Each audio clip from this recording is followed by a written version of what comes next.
Who did this? Who?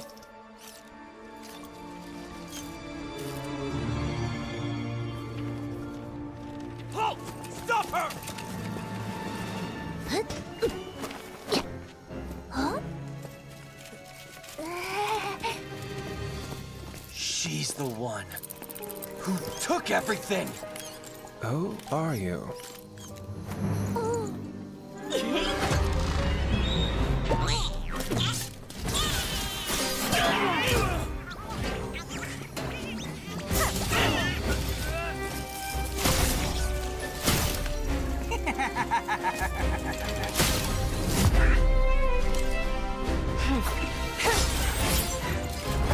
Wait!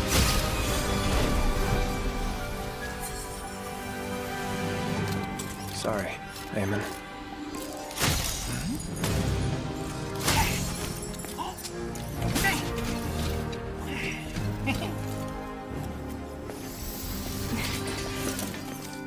Is this yours?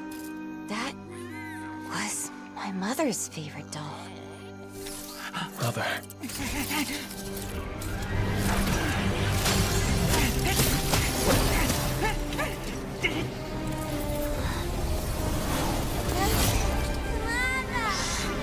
Left us because of her!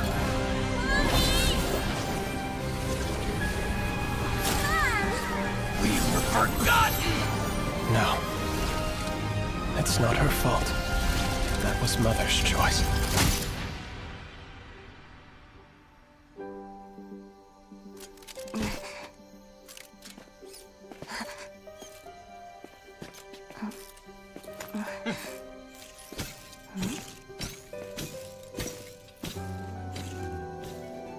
Then he's my... Give it time.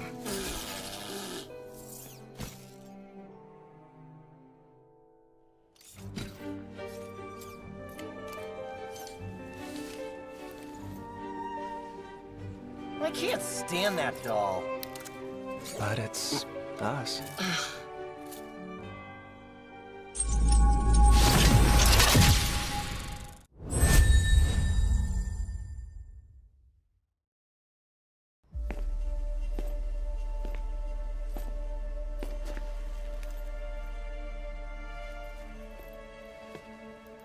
Who did this? Who?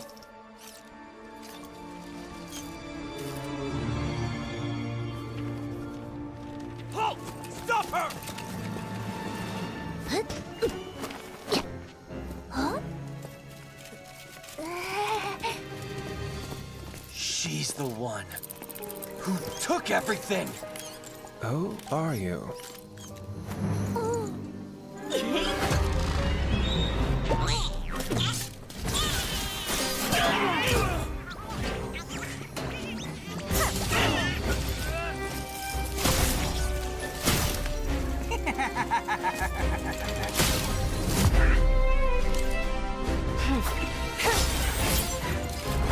Wait!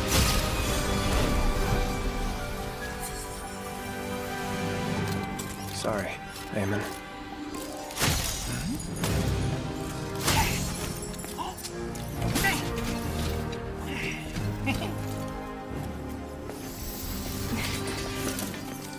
Is this yours? That was my mother's favorite doll. Mother.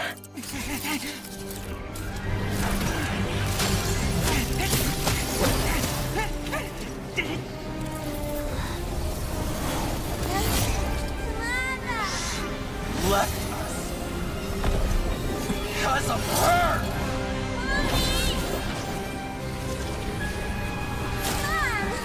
We were forgotten! No. It's not her fault. That was Mother's choice.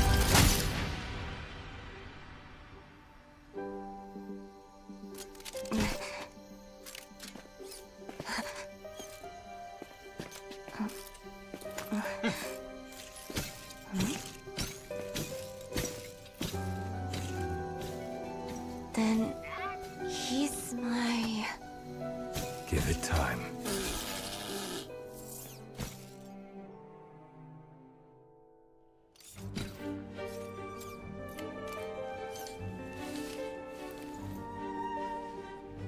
I can't stand that doll.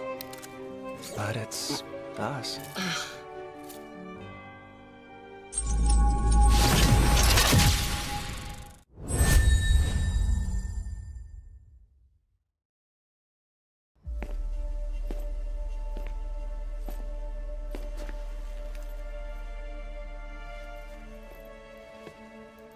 Who did this? Who?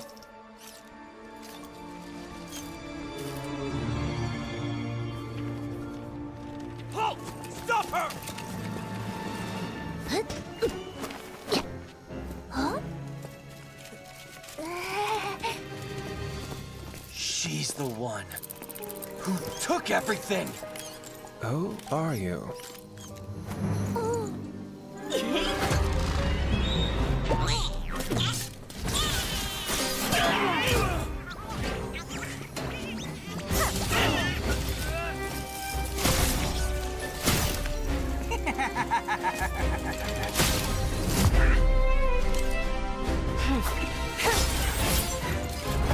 Wait!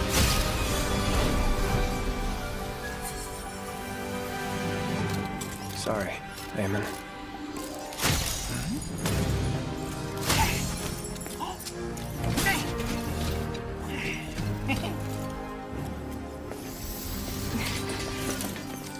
Is this yours?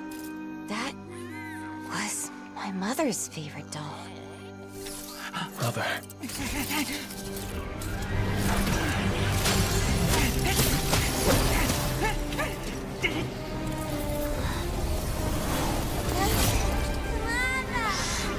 Left us because of her!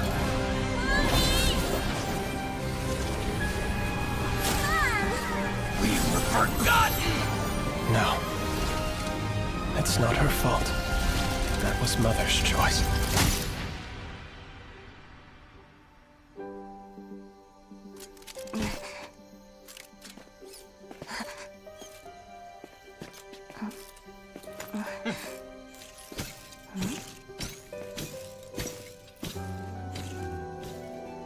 Then he's my...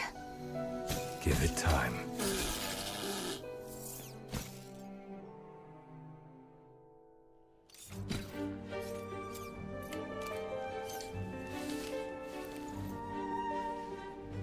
I can't stand that doll.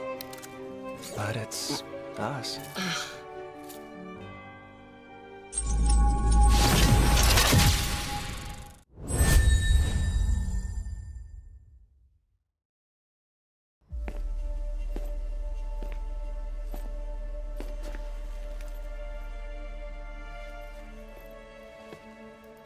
Who did this? Who?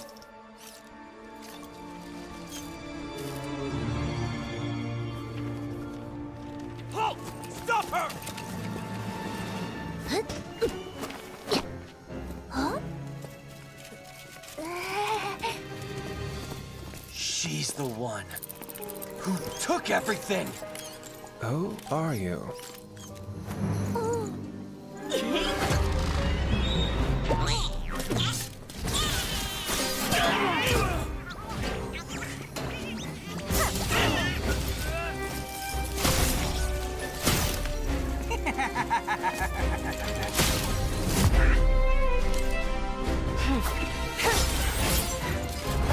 Wait!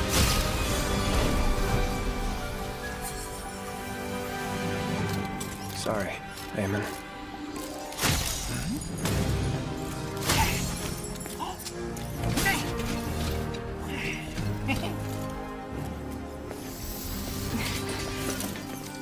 Is this yours? That was my mother's favorite doll. Mother.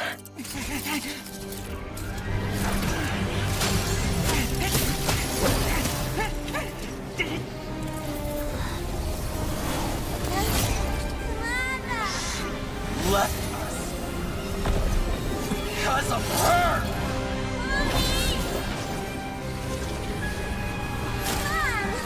We were forgotten! No. It's not her fault. That was Mother's choice.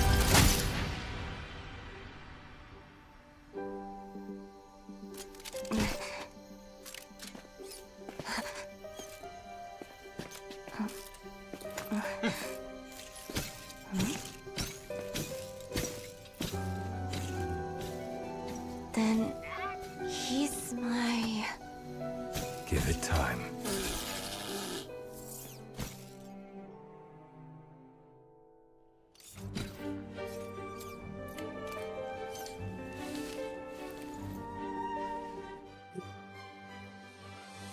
Hello, ladies and gentlemen. Welcome back. Not welcome back, but this is our first gaming kind of stream. I'll say like the match stream, but we have already done the exhibition game between Team Priti and Team Numi, if you remember. And I was not there in the casting days, but I was watching the game because obviously two of the greatest content creator of our MOBA scene was playing that day. But today, and we are having the round of 34 wherein these two teams. They're going to play the first BO3. It's your boy STZ on the casting desk, and with me now then Rebro will be joining me. But before he join me, I'll let you know that this is Mizoram University Virthli 2026 MOBA 5v5 tournament. And you're right now watching the game number 1 between Team Yazuka Esports versus Serenity. I'm literally so much flabbergasted Now you right lead the now. way Back to the into next the adventure. Mizo scene, like so many. It's been a days saying Jack Lutuk, so obviously like I'm going to say that Jack Lutuk, and with my one of my Let them play the closest hero. streamer who's streaming I right will now. be the As I heard truth Ray this being saying world that same thing, desperately like he might needs. come and slap him if he will talk unnecessary things. But I'm not going to say, I'm not going to say unnecessary things because he also have the authority to come to my state and slap me as well. So Ray, with us, let's go to the draft phase. We don't have to waste our times. And in the draft phase, we can see like I've been there's waiting for the too long. peculiar bands we always see in our scene. That is Fight! Sora, Fight for the Carrie, Ryuza. ultimate But answer. before we start the game, let me ask you, have you gone through the new patch? If you have, then the mage meta is back. I'll be really happy if that's the case because I'm a mid lane main myself, right? I mean, can't really call myself a mid lane main when I'm only fond of one hero. But yeah, I haven't really gone into the new patch yet. I'll go through it later on. Or I wouldn't really need to because as we see the game, we'll be able to see the impact of what the new patch brings, right? But anyway, since these teams are obviously at least new to me, Yakuza, Esports, and Serenity, I've not heard of them. born with I'm really talent. curious to what they can bring into the table. It's been a while. We've been casting for most of the top teams, right? Because See of value lately in me? with how You bigger should. things are happening in India right now. So for a while, we only focus on the top teams, but it's time to go back into the underdogs, and we'll see how these teams can perform. So the bans are done. Nothing out of the ordinary, except for I would say the Fredrin being banned on the first phase. Usually not the case, but I guess that's a target ban maybe. No, I'll tell you why the Fedrin. We all know like when the mage meta is back, there will be a chance that the utility might be shine as well. So that's the main reason right now. You're gonna see the Fedrin and the Baksha ban, and the first Baksha pick might also come out. But Butterflies no, it's a born by thy Grok wish, coming off from the side of guided Yazuka by X Esports lantern's India. light. I was really hoping for that. You know, they literally forget the bullseye, and now the bullseye is here.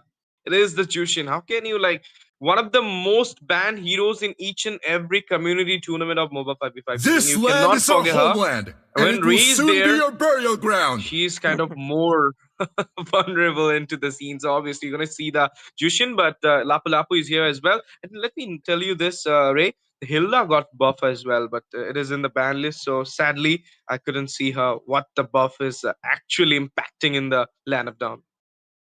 Okay, but I think we'll see her because we have a Come lot of and matches join tonight, me right? in my So dream we world. eventually Valor and definitely royalty see in a her dead being body. performing, but obviously I think the Zushin being getting picked is going to be spelling danger for the side of Yakuza X Esports. But at the same time, of course, you can still counter her. But so far, the Leo mode is not that posing a threat, but I think the Grog and the Lunox might because their bursts are really strong, and the Zushin will most likely have to play on the Purify, either Purify or the Flicker, and will have to use the spells very carefully because she's going to be the main target, at least for now, until they pick up their goal later. So let's see. They also have the EXP laner. Right now, Serenity can go for perhaps I think Gatod is still going to be relevant. I don't really need to look at the patch note to know the fact that it's still relevant. So Maybe they got out if they want to My have a good tail's bit been of itching zone. for a real fight. And no, they actually, I almost forgot, the Kalia was open too.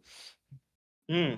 I could have tell you one thing like if you are really into the Jushin pick, you should have opened that Fedrin for the Yazuka side because Exactly. like you'll be a better option against an utility. So obviously, like I mean, why to leave that? Why to ban that Fedrin? Why to west a slot into the man phase? But now you're gonna see the Kalea into the roam. So do Serenity is going for the fourth ban. What it could be?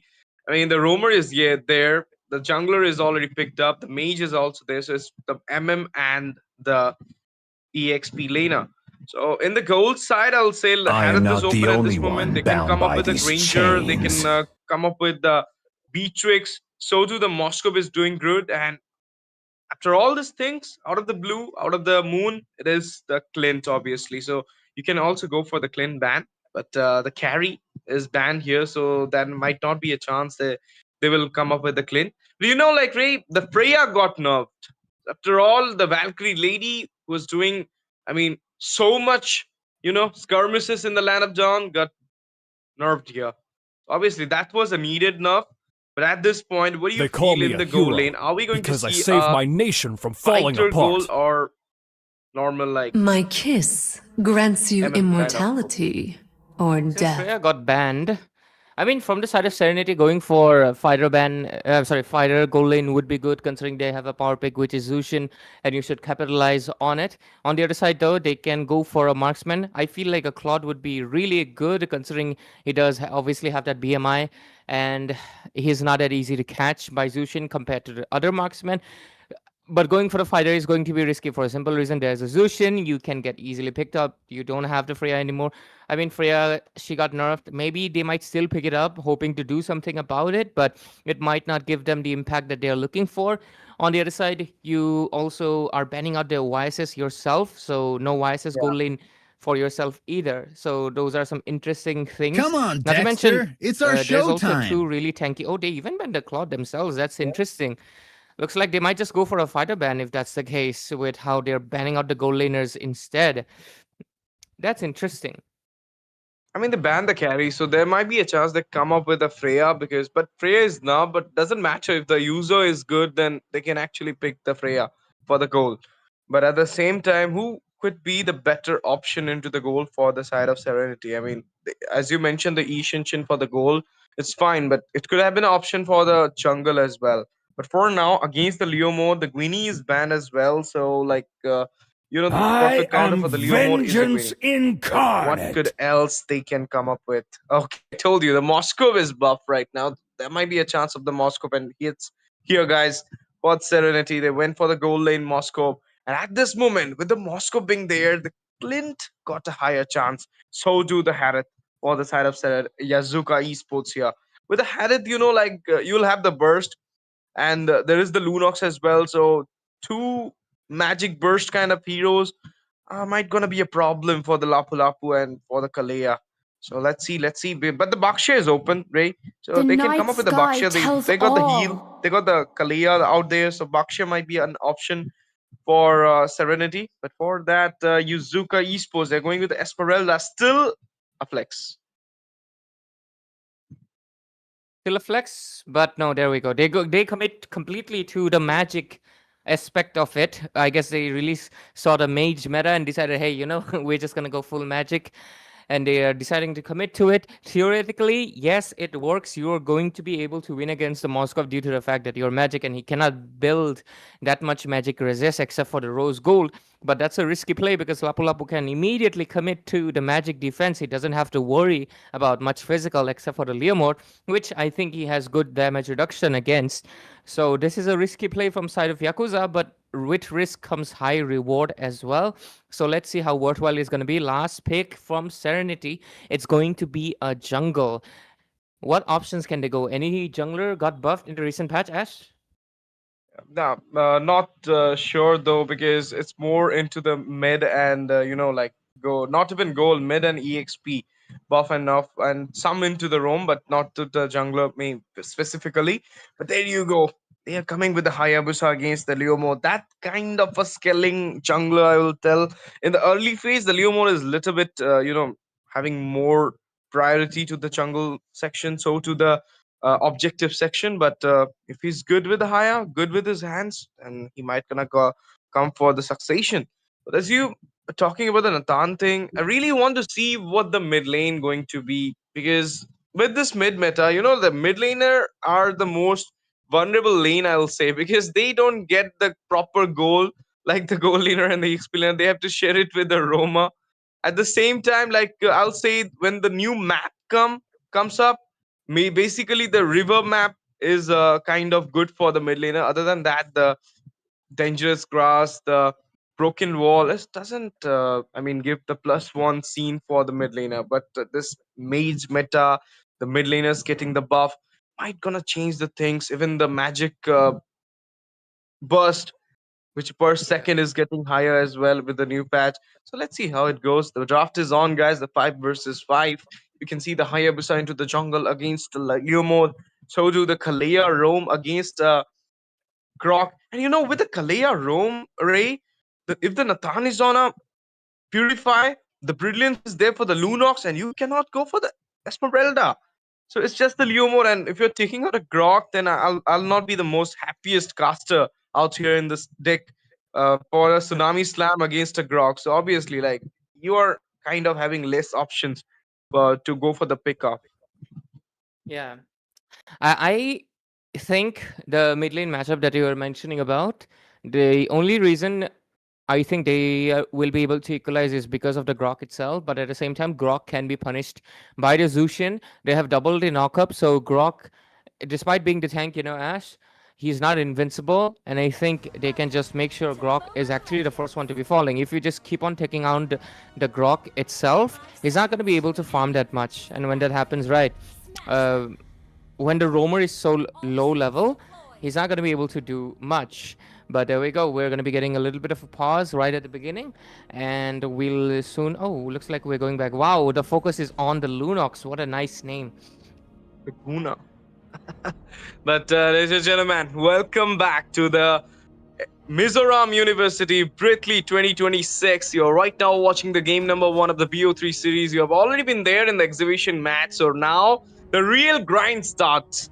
And it is between Team Yazuka Esports India versus Serenity. Team Serenity, Yazuka Esports India, they both tried their best throughout the round of 128, 64, and now they're here into the 32 stage. And from here, they will be approaching towards the round of 16. Whoever the winner, the BO3 series, you need 2 wins in your pocket to game up into the round of 16. But before that, the early game hindrance with the Lantern.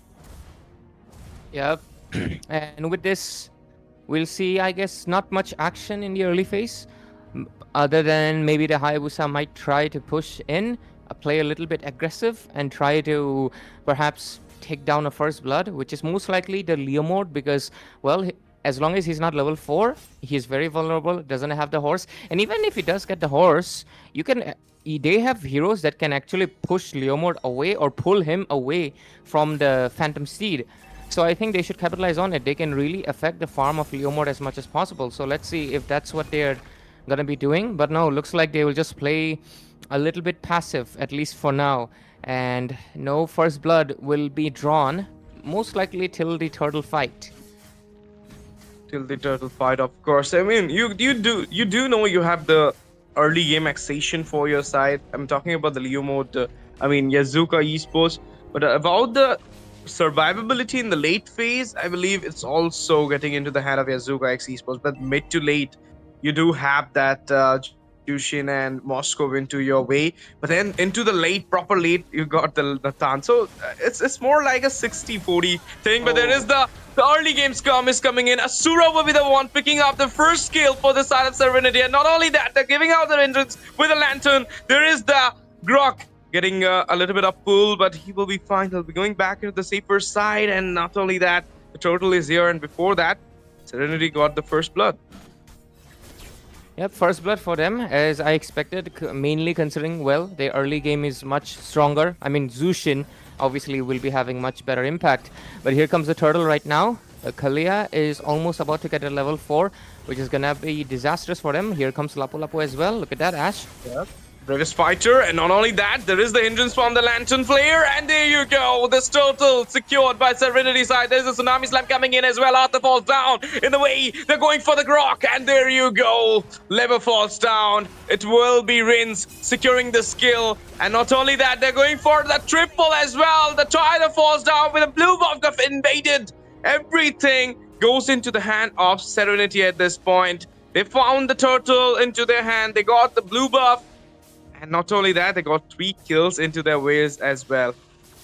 My first game, and you know, Ray, the mid laners. Name of Serenity. I mean, he's a mid laner, so can't really blame him. The mid laners are really beautiful. But anyways, oh, the Moskov's also hitting the damage. But what is that? Could it be the mistake? Here comes the Kalia as well.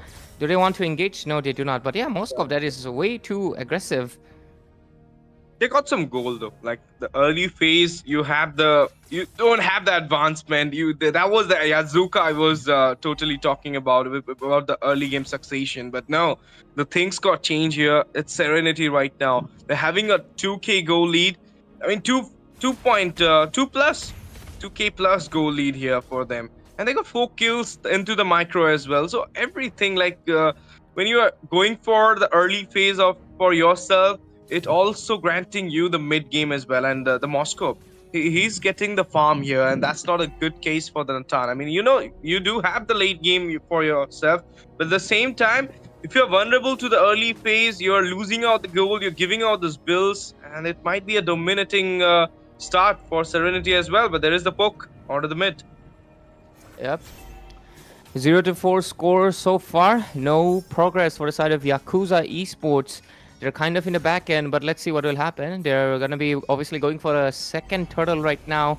Rins just got the Clock of Destiny. Will be able to take a few more hit points, but let's see. Looks like they want to go for this turtle. Can they? Leomord, let's see. Phantom Steed. Phantom Steed into the way. There is the retribution until we just taking out the turtle for himself. And now the engine's coming in with a Crimson Bacon into the action. And look at that. The Hayabusa, the Gunnar will fall down. She doesn't have that brilliance at that point. So the Oogie Shadow kill does work so well onto her.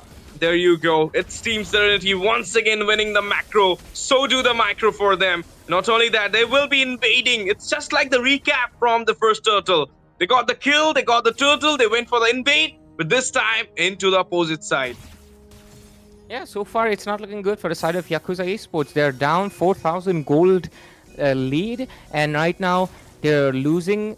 I mean, not exactly, but you can kind of see that they're losing their turrets in the mid lane. They have lost a lot of hit points, and that seems to be the main target for the side of Serenity. And right now they're going to be heading towards the goal lane as well. And the Nathan, he does have Purify, but he better make sure his ult is on the right place. Let's see. I think that's an initiation coming in soon, but the Grok and the Lunox will come just on time, making sure he is gonna be okay, at least for now. But a lot of focus into the bottom lane. They obviously want to pressure in the Nathan right now, but on the other side, a 1v1, the Hayabusa who's ahead wins it out. Off cam. That was a quite good kill, I'll say, from Joss. I mean, obviously, Joss is right now in a 302 KDA. He does have the higher goal. He does have 2 turtles into his hand. So, obviously, against the Leo mode, he is kind of more farmed.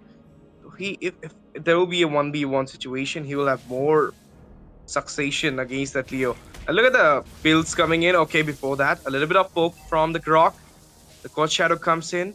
It's just the zoning, you can say, but now it's the turtle time for the third one. Oh, he got literally stuck out there, but now the Lantern Player with that Oogie Shadow kill once again comes in, but due to the absorb of the Esmeralda, she finds a way back into the base.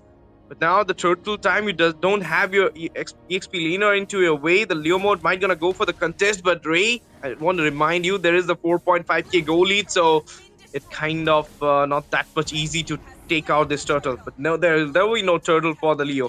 It will be the turtle slayer mark onto that Hayabusa. Yep, it has been a full-on dominative game for the side of Team Serenity so far. They're leading the game, they're leading the charge, and they have not given a single kill. In the bottom lane, there's an engage, and Nathan will fall immediately as well. And so far, with this, Looks like they have basically cemented their lead and they might be just taking the game. They're going to be waiting for the Lord. But so far, only two turrets have been taken down mid lane. Bit of pressure. Oh, there is the tech charge. 4-man knockout. Asura falls down. The first one for the side of Azuka. Not only that, Lever, so do the Guna. Both of them got down into the hand of Serenity. They're not stopping, though. They're going inside. It will be the Leo mode. Whitey, I'm not going to take... Okay, Tyler. He falls down there. 4-man down. There was the 4-man gank onto the Natan first. Then come up to the mid. We saw a retaliation from the Grog, but nothing gonna happen. It will be the goal lead, which gonna speak more louder here for the side of Serenity. They got the damage spike, the damage gap, the EXP gap. The gap into the goal is already seen because of this thing, because in the early phase, they got the domination, and now they're going for the invade. They are succeeded with the invade as well. They got the blue buff into their hand. And look at that, Hayabusa already went for those two items, the anti-heal and the penetration, and now he's going for the Sea Halberd or the War Axe. I believe the War Axe is there, but there is the Tsunami Slam coming in. Tyler falls down into the hand of the Jushin, and not only that, they're giving out the hindrance onto the Esmeralda. He got picked up there. Sliver of HP falls down, double into the hand of Jushin. Triple going for the Rin, and there are nothing, and it will be the Kalea who will be falling down from the side of Serenity, but doesn't matter. You got 3-4-1 as a trade. And now you're going for the tiers, the structures into the top side. The lane expansion is happening, and it's time for the Lord that doesn't have the retreat holder. They did get 2 kills, but at the price of what? They are going to be losing out the Lord. They are not in a good position anymore. They have lost out the top inner turret as well, and right now at the danger of the mid lane as well. And right now they're just basically using up their resources to buy time. I'm not exactly sure. They're basically cornered, and obviously it's mainly because of the fact that there's a Zushin. I mean, come on guys, you cannot give her away, and this is a proof. Grok just got forced to use a flicker. That's how impactful she is. All alone, she just forced the roamer to use a spell, and that's going to be creating a massive hindrance. And right now, look at that. What is that name? Misaela. Yeah, Misaela has the Demon Hunter sword as well. So I don't think the Esmeralda is going to be able to sustain either. There we go. Trinity build done for the Moskov. And Hayabusa has 7.6k goal lead. 3,000 ahead of the Leo mode itself. Lord's going to be coming up on top. Right now the damage is there. Yes, they have the defense, which is going to be defending them one wave. But the next wave is going to be coming in soon. Super Kai actually goes for the concentrated energy. But is it going to be worth it though? Let's see. I was on top. Okay, I was on top, and you can see the Leo mode is trying to defend the base with the inhibitor with that Phantom Seed as well. A lot of resources got burned down from the side of team Yazuka at this point. But look at that. The Quad Shadow comes in. There is the Holy Shield going out from the mid side, and there is the hindrance coming out from Rains. He does have the Sky Piercer, and the stack is kind of 40. And look at that little bit of poke from the Kalea onto the 3 members. But at this point, look at this. It's talking about the Kalea and Jushin. Stack, you're talking about the 40, I told you. And there is the Quad Shadow. Ogi Shadow kill coming in as well. 3 members. Might not gonna get any kill for himself, but he does give that panic situation creating for Azuka Esports at this moment. But Ray, there is a 10k goal lead, and we're approaching the mid game. We know the mid game and the late kind of also falling for the side of Yazuka X Esports India if we go through the drop. So do you think the spike will come up for the Natan and they might gonna come back in this game? Number 1. It's not warranted, you know, Ash, for a simple reason. Is they have to eliminate the Zushin first, because she's the main source of crowd control that's like obstructing Nathan from really getting to a comfortable position. But who can do that exactly? Leomord is very behind, 0-4-0. The Lunox, same, 0-3-2. And the Esmeralda, she's not exactly the most highest damage dealing hero that can really take down the Zushin either. So unless they can do something about the Zushin, I think they're in a tight spot. And even when they deal about the Zushin, they have to, of course, take care of the Hayabusa as well. That's 2 targets. And then at last you have the Moskov. But I think in a 1v1, Nathan will definitely win it out for a simple reason. It's a Nathan. He will win against physical heroes. But as you can see, Moskov has flicker and he's ready in case Nathan just decides to commit to it. Hayabusa is just away from that one build to complete his setup here. And that's the main thing I was talking about, because when you saw the early phase of the game, it was the Hayabusa getting all those invade, turtle, gold, everything, and now he's just away from that last build. Malefic Roar, War Axe, Sea Halberd, Hunter Strike, and he's going for the Rose Gold Meteor here, so that he might gonna have the defense against the Lunox. And not only defense against the Lunox, you do have the shield for the physical attack as well. So obviously, like, you need a little bit of defense as a Hayabusa. So that's a good priority, I'll say, for the last build. But before that, the Lord is approaching on the top side. There is no Holy Shield to protect the inhibitors this time. Let's see if Team Yazuka Esports India can actually defend this base for them. And there you go. The Nexus is open from the top side with the inhibitor falling down. There is the attack coming in. Tsunami Slam into the way. Look at the damage from the Moskop. Unstoppable for Joss. Monster coming in for a raise. The Guna falls down there. 2-man down with the inhibitor into the mid as also falling down. The Lord is standing in the Nexus. And with this, the Nemesis falls down. It is Team Serenity for the game number 1. They got the win. They got the domination. They will take on to the next game with a lead in this BO3 series. Ray, do you think there might be a comeback from the Yazuka X Esports side? But before that, let's talk about the succession. Yep, there we go. We will right now take into look into the builds of what they did. Of course, the Leo mode was not proven to be substantial for the same reason they gave away the Zushin. Oh, 6-7 KDA. But yeah, I definitely think giving away the Zushin was just...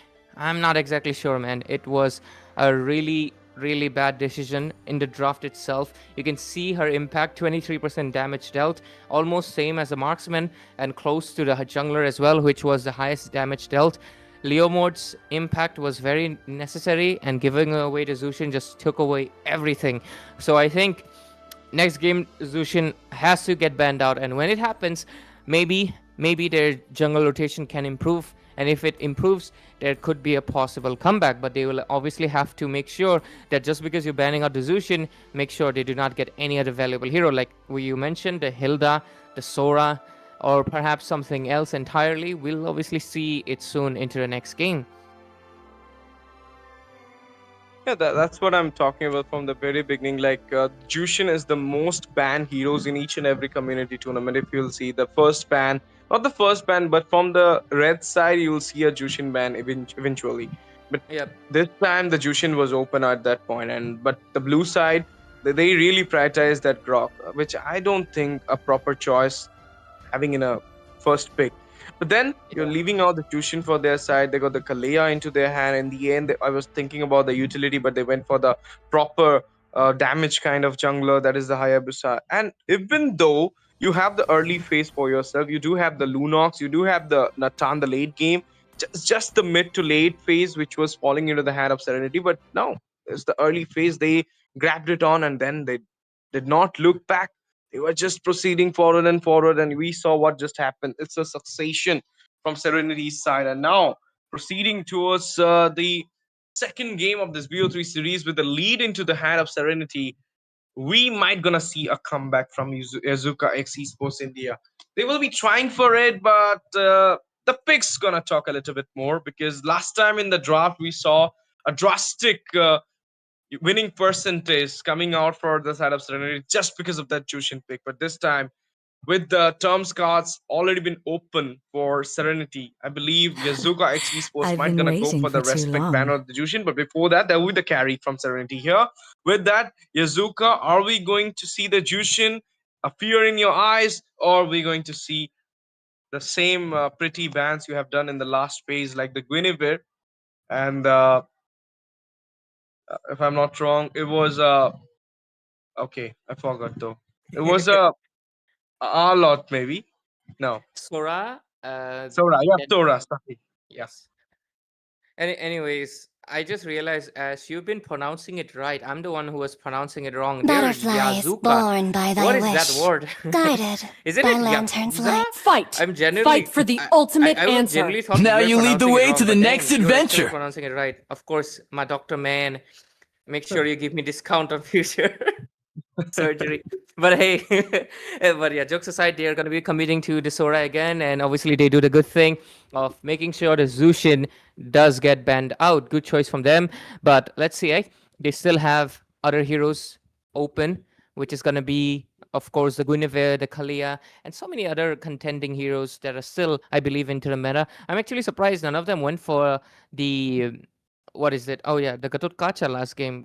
Quite surprising, but hey, the Kalia was open for the side of course, Serenity, so they picked it up. But they are the first pick right now. What will they My go first? I kiss definitely think grants Grok you right now does not hold as immortality much as value or like he death. did before, in my opinion, because you can counter it with a Khalid. You can always pick up with the Valentina to just copy it with an IMU. So I think the Grok first pick was also kind of bad. I mean, it was bad for a simple reason. There was a Zushin open. So since Zushin is no longer in the picture, I mean, she is in the picture, but obviously not in a draft anymore. Let's see what Serenity can pull up, or was it just a stroke of luck? We will soon see.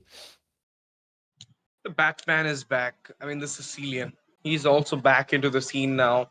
Even though the Xavier is I'm also buffed, born and with so do. talent. If you're gonna talk about the Vexana, it might gonna see soon into the scene. So you need the time to Let adapt them into the play the hero. new patch. I will But be the before that, we're truth gonna see this the world dragon here, the desperately first big needs. dragon from Serenity. Oh, I'll Dragon say was that's open. a good pick.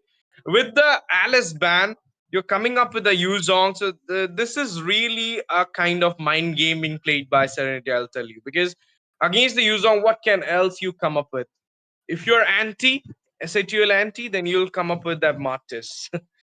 Because we have already seen this against the Romcom's dragon. So obviously, but now it's not anti playing here. It's Yazuka, it's Esports, and they're coming up with the Come and join Uranus. But I'll in tell my you, the dream Uranus is not the world. counter of Yuzong. Yuzong gonna burst him out as well with the physical damage. Welcome That's the to thing. my castle, Okay, my they're coming with friend. See again value with in that me? Lunox. Now You the Jushin should. is not available, but they're okay. Utility. Ray, Lunox is there. Is it a wise choice, Pedrin? I mean, Rock? last game they were able to basically win it out against the Lunox anyway, so they're confident. But there's another factor, Ash. It's a simple reason is they have a Yuzhong, and there's no one actually yet that can stop him, right? So they can just commit to it. If it was like someone that could counter out the Yuzhong, yeah, that would have been a bad decision. But right now, Yuzhong can take care of the Lunox, and they can just not worry about it much and just dish out the damage with the sustain with the Fredin itself, because you were mentioning it. Since it's a mid lane meta, they can just might as well commit to it. And I think they are. Pretty good job, I would say. And honestly, True love is like Yazuka blood. name, I'm having a hard time to pronounce the name because it's not the way I pronounce it. But yeah, Come on, I think they are Dexter. kind of It's our fumbling it with the showtime. Uranus pick. Honestly, he's gonna get melted easily. I was expecting the Batman, but we're gonna see the Batwoman. Yeah, Lamau. because there is the Carmilla. But okay, like Curse of Blood, you got the Lunox for yourself. You do know you're the cosmic entity for your side, but at the same time, not sure though for the Carmilla. In the early phase, like against the Vedrin, okay, that's quite new for me in They the call me a casting scene, hero I'll say, like, because because I saved we my haven't seen nation the from Carmilla falling so far apart. in all those previous matches we have casted in other tournaments. But here, this is the first, I'll say, the wildcard entry of the Carmilla. It's the first pick for the Carmilla in the Ridley MZU Ridley 2026 Mizoram University. So let's see how it goes. Like, if you're comfort with it, you might gonna give the best result for your team. But at the same time, they're banning out the Cloud here. Ishan Shin into the ban list as well. Among the You don't want the planes flex for your exists the side. equilibrium, There is the which I Eve. was made Okay. for. AoE. You have the map advantage. You have the higher ground advantage as well. So that's a good ban. But at the same time, Ray, there is the Grok. There is the Yuzong. Zatian would be the best fit for the Oh side of yeah, Serenity. You need the Initiator for the Grok, and you got the Fury of Phoenix. yeah. You actually mentioned it really well. I think the Zetian would be perfect. I think they might just pick it up. Zetian will be perfect. Good analysis, Ash. I almost all, forgot all about her because of name. you. Ready? I'm not sure why they didn't commit to the go! Zetian either. They're committing to the Grok a little bit. Hey, what is that? Oh! What is that? Why? I don't know. I'm not sure. Is it the Layla in the ban list? Now Not I don't know what sure. is doing at this I'm point very because confused. the Clint was there. There was a chance for the Natan, Moscow. You can say the Beatrix, Freya. Okay, but Layla. Oh, that's kind of. I don't know what to say here. Might be a mind game. Do they have a Well, the Freya Layla main? also pulled the Layla, so might be a mind game. Do they have a Layla main on the side of Yazuka? watch the world Because that might be the only reason. Okay, Xborg is a good choice. They have Yeah, the Carmilla too, but yeah, he has to watch out for his armor. Early game, he's gonna Magic get is my wrecked life. very easy if he's not mindful of it. That's a raunchy pick, I'll say you, Ray. Harith into the goal in this meta. I'll love to see that thing. That too against the Xborg, the Carmilla, and the Lunox. You do have the mobility for the Zaman force. So obviously, like, this is a quite a good pick, I'll say, from the side of Serenity. But at the same time, as you talk about the Xborg, the 2 damage against the Fedrin, but like after the armor goes off, there is a dragon who can catch you up in the back line. He's the main backline diver, and there you comes another burst here. Alelia and the Moscow will be there against the Harith. Matchup is so quite good from both these sides. Yazuka went for the counter. Serenity going for kind of you can say a backline succession, because the Fedrin and the Grok will be into the front. So you need the damage dealer, and you got the Lilia, but the range is a little bit low if you're gonna talk against the Lunox. I think Lilia is the only use I see of the Lilia is the fact that she's kind of, I mean, she has a double life, right? And she can easily manipulate the Xborg well, and she can maintain not exactly the most range, but she has one of the stronger bursts in the game, right? Her 5th bloom, especially, is extremely strong, and it can catch you off guard. So I think it is, regardless, still a really good choice.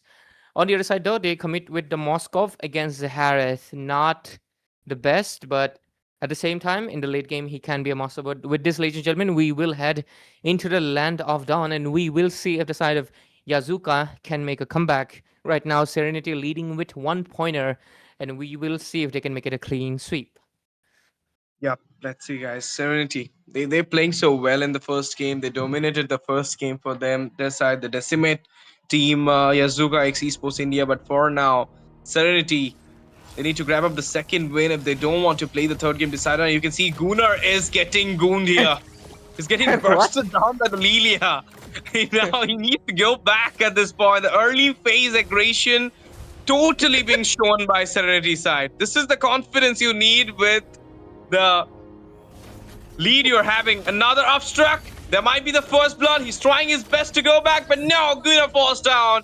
And Asura with the 1, again securing the first blood in the second game. Gunnar is getting cool. Ash has the most creative wordplay ever. They say Shakespeare is dead. Anyways, right now we're obviously seeing the Moskov is not able to much have the lane pressure, and likely so considering the fact that he does have really low amount of range. But with this, we will proceed with the classic rotations, nothing out of the ordinary. At least Serenity has the first blood advantage. They might go for the turtle pretty much soon. And Carmilla going for rapid boots. Okay, will help with the rotation, but you can clearly see into the bottom lane, the Yu Zhong is doing much better compared to, of course, the, Uranus. So with this, let's see what will happen. The turtle is going to be coming in. Yu Zhong is obviously the one to respond a little bit early, but let's see. Will we have another kill for the favor of Serenity, or we might see the side of team Yazuka Esports take a kill for themselves? Ash, are you with me back? Yep. I'm back. There was a little bit of network issue from my side, but there is the burst coming out from the side of the Xborg, but there will be no contest for the turtle. Appraiser straight into the way. Uranus finds his holy heal there. He goes back, but now the dragon is chasing down with the black dragon form, and there is the Ferraga armor going off. Sliver of HP, the obstruction comes in there. Tyler falls down with Lever falling down as well. 2-man from the side of team Yazuka X Esports, and the third one coming in with the double into the hand of the dragon, and there is the tech charge. He missed it out onto the Gunnar. Now the Gunnar is trying his best to burst him down. There is the knock-on coming in as well. At the sliver of HP, the Yuzong will be the one. Not going to get the killings and not going to get the triple kill, but he will be grabbing on that killing spree. What a start from Serenity, I'll say. They got the blue buff invaded, 3 kills. It's just like the game number 1 is getting replayed here in the game number 2. Yep, absolutely. And right now, Serenity leading with onto the top lane. Looks like Moskov wants to go for a lead, but no. He's the one taking most of the damage. He's not looking in a good position. Okay, is that the curse of blood? Oh, he missed it! He missed it with a blink coming out from Super Kali. That was nice one, I'll say. Super Care. That was a nice dodge, I'll say. I mean, if you would have got into that tech charge, you'd have fall there. But that's a nice defense coming in. But again, the early phase, right? It is into the hand of Serenity. Yep, it is into the hands of their team so far, and they're doing pretty good, have that upper lead. But let's talk about a little bit of that statistics. Xborg, 1 level behind of the jungler, not looking that good. Harith already dealing a lot of extra substantial amount of damage. Look at that. Lunox into her top lane. Okay, there's the brilliance coming in. Grok in a very bad position. Ashura falls down. The first kill, but now Tyler is in a very bad position as well. There is the Fedrin going in. He got stunned out there. That praises Wraith. Oh, Rins. Wildcard entry for Rins. She finds the kill and now is shut down onto the Yuzong in the off camp. But there is the fight still continuing, and Rins will be securing a double. The SOD got connected. Slaver of HP. There is the Jaws falling down. Heavy skirmishes from both these sides. Ending with Yazuka getting the trade here. They got 3 kills for 2 against Serenity. Impressive work so far. They are slowly able to at least make a little bit of comeback this game. Let's see how well they can maintain it this time around. Of course, main factor is going to be if their goal laner is able to really capitalize on any form of lead they get. But look at that, this is a turtle fight. Okay, the Black Dragon emerges. Now the Black Dragon is zoning out with the retribution from Tyler. He does have the last insanity, but look at the jump. Look at the bonked. And it will be Lever falling down with the hand of the Fedrins. Appraises Wraith. And now Ned does not stopping there. Gunnar in a very bad position. Doesn't have the brilliance. Falling down in the hand of Joss. They were going for the blue buff, but Joss falling down there. The SOD coming in. Double kill for the Uranus. He's now going for the triple. Look at the Moscow falling up. There is the wall. The obstruction once again coming out from Serenity side. I'll say they won the turtle. They won the objective, but the fight, it's again falling into the hand of Yazuka. 2 for 2 the trade is. He's going to count the macro. It is 3 for 2 for Serenity. Yep, looks like the side of... Yeah, damn their name. Yazuka is responding well, but at the same time, just like you mentioned, they're still facing trouble. But let's see. Okay, going for Cursed Helmet. That item is not that good, in my opinion. I think could have went in for a better magic defense if they really wanted to. So Carmilla, better check out that build. I mean, that first item, that is... I mean, don't they need anti-heal for the Harith and the Yuzhong? Kind of a dodgy spell, but oh, top lane, the Harith immediately gets decimated out. And they're going to be trying to push it, but I don't think they will be. Lunox. Oh, tech charge. Viraga armor not around for Tyler. He falls down immediately into the hand of Rins there. Got the mega kill into her hand, and now she's busting down the Uranus here, but you need more damage to bust down that Uranus. And as you mentioned about the anti-heal, Ray, the Dominance Ice, it could have been the best option for the first priority, because there is the Fedrin as well. Fedrin, Yuzong. Yeah, so obviously, like, you need the Why- Dominance Ice as the first item, but it's fine. She's having something else. She's might be building something else. So new plan. Maybe. Perhaps. But let's move forward. We're going to be seeing 2,000 gold advantage in the hands of Serenity. And let's see. Okay, the goal lead is slowly shifting. And the damage is still there, though. This is going to be the last hurdle. Lunox only now got the anti-heal, but here comes the engage. Taunt. There is the taunt after taunt on to Tyler. He does gonna give up with the Ferraga armor, and Rins once again taking down the kill. Unstoppable for her, and now he's going for the double one, but it will be Ghibli securing the kill onto the Carmela. The Black Dragon coming in as well. A free total for the Fedrin. The Uranus chasing down the Grok here, dealing out a lot of damage, but now he's getting a taunt out from the Fedrin as well. There is a Super Care hiding in the bush, waiting for the proper opportunity to just barge in to the fight. Okay, the obstruction. I thought like there might be a chance they're gonna go for that setup onto that Moscow, but no. But out of the top side, look at the Harith 1v1 against the Lunas. The Brilliance comes in for the defense. The Force is already cast out, and he's at a sliver of HP. He's getting chased down by the Carmela. Grok in a perfect time coming in for the follow-up, and there is a burst coming out for the Lydia as well. That's a nice follow, I'll say, from Rins and Asura. Oh, yeah, good follow-up coming in from their side. But let's see. Oh, good stun. Petrify combo, but that's a Lilia right there. Gonna be surviving it. But let's see. Oh. Okay. The Xbox coming in now. The tech charge for the defense. And now look at that. The taunts onto the Xbox. The Ferraga armor goes off. Harith comes in. Zaman forced into the wake. The Chrono Dash is coming in as well. But there is the follow-up from the team. But look at it. Lever falls down. Just with the one. Getting out the kill into his hand for Serenity. And now the score is 13-6. Every fight is being won by Serenity after the third total, I'll say. And you can see the goal lead is kind of getting higher for Serenity. It's 3.2k at this moment. Yeah, quite massive, substantial lead right now into their favor. And into the top lane, looks like they're going to be... Oh, a flicker gets used by the Moskov by Super Kai, who has been doing pretty good this time around. He's not been taken down a single time, mainly due to the fact that Moskov has better mobility. But let's see, the Lord's gonna be coming in 32nd. Yazuka Esports, they might combat it, but let's see if that will be the case. Yuzhong obviously not exactly that worried much, but the anti-heal is affecting him. Oh, looks like they wanna support him on the bottom lane. Yeah, I mean, already we have seen all hefty lot of fights onto the top side. For now, they went for that bot. And Arthur, he's playing so well at this point. Just got down for one time, grabbed up 3 kills, giving out all those setups for his side, and standing as a wall, receiving all those damages, and kind of also, can say, halting out every fight. But there is the tech charge coming in. Uranus finds his way back. And there is the Xborg as well. Tyler went for the last insanity here. Not gonna bust out anybody. The flicker has to force out from the Harith, but now he's going in with the Chrono Dash, with the Synchro Fusion, falling down in the hand of Tyler there.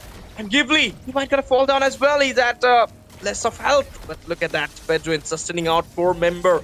There's the gank of 4-member, and he got the killing spree onto the Guna. There's the Ferraga armor still on for the Tyler, and there you go. Josh falls down before the Lord. Not a good case coming out from Serenity at this moment. The Moskov doing the work. It's going for the SOD. Connected. Yeah, connected though. And he went for the fight inside the tier. The structure will be standing strong, but not the Yuzong. Ghibli falls down, and now it's time for the Lord. They don't have the EXP lane to zone out. They don't have the Richie Holder to take this Lord as a contest. So it will be an uncontested Lord for the side of Team Local. There is something coming in. Tech charge onto the way. 4-member knock on. And Harith follow-up coming in as well. Tyler, sliver of HP, got one shot out from the Harith. Now another Chrono Dash. Will it be a kill? Guna finds a kill onto the Harith, but there will be Reens coming in as well. And she got the shutdown as well after the monster secured by her. And it will be the Arthur with the Uranus securing the kill. Now, I will say you need to zone out Super Kai. Slowly but surely, the side of Yazuka. Yazuka, damn, I can't. The name does not go with me well. I'm just gonna call him Yakuza, man. But hey, their side of the team, slowly, the Moskov is shining very well. But at the same time, you clearly saw that, right, Ash? That Lord fight was very close. A lonely Grok was able to create such an impact. So, they better watch out. But hey, one good thing, they're gonna be getting that map control. They have, of course, the control on top. The inner turret is down, and with this macro lead, they might be able to get the goal back. They're almost basically equalizing the goal right now. The Lord's gonna get melted, no issues, but the side of Serenity, You gotta make sure your Harith is able to shine. But I think that was very aggressive from the Harith last time around. He needs to wait a little bit for his team to go ahead. But let's see. The Moskov, no defense. Very risky move. I definitely feel he should be getting the rose gold by now. Yep. This is the start of that Lunox 19 onto the Sky Piercer. But not so effective, I'll say. Oh, what just happened, Liver? He falls down there. The taunt coming in onto the two-member Arthur. He's having a lot of health, you can see. He's surviving. He's grabbing up all those damages for himself. But now look at the Xborg. He's in a very bad position. The Praises Wraith comes in. Guna falls down. Killing spree for the Grok there. Asura now literally devouring down the members of Team Yazuka Esports. But what just happened on the top side? 1v1 situation in which Harith falls down. As Sodi got missed. Okay. This is the Moscov's rampage, I'll say. Getting down the damages and giving out all those sets for his team. Yeah, it is honestly given at this point, considering especially with how the Harith is not obviously someone that can combat the Moskov at this point. Harith just needs a little bit more burst or one defense and he'll be actually able to go toe-to-toe against the Moskov. One of the things that actually Harith wins is the fact that he's AoE. Moskov, not so much. He's single target, so going for a 1 versus 1 is a death wish. So they better watch out, and let's see how do they avoid it. Tyler right now just got his hands into the Radiant Armor, and Lev R, but I like the way you called him Liver. So yeah, Liver is going to be getting that Guardian Helmet as well. The Lord's going to be coming up in 3, 2, 1, and let's see if they can get this Lord for themselves. Serenity, if you do not, you might be in a very bad timing. Yep, the Moskov is getting the farm here, and I'm pretty surprised that the Harith doesn't went for the Holy Crystal in the third item priority. He went for a Divine Clave. I mean, you know, the Holy Crystal, Starlim Sky, this is one of the best combo with the Harith. But no, not for the Magic Penetration. He went for the Divine Clave, and that might be the reason he's losing out the fight against the Moskov. But now the Law Dance, Serenity, they're going for it. Now to the top side, the lane pressure will be there from the Moskov. He's trying to take out some structure for himself. Let's see who will be having the retribution. And it will be Tyler with the retreat. Got the Lord for himself. That Praises Wraith coming in. Lever falls down in the hand of Rins. And now they're just going back. The Moskov is trying his best to take down the structure. Yuzong coming in for the defense. He got his hand on the tier 2. The Faraga armor is not available. Brilliance coming into the way. Praises Wraith once again comes up. The immortality popped up as well. The real might comes up for the Tyler, but no, he will be getting slain as well as Arthur. At last, Arthur falls down. But you can say Super Kai is doing his job pretty good in the map. Not down for a single time. And securing all those tiers. Got his hand onto the mid as well. You know, one thing that's basically happening for... Oh, that is not a good... You were just caster curse, man. It's too real. Okay, he's down at this point. The brilliant spot used, the inhibitor falling down, Nemesis open, and now the bursting down. Lever double kill for Harith. He got the Moskov first, and then the Kamala. The Lord is approaching onto the top side, but this time for the Yazuka side, the retribution was totally onto the point for Xbox. But that will be the easy defense. But onto the bot side, the minions are also pressurizing the lane. So you need to clear it out, or else the tier 2 will be falling down. Yeah, let's see what happens. But it was kind of funny. You were just glazing him, and then suddenly he got taken down. It was a little bit of a misstep from him. He used the first skill a little bit too early. But yeah, the thing that's basically repeatedly happening is that Yazuka right now, they're winning the battle, but they're losing the war. They have gotten the Lord twice, but they have not been able to really take down extra turrets. I mean, the ones that they're taking is basically Super Kai alone. So it would have fallen regardless. So they are not able to translate the Lord into a really capitalizing lead. And it's not going good for them, especially considering they don't have the mid inhibitor anymore. So let's see what happens, 24-12 score, 17 minutes into the game. It's pushing very late. Dominant size only now into the hands of Ghibli. Interesting choice. I feel like that should have come in a little bit early, but let's go. Let's see what happens. They're trying to pressure the bottom lane because they want the minion pressure there, but at the same time, they gotta look out into the top lane because that is where Super Kai is most present in. I'll say like the Jaws is doing a great job here with the utility jungle into his hand. Like the Fedrin is totally the one who is receiving all those damages, absorbing all those damages. Okay, last insanity for the defense. And now he doesn't have the Firaga armor in a very bad position. He might got taken down by Asura. Unstoppable there. Taunts coming in onto the lever at this point. She's getting chunked down by 4 members, tormented inside it. Got down there at Praises Wraith. Gonna miss out Gunnar though, but onto the top side. Moscow trying to take out that inhibitor tier onto the top. Just opening out the Nexus for himself. This is the ultimate push you're right now watching from Super Kai. He's not giving any chance to put that lane pressure onto Serenity. He's trying his best to take down the base turret. You need to guard your base at this point because Super Kai is not gonna give any chance for your team to like go for an easy team fight. Exactly. They are doing, I mean, this is where the Moskov comes online and he's just doing the Moskov things, right? And they better watch out because it's not looking good for them anymore. It's looking risky, it's looking dicey for them. And what can they really do except for split? And when that happens, they're being put into a really uncomfortable spot because someone has to watch out for the Moskov. But at the same time, if they do, they're risking the factor that Moskov can come into a team fight. But look at that. Despite that, they're winning those team fights. Yeah, first the structure, then the Uranus. Brilliance comes in as well. The lever in a very bad position at this moment, getting hindrance, getting taunted down by the Grok. Moskov trying his best to take down the Lord here. Super Kai in a very vulnerable position, I'll say. Use the blink to go back. The Lord approaching into the mid side. But there is the hindrance coming in from the Xbox. He's trying to deflect the Lord's way. Black Dragon coming in, the Firaga armor goes off. He does have the immortality for himself. Dive in for double petrified, lever falls down. What a setup from the Yuzong. And there you go, immortality popping down as well. They're locking down the base at this moment. Moscow trying his best to defend it, but no! First the Xbox, then the crown. It will be Team Serenity with a 2-0 clean sweep against Team Yazuka X Esports India.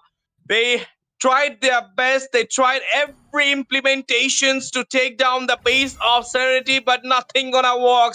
Tyler with a double Choco and Rins with a double MVP to secure the win for Serenity. Double Choco. That is funny.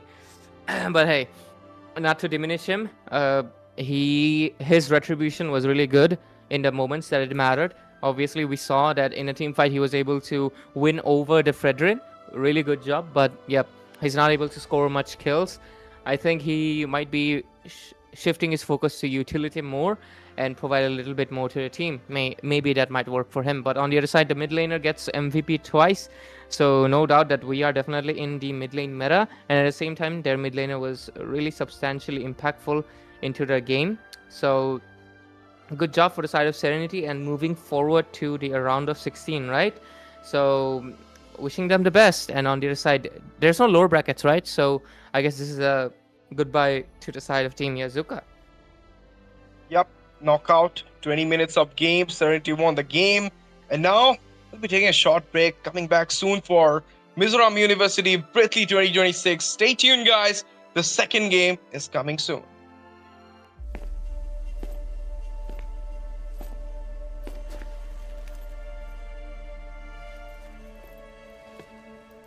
Who did this? Who?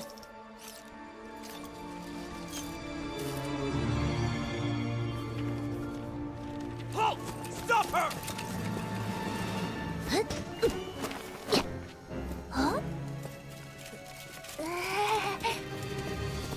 She's the one who took everything. Who are you?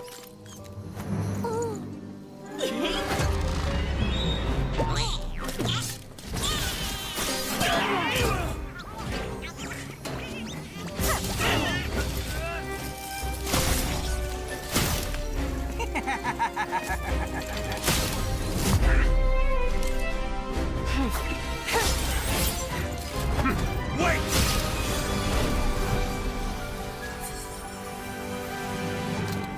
Sorry, Eamon.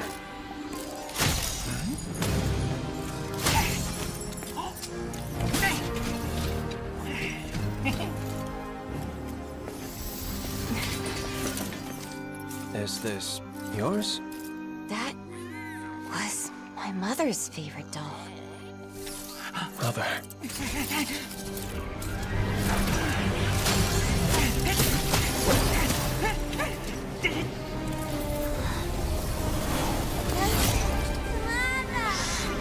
Left us. Because of her!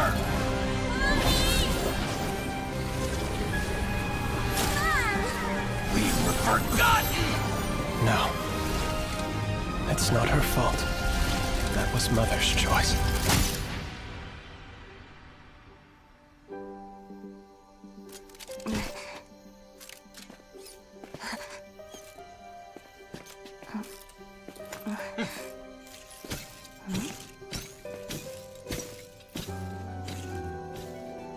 Then he's my... Give it time.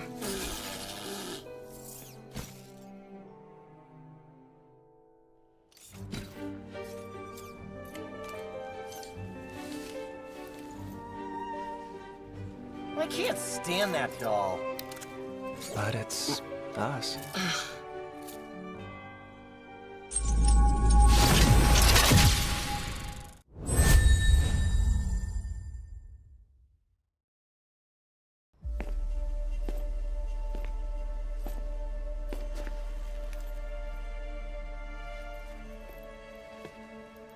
Who did this? Who?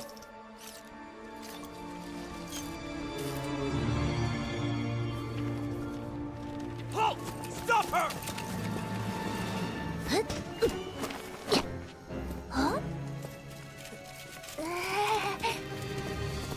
She's the one who took everything! Who are you?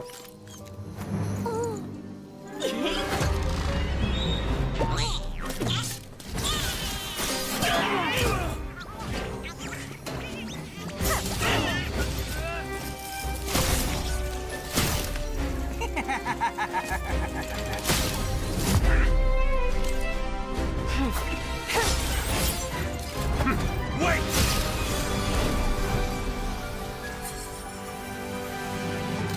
Sorry, Eamon.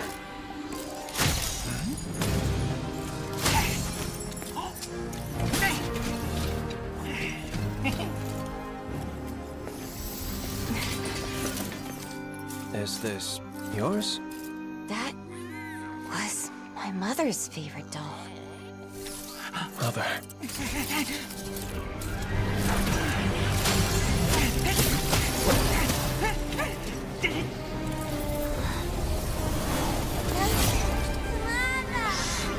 Left us.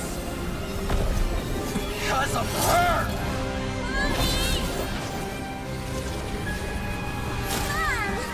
We were forgotten!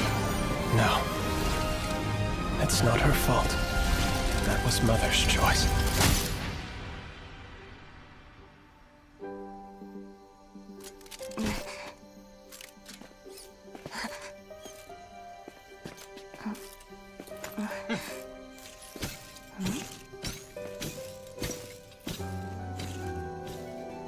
Then he's my...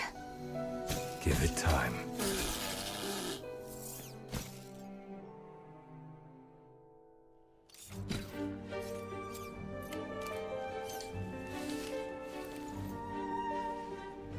I can't stand that doll. But it's us.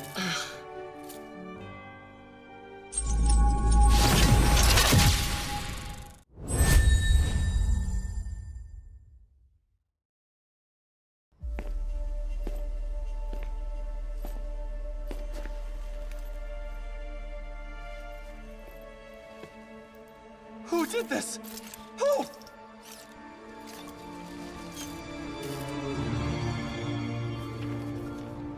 Halt! Stop her!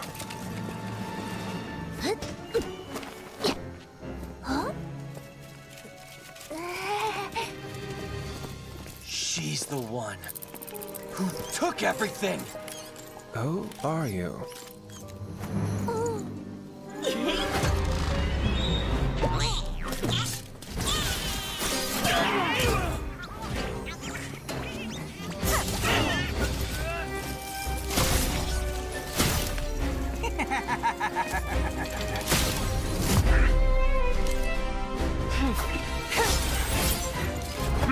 Wait!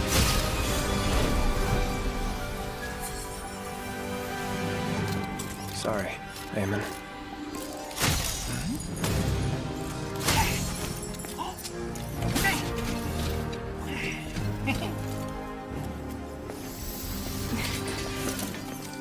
Is this yours? That was my mother's favorite doll. Mother.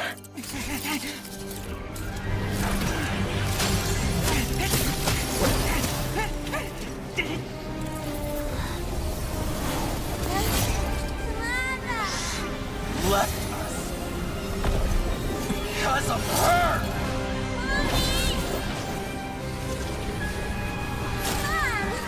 We were forgotten! No. It's not her fault. That was Mother's choice.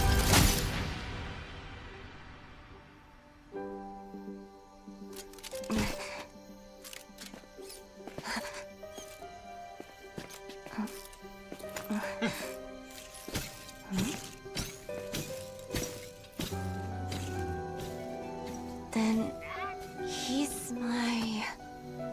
Give it time.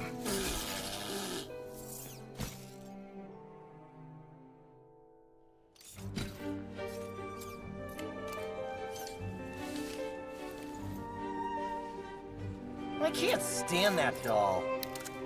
But it's us.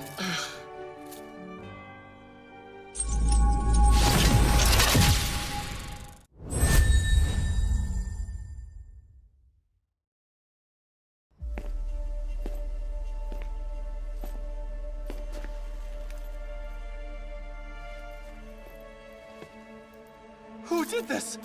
Who?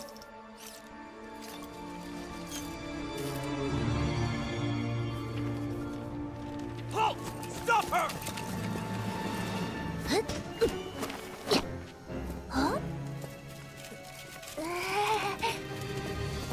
She's the one who took everything. Who are you?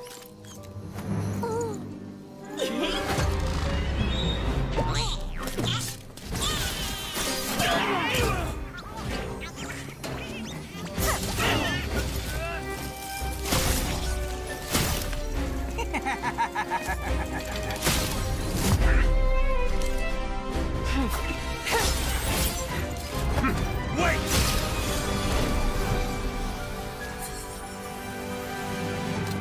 Sorry, Eamon.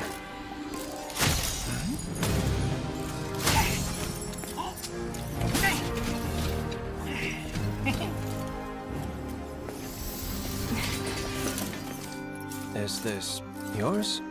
That was my mother's favorite doll. Mother.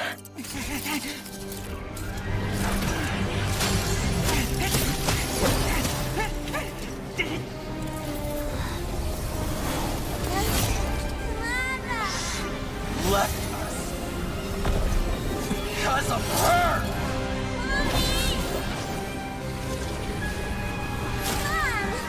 We were forgotten!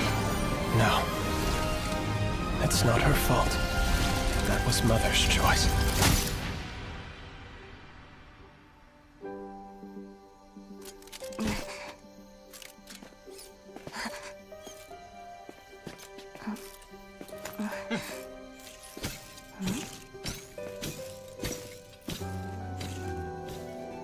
Then he's my... Give it time.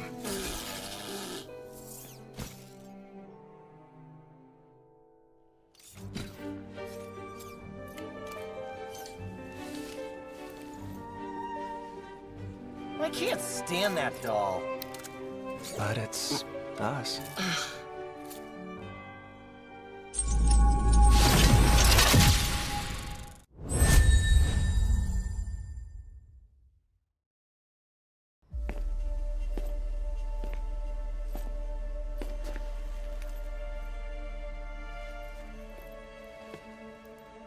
did this? Who?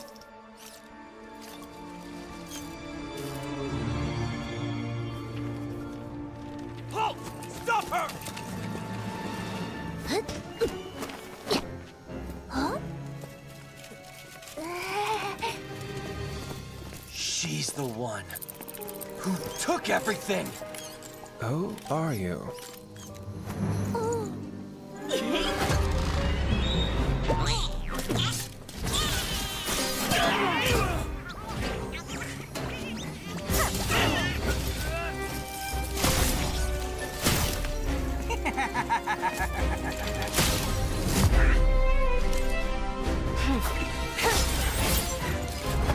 Wait!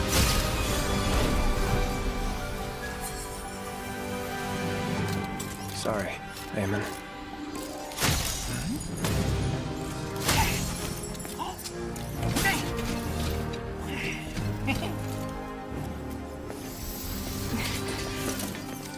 Is this yours? That was my mother's favorite doll. Mother.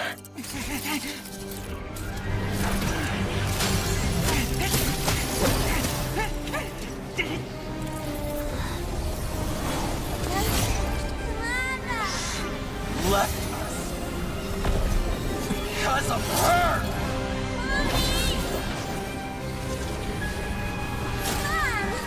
We were forgotten! No. It's not her fault. That was Mother's choice.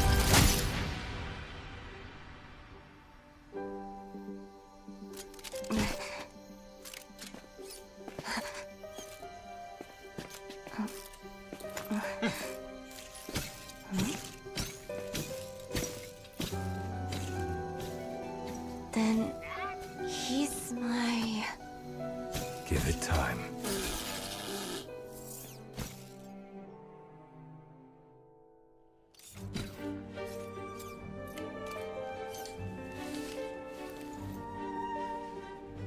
I can't stand that doll. But it's us.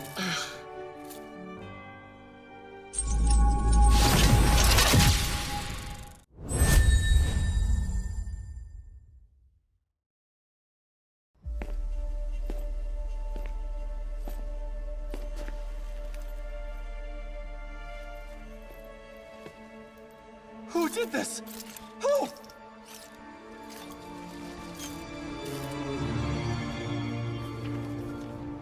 Halt! Stop her! Huh? She's the one who took everything! Who are you?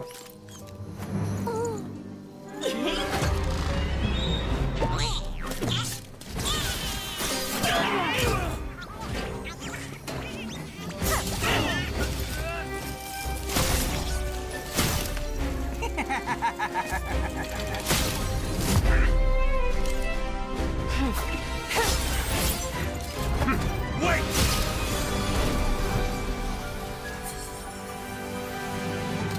Sorry, Eamon.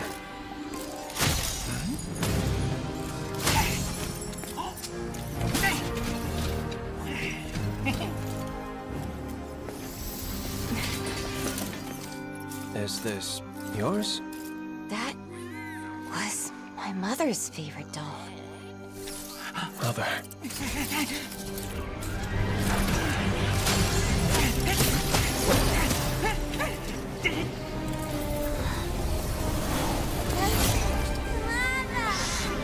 Left us because of her!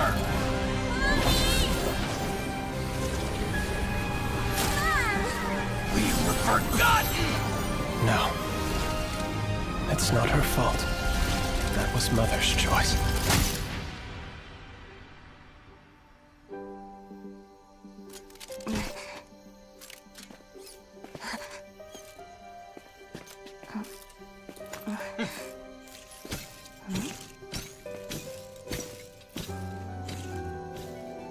Then he's my...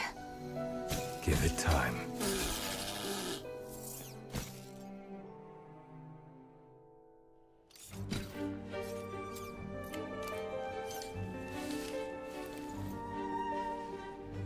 I can't stand that doll. But it's us.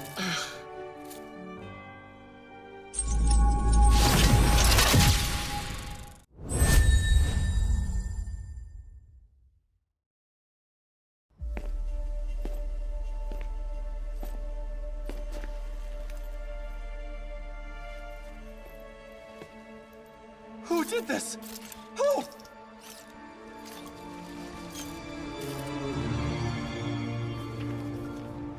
Halt! Stop her!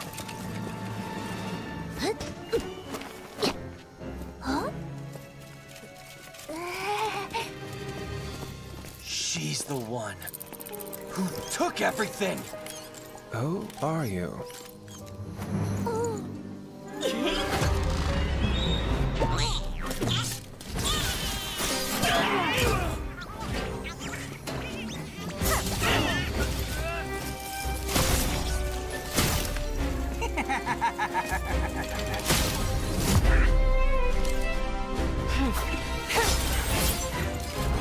Wait!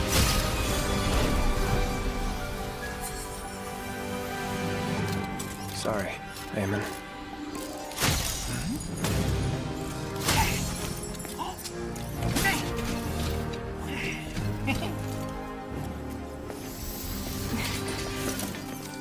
Is this yours? That was my mother's favorite doll. Mother.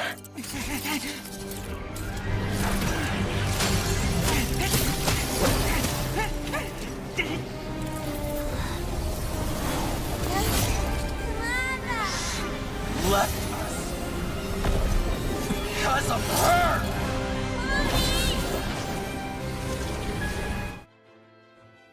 Well, hello, ladies and gentlemen, once again back for the Mizoram University Virthli 2026.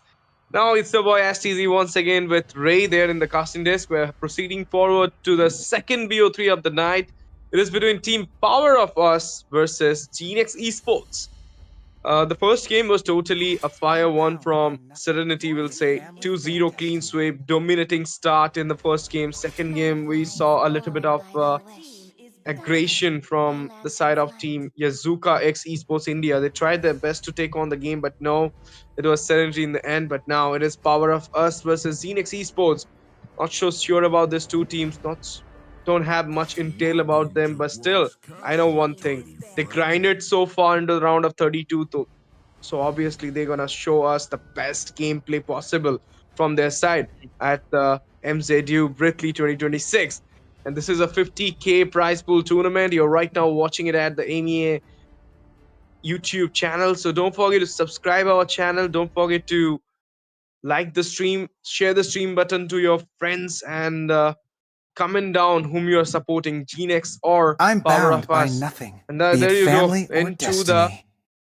draft section. Butterfly Okay, is it is born Genex, by not thy Genex. Wait, wish, sorry. guided But by Power of lantern Us, Ray. flight. Is it Power of Us or Power of US? Welcome to my castle. Should be us. My I mean, you friend. should not be Power of US. It should not be Power of US right now, at least, with how You should everything's not be going. Power of US with an Indian Butterfly flag. is born Yeah, yeah. by thy wish, So I think it is guided Power of by Us, lantern most likely. flight. But I'm actually curious for the other side. What is that? Zynes, Zenes, ZYNES? Like, how do you pronounce it? That is a Is that creative. right now? Yeah, ZYNES or Zin S or Zine S. I'm not Okay. sure. Hopefully they can tell us how to pronounce it, because I'm really curious. Oh, How did they come up with Power it? of Us. Crowned by heaven's First ban, mandate, Ray. I don't want my to say. legacy shall endure. Yeah, obviously it's going to be the Zushin.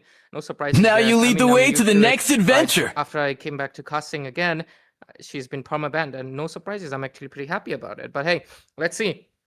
We have in our hands, the bans are done, but why is there a Gushan? That is my Yep. question. Cushion onto the hand of Power of Us. Yeah, it might be a mid-meta thing. Like the mid-meta is here, so there might be a chance that the Gushin is getting banned. For the first pick, soon into the hand of Power of Us. Here, they ban the Sora, they ban the Grok. They have a chance to go for the Alice, the Yuzong open at this point. And the Kufra ban suggesting me like Janus might gonna come up with that Fanny pick. So if you really want to counter a Fanny, I'll say like a Badang Rome would not be a bad choice. Yeah. Barang Room would be a valid choice, matter of fact. But let's see. First pick, there's still a lot of options. A Kufra ban obviously goes to show they might maybe commit to a dash hero, maybe like a Lancelot, maybe like a Fanny. But let's see. First pick, open. What are they gonna go for? A Kalia, a Gatotkacha, or will they go for a mid lane? Let's see. They're keeping us on suspense. What is it gonna be? Fighting Kimmy! POU. Okay, it's going to be Kimmy. Very strong pick. Extremely strong, I might add, actually. I'll say like Kimmy is a good pick. At the same time, you are actually trading off with a lot of picks at this moment. The Yuzong is open. There might be a chance they can come up with a Kalea, Rome, the Gatot Kacha as well. But okay, the Gatot Kacha might be not a big thing because with a Kimmy, I'll say like I'll suggest a high loss Rome. So obviously the Gatot Kacha is not the big deal, but the Kalea, you left the Kalea. For now, Power of Us can come up with two combos, Ray. A Kalea I am a Fedrin, daughter of Kimmy is there for the Northernvale. damage, I swear or to the high protect it loss till my Kimmy, last and breath. there might be a proper assassin I kind am of the jungle. power of light There you go, incarnate. Freya, Kaza, pick off with damage. Giannis Esports is literally towards that aggression, I'll say. But Freya got nerfed, Ray. Yeah, Freya is nerfed, and the Kaja, a very early Kaja actually. Not exactly sure why such an early Kaja is actually picked. Very I doubtful. feel a Fanny. I smell a Fanny here. Yeah, They it banned is the too Kukra, they obvious. went for the Kaza. There might be a chance that come up with a Fanny jungle, Giannis Esports. The night The way you're sky saying tells their all. team name is funny. I mean, I'll tell you why. I'm thinking of another word, but hey, it is too obvious. It feels obviously like a Fanny is gonna show up. So Power of Us can just ban. Okay, what is this? A Tiger getting picked up as well. Very interesting choices so far. And right now, I won't be surprised if there's a Fanny. If not, I feel Power of Us will just ban the Fanny, man, because what gives, right? There's no issues. Give Just a ban lot the of Fanny. hints. You give a lot of hints for the Fanny, so now you need to grab that Fanny for your side. And with the Exactly. Fanny coming in, the Kimmy and the goal laner might be in a very vulnerable position. And what you can come up with the jungle, like for your side, Joy or a Fedrin, like against a Fanny. I know a taunt will be there, but still, like Fedrin, Fanny, not so sure. Okay. Let's see, eh? Let's see what happens. We will soon get our answers. I mean, not eventually, immediately, as we Let might them dive play the into it. hero. Let's see. I will Okay, be the Yu truth Zhong, good this choice. world desperately Surprised they actually did needs. not prioritize the Yu Zhong from the side of Team Zionist Esports. They went for the Freya gold lane, but yeah, it is pretty obvious what they want to go for right now. And I'm curious to see what they can bring into the table because obviously, but let's see, let's see. A lot of options at this point open for the band section as well. You have the jungle open for Power of Us. So do the Zionist Esports. They're yet to pick their jungler and the mid laner, and the mid laner, of course. And for the side of Team Power of Us, they're yet to pick their go laner. So we might gonna see a ban on the carry because like carry is a proper.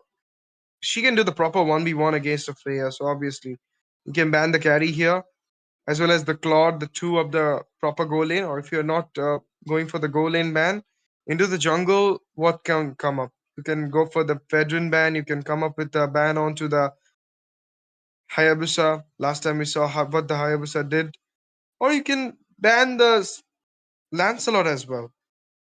Yeah, they can actually.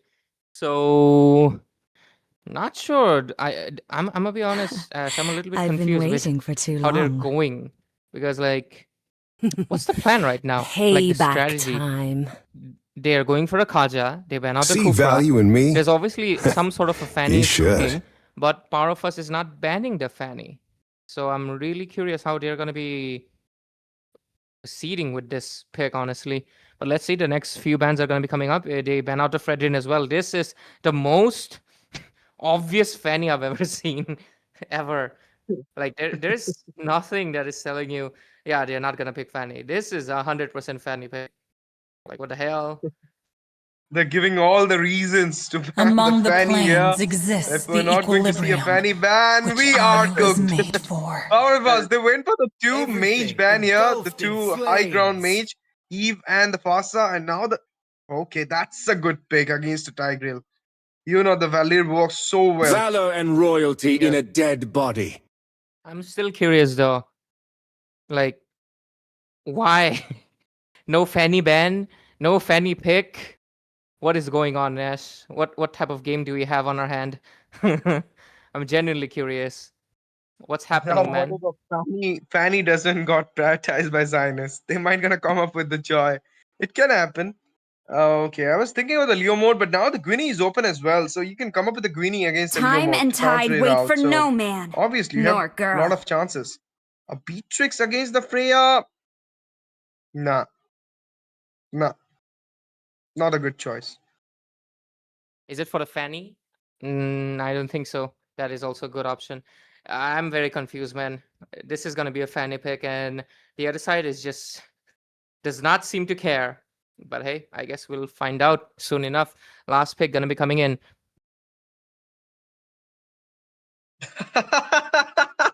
Okay, no Fanny, sue you guys, sue you for the jungle. But against the Leo mode, I'll say Leo mode have a lot of advantage against the Suyu because of the Phantom Steed and the mobility he does have with the ultimate on. But at the same time, the Suyu is kind of slippery. He can easily dodge you out with the skill 1 and the skill 3 because he does have two blinks in his hand. So obviously, like this matchup is kind of, I'll say, a unique one, having the Valir, Suyu in the jungle, and the Tigreal onto the roam. So obviously, like a little bit of uniqueness, a little bit of you can say off meta things on both these sides. But the early game, let's talk about the early game. Ray, it's Sinus Esports. Freya, Suyu, Valir, Yuzong, Kaza too. They are totally full of the early game composition. And Yeah. about the power of us, they're kind of tilted towards the late. Yep. And with this, we're going to be going into the Land of Dawn, ladies and gentlemen. There's no Fanny, so not exactly sure what was all that about.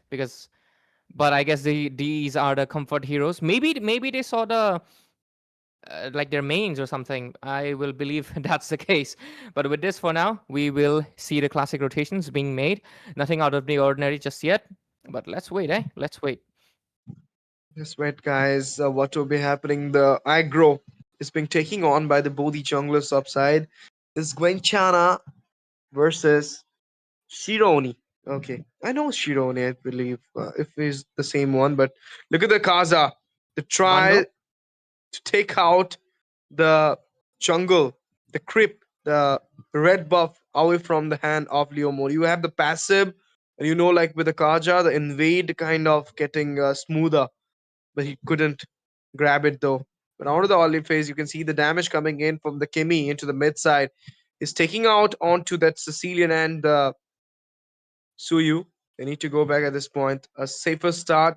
Not a single casualty has been seen from both these sides. I believe it might come up with the first turtle. Yeah, most likely gonna be the first hurdle where we will see the first blood coming up. But like you mentioned, what was it again? I'm sorry, just sometimes brain fog. But yeah, regardless of that, 0-0 score, no first blood yet. Just like you mentioned, the Kaja is giving them a little bit of that good invasion. But of course, I think in the later phases, the Tigreal is going to be a very juicy pick, right? So let's wait for those sets. But oh, look at Kaja in a bit of danger. Gwenchana is going to be fine too. Yeah, forces out the flicker from the Kaza before the turtle. The Phantom Seed works so well, but now he doesn't have the Phantom Seed for the turtle. There is the slash coming in for the Suyu. He went in and will come back as well. The turtle into the Land of Dawn. And we might gonna see a contest this time as well from the side of Team Giants Esports. But the dance already been started from the side of Power of Us. You can see the zone out from the Kimi.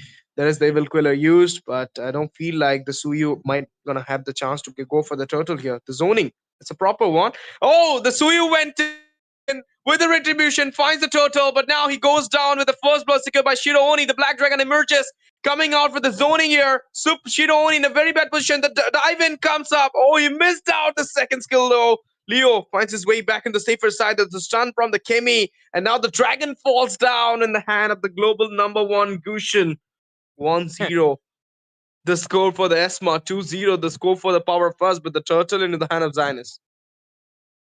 Impressive so far. The side of Power of Us get 2 lead immediately. Of course, the Kimi being very impactful, and it is going to be very dangerous if we go into a later phase, right? Power of Us has a extremely strong. I think it's the same Shironi, right? It's the Bando. It's Bando, right? The Alucard main, if I'm not mistaken. Yeah. But yeah, so far might be. Not so sure. Like might be it is Bando with the Alucard main. Oh, we're not sure about it as well.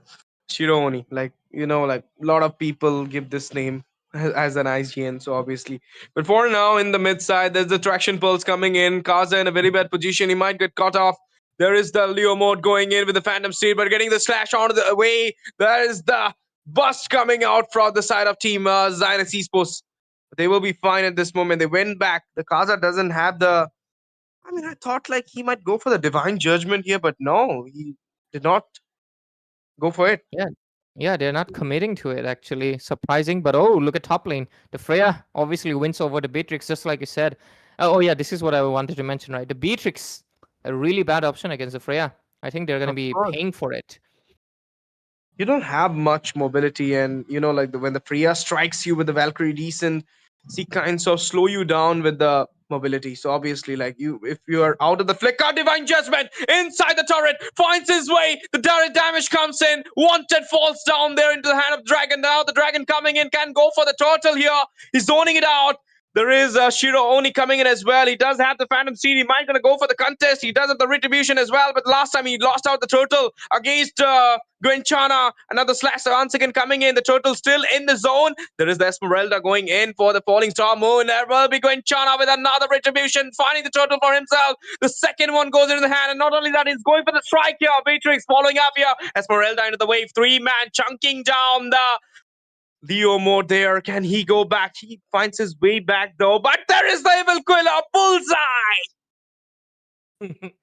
Love the emphasis, Ash. But anyways, with this, the bottom lane. Bottom lane, they're still going in. They want to take down the Esmeralda at any cost. Yep. 4-man. Now just grinding there. The 5th one coming in as well. Slash inside the tier. A lot of damage. Esmeralda falls down, taking down the Kaza as well. With the cost of the Roma, the EXP later goes down. On the top side, Beatrix finds the structure. Trade up to trade for both these sides. But it is Zionist who are right now in a better position with a 1k goal lead, which might gonna get recuperated soon by Power of Us. I think that's going to be the case soon, but let's see. 3-4 score. Zionist Esports right now with 1 kill lead. The goal lead is also shifting towards them. They also have the upper hand on the objective, main to the fact that, of course, that's Suyo with mid lane. We might see an engage. Look at that. Okay. Another engage coming in there. That's Comis, and this will be Sam giving the kill onto the Kaza. The Beatrix going in. There is the Valkyrie Decent being used. But not gonna capture anybody. He needs to go back at this point. It's fine. I mean, the score-wise, the micro-wise, it is same Ray. But goal-wise, it is not the 1k now. It is coming into the 900 thing.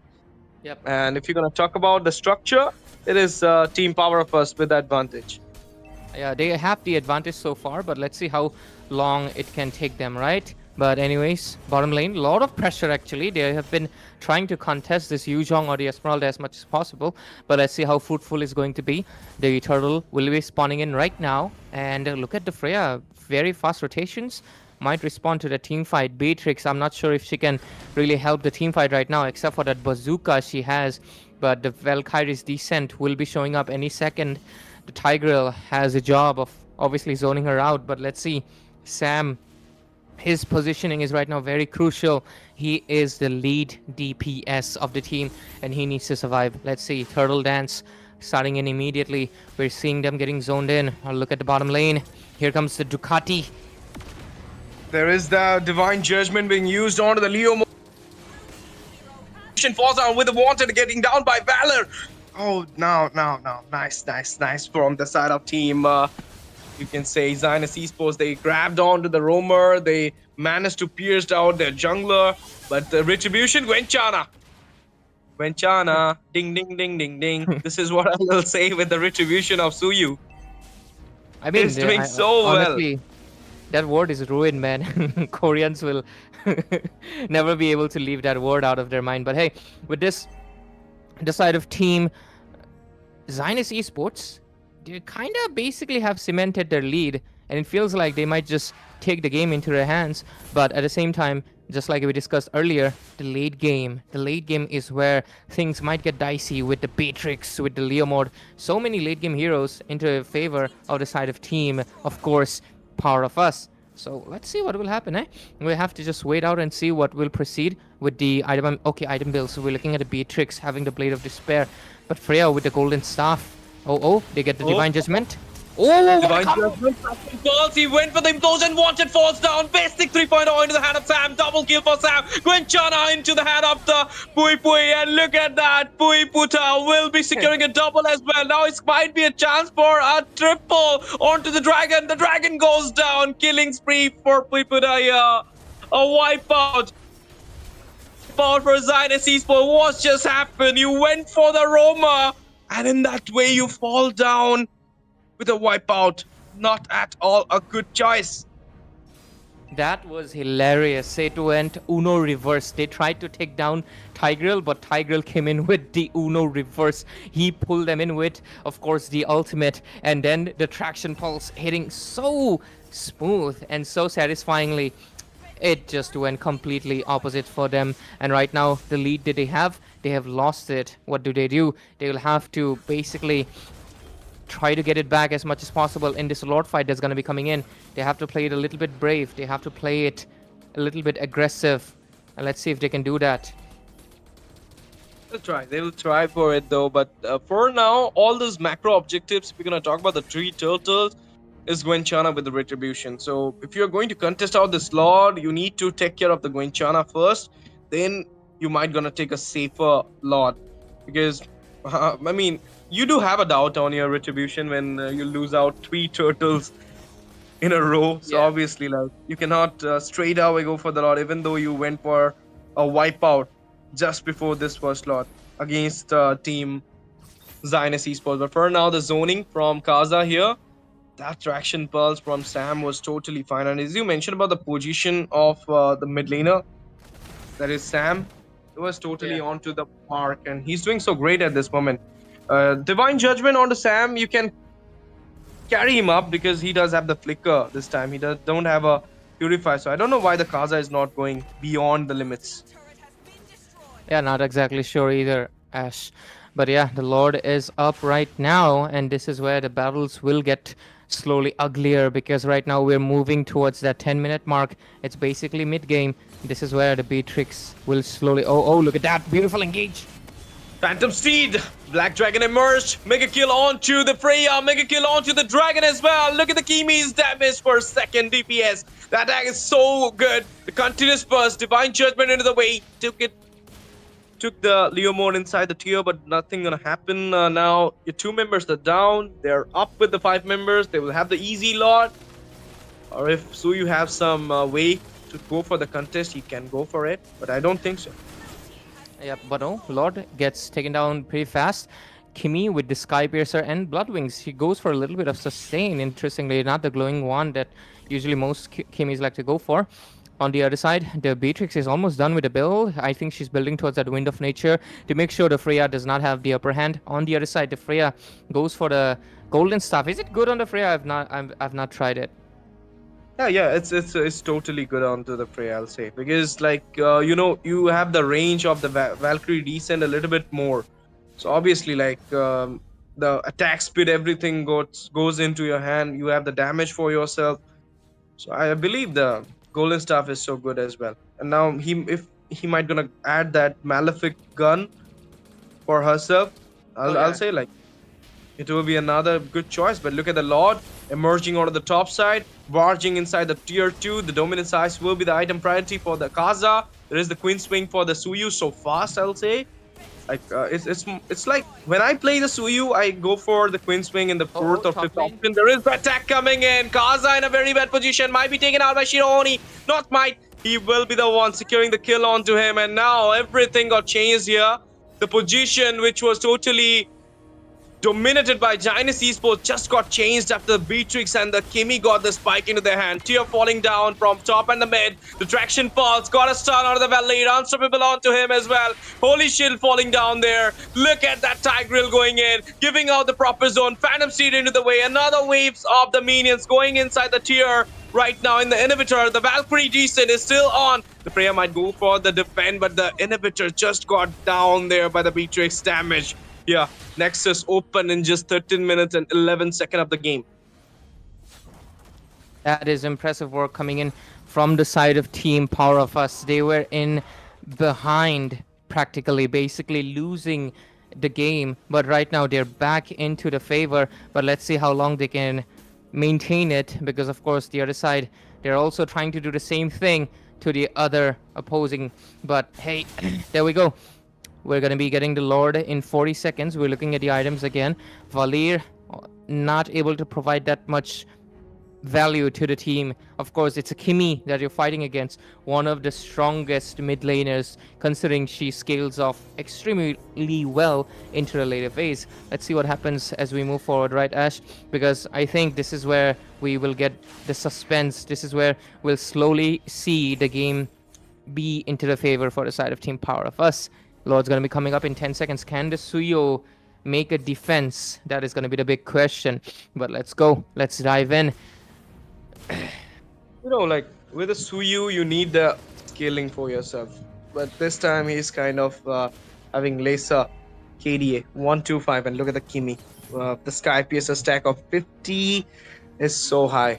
And she's playing so safely. And even the Kaza, the last time he tried to go for the Kimi, he got tormented by 4-member gang. So obviously, like, he's playing safe, he's staying back. Kaza is trying his best to pick off the Kimi, but he couldn't do it. So, but now the Phantom Steed into the way. Gwenchana might go for the Lord Steal, but no, he can't do it. Shironi into the Lord way. And now Gwenchana falls down. Monster for the Kimi. He's going for a double, but got a shutdown we are by the Freya. What a way to take down the kill. And not only there's Kimi, but Shironi falls down in the hand of Freya. The Valkyrie Decent is now piercing out the kills for the side of Zionist. Triple onto the Puiputa. He might go for the Maniac at this point. The Flicker buzzed in there for the Tigreal for the defense. He went back to the safer side, and the way Kaza falls down in the bot side. The Dragon is trying his best though. He got the reason with the onto the minions. But there you go. Freya need to clear out the Lord here solo. Somehow managed to defend this Lord Ray, but they lost the fight as well, I'll tell. Because even though the Freya got 3 kills, still Team Power of Us managed to grab up 2 kills with the Lord. Yeah, this fight was clearly, I mean, it does look like, hey, they kind of, lost so much. They got a shutdown and everything. It was still into the favor for the side of Power of Us because ultimately they did not lose much. The turrets are still kind of intact. The mid lane still playing it safe. So I think we still have some time to really judge it into the later phases, right? So let's just wait and see what happens because we still have some time. Okay, Basic 3.0 just now got his first Ice Queen 1. I mean, what am I saying first? I mean, his Ice Queen 1 just now. So we have some time in our hands. Let's take a look into the items of the Beatrix. She's building towards the Rose goal, making sure she does not get bursted out that easily like last time.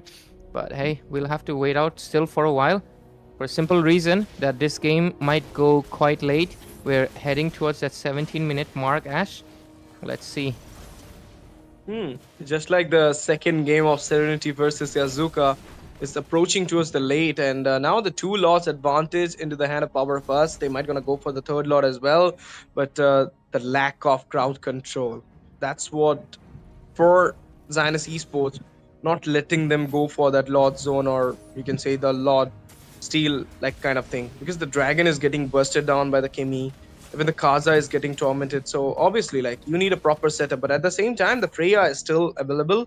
She's getting the spike into the hand. She got a triple kid recently. She might gonna be the X factor for the side of Team Zionist Esports at this moment.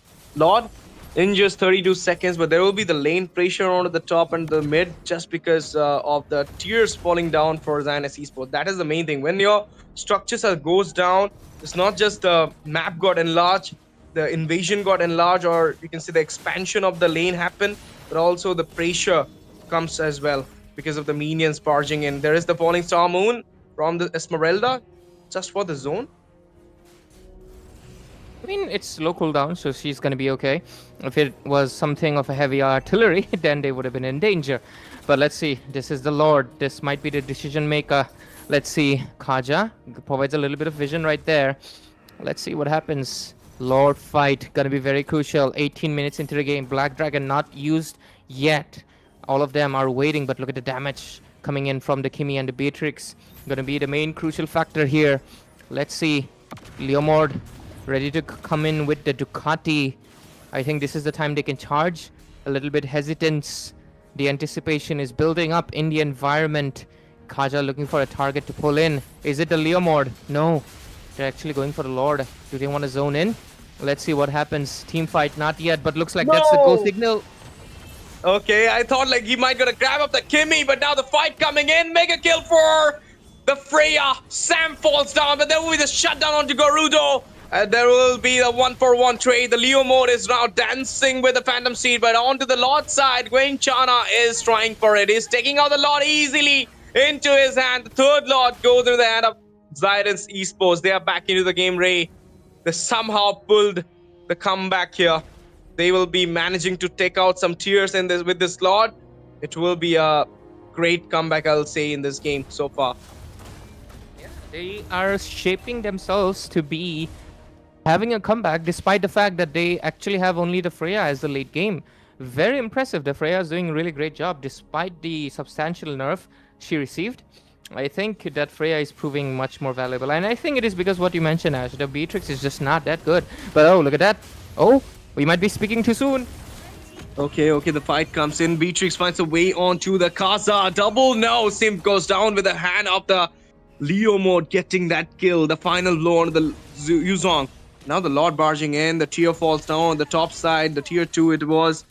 But on the bot, Freya trying to go in for a little bit of split push. Not aware of the Esmeralda though. Okay, that will be the 1v1. Absorb versus the damage. It is one of the best 1v1, I'll say. The Esmeralda is escaping at this point. The Valir comes in for the slowdown. There is Freya giving out the hefty damage. Gerudo, he doesn't use the Valkyrie decent. I don't know why. Should have used it. But it might be the thing like the Starfall Moon could have come in. So that's the reason she doesn't use that Valkyrie decent. Could be just trying to play it safe for now. They don't want to make any more mistakes. Because if they do, at this point, they will pay for it extremely. They don't have an inhibitor in the mid lane. They might lose the other inhibitor, or they might just ultimately lose the base as well. It's a very risky play, and they will have to watch out to really... I mean, they'll have to basically watch out in what next moves they do. Let's see, what do they proceed with? Esmeralda right now taking a lot of damage. She needs to be careful, because right now, she will get melted pretty fast. But there we go. Oh, is that a pick-off? No, not yet. Dragon is trying to poke down that Esmeralda here, and you cannot pick up a... Oh, Flicker! Divine Judgment! Onto the Kimi! He finds a way back! Sam with the immortality at this moment. The double Petrify coming in, but Garuda Reina is getting a lot of damage from the Beatrix. There is the damage onto the Kaza as well. Look at that! 3 members, they just went back to the safer side. That was a nice retaliation comes in for the Zionist Esports. And what a fight from Power of Us. The crowd control, the chain CC is totally working so well at this moment. Now they will be going for the Lord. And you know, like with lesser health, you might not gonna go for the contest. Look at the zoning coming out from the Tigreal at this point. But the Kaza is also still there in the backside. He might gonna go for the Lord directly, but he doesn't have the flicker at this point. The Yuzong coming in. And there is the Suyu as well, Gwenchana. Let's see, Phantom Seed into the way. Retribution, who will have it onto the Lord? It will be Shiro Oni with the Retribution. Kaza falls down. Vizta onto the hand of Sam. Depuya will be falling down as well. Double for Sam. Triple coming in. No, he got the immortality down by the Dragon. Now there is the halt coming in by the Trigal, but the Trigal is getting zoned out by the Dragon, and there you go. Dragon finds the final blow onto the Tigreal, but in the meantime, Esmeralda, he finds a kill onto the Gerudo Reina. What is happening? The game is going a bit of back and forth, but right now with this Lord, I think we might just have our winner for this first game. Power of Us, they only have to deal with the Yuzhong and the Valir, but at the same time, looks like they're more focused on taking down the inhibitors. As look at that, Akimi's trying to pressure on top, and Leomord is trying to do the same on the bottom lane. I think they might be able to. Oh, Valir uses the ultimate to purify himself, but I think their inhibitors are down. Here comes the dragon. I think they can defend this. I think the defend is possible. Yeah, they deflect the Lord into other side, but the minions are barging into the tier. There is the Kaza coming in, resurrected back into the Land of Dawn. Lord getting defended down, Phantom Steed into the way. Black Dragon finding his way onto the 2v1 situation. And somehow he survived. Somehow he defended his base. 3 Lords, and all just got, not 3, 4 Lords actually, Ray. And all those 4 Lords got denied by both these sides, and now we are approaching towards the 25 minutes mark. This game is going insane. Zionist not going to give up. So do the Power of Us. Yeah, this game, I think we might push it to 30 minutes. Both of the teams are reluctant on really letting it go. They're not exactly able to win it, but at the same time, they're not looking to lose it either. But let's take a look. 49 stacks for the Kimi, and then turret-wise, though, obviously the side of Power of Us is still ahead. But oh, Dragon on the other side might be making a mistake. Okay, that was a little bit of overextensive move, but somehow he finds his way back there for the defense. But onto the Esmeralda, onto the bot side. This is the thing, like when all of your inhibitors are falling down, you are more vulnerable to the base pressure. Or you can say the lane pressure on the base. So obviously, for now, if you're channeling way good on the minions, you have a lot more chance to take the Lord, because someone will be there to guard the base. So in a 5v4 situation, you have more chance to take that Lord out. But Gwenchana, Retribution, if it works so well, then we might gonna see a 35 minutes game. Who knows? Now the traction balls used for the zone. There is nobody onto the Lord area. We might gonna see Gwenchana barging in at the very last moment to secure this Lord for himself. But before that, look at the Esmeralda. Oh, Valkyrie decent. He goes in. Gwenchana, Shironi with the Retribution finds the Lord onto his way. But now the 3v5 situation coming in for the side of Power of Us at this moment. Look at the Gwenchana. He finds his way back. Wanted falls down into the hand of the Dragon. There is a slain onto the Tigreal. Traction falls into the way, but Shiro Oni will be the one getting down by the Freya. The final blow. Immortality popped up for the Beatrix, and he's Night Round trying to take down the Kaza, but the Kaza way back slash from the CU, but he goes down, busted there. Vegeta finds his way onto the Beatrix. Now the Valkyrie decent once again coming in. Kimi in a vulnerable position will be taking out Sam. The Lord going inside the base. They need to defend it all the way. Esmeralda and the Power of Us, they will be standing strong, but how longer? That's the question. After the Lord defend, will they come up for the base directly, or there will be a chance Power of Us will still survive, Ray? This is so back and forth, right? But I think we're seeing a repeat, like non-stop. The Lord gets taken down and the other side defends it, and the game keeps on going. We're right now at 26 minutes. The game sees no end. But one thing, Zionist Esports is right now at the biggest danger. Reason? They don't have any inhibitors. But I think we're going to be seeing, right on the first day, right? This is the first day of the tournament, and we're already seeing the game go like so long. Not exactly sure. I think Beatrix and Kimi both have to play the safest and provide the most damage to the team, and they have to do something about the Freya. But Freya is just on a Purify, so it doesn't exactly matter that the Tigreal can do something about it. And Shironi, he's a Tigreal, right? Leomord. He's not going to be able to win against the Freya either. But I think this next Lord, if it's taken down by Power of Us, it's going to be really hard to defend it. Let's see what happens. But oh, they force a flicker from the Valir. They might be able to catch him out and make it a 5 versus 4 team fight. But oh, a Wind of Nature coming in for the Freya, making sure that the Beatrix might not be able to win a 1 versus 1 confrontation. Let's see what will happen. Oh, do they want to go for the Esmeralda? No, they are just making sure to poke as much as possible. Lord's going to be coming up in 10 seconds. Ash, do you think it's going to be the last one, or we might be going in for another? Who knows? Who knows? If Zionist going to get the Lord and then losing out the members, I'm not sure. I mean, this is what happening. Power of us getting the Lord, they're losing out the members. Zionist defending the base. They're trying their best, and then they can when their time to come for the tiers, all the Zionist members are back into the game. That is what happening since the previous 5 lots. But for now, this is The last sixth 20 Lord minutes. of the game. Yep, the 6th Lord of the game. You're gonna see the zone out coming in. So well, Sam trying his best. Valkyrie decent in the way. Traction pulse comes up. He finds his way back. Garuda falls down there. Sam got the kill. Retribution. Shiro Oni, ladies and gentlemen, with the 5th Lord of the game. Shiro Oni just grabbed it up for the side of Power of Us, and now they don't have the Valkyrie. I mean the Freya. All the elevators are down. This is Ray, a 28-minute slot. One of the heaviest slot, I'll say. So it's not so easy to defend, but at the same time, if you can deflect it out, if something in a way you can do this time, even the slot is so fast as well. So obviously, like, not so sure, Ray. Yeah, I think this time they might be able to push it. I think this is where we might see the game ending, Ash. Look at that! Oh my god! It's going to be end, or it's going to something. Traction falls into the way. The dragon in a very vulnerable position. He will be forcing out the black dragon form. The Lord barging inside the base at this moment. Look at that. Vegeta will be the one falling down first, locking down the base. And there you go. Your winner for the game number 1 in this BO3 series. Power of Us. They finds their win after a 29 minutes of brawl in this game number 1. This is funny. Beatrix got the MVP at the end, despite the fact that, honestly, I think Beatrix was not the best pick. Honestly, I think they could have had better options. But regardless, obviously, since this game went so late, she ultimately did get the MVP. But on the other side, the Freya, I think, a really, really great job. He was the sole reason the side of team Power of Us were not able to do anything. Oh, I knew it. Their squad name is Po. Power of Us, Popo.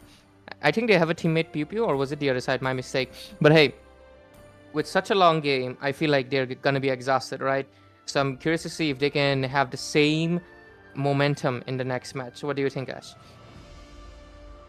I think the next match will be a big one, because it's not like Team Zionist, they just throw out the whole game to them.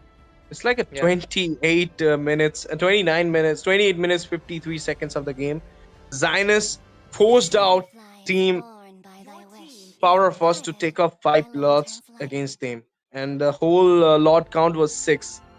1 lot for Venchana. Shiro only took 5 into his hand. He does lost 3 turtles, but doesn't matter. He got the lots into his hand. So obviously, I mean, the big man into the I'll say is Shiro Oni with the retribution. Because what if you lost out on retribution at that point? Might be Zionist who could have pulled out the game for them. So obviously, like, well played, Team Power first. But now you need to make sure that the win trade will go again and again, so that you will come up with a 2-0 clean sweep. Otherwise, Zionists, they are not going to give up so easily. They will come up with a comeback strategy. But now, Grok with the first ban priority from the side of Team Zionist Esports. Power first, they might going to go for something, a respect towards the Freya? Question mark? I'm bound by nothing. I think Freya ban be it has to be family warranted or right now. The destiny. Freya was way too much of a headache for them. They have to. If not, they're gonna be like born by in the a, such a time bad and place, tide wait honestly. for no But man. let's see, we nor- are gonna be Welcome moving to ahead, my ladies and gentlemen, castle, with this game my number 2 friend. of today's second match, and we will see if the side of team. Okay, they ban out the Beatrix. I don't think that was necessary, but hey, I guess we respect it. But Zushin ban from the side of Zionist Esports, that is a really bad ban. Or do you not have a player who can play Zushin? Because, I mean, Power of Us is the one who needs to ban Zushin, right? And if they do not ban Zushin, you can get the Zushin for yourself. They are the ones banning Freya too? Huh? What is this? Oh no. Might be a strategy behind it. They banned the Beatrix, they banned the Freya at this point. And the Jushin is still open at this moment. The Gushin got banned though. Grok with a Gushin.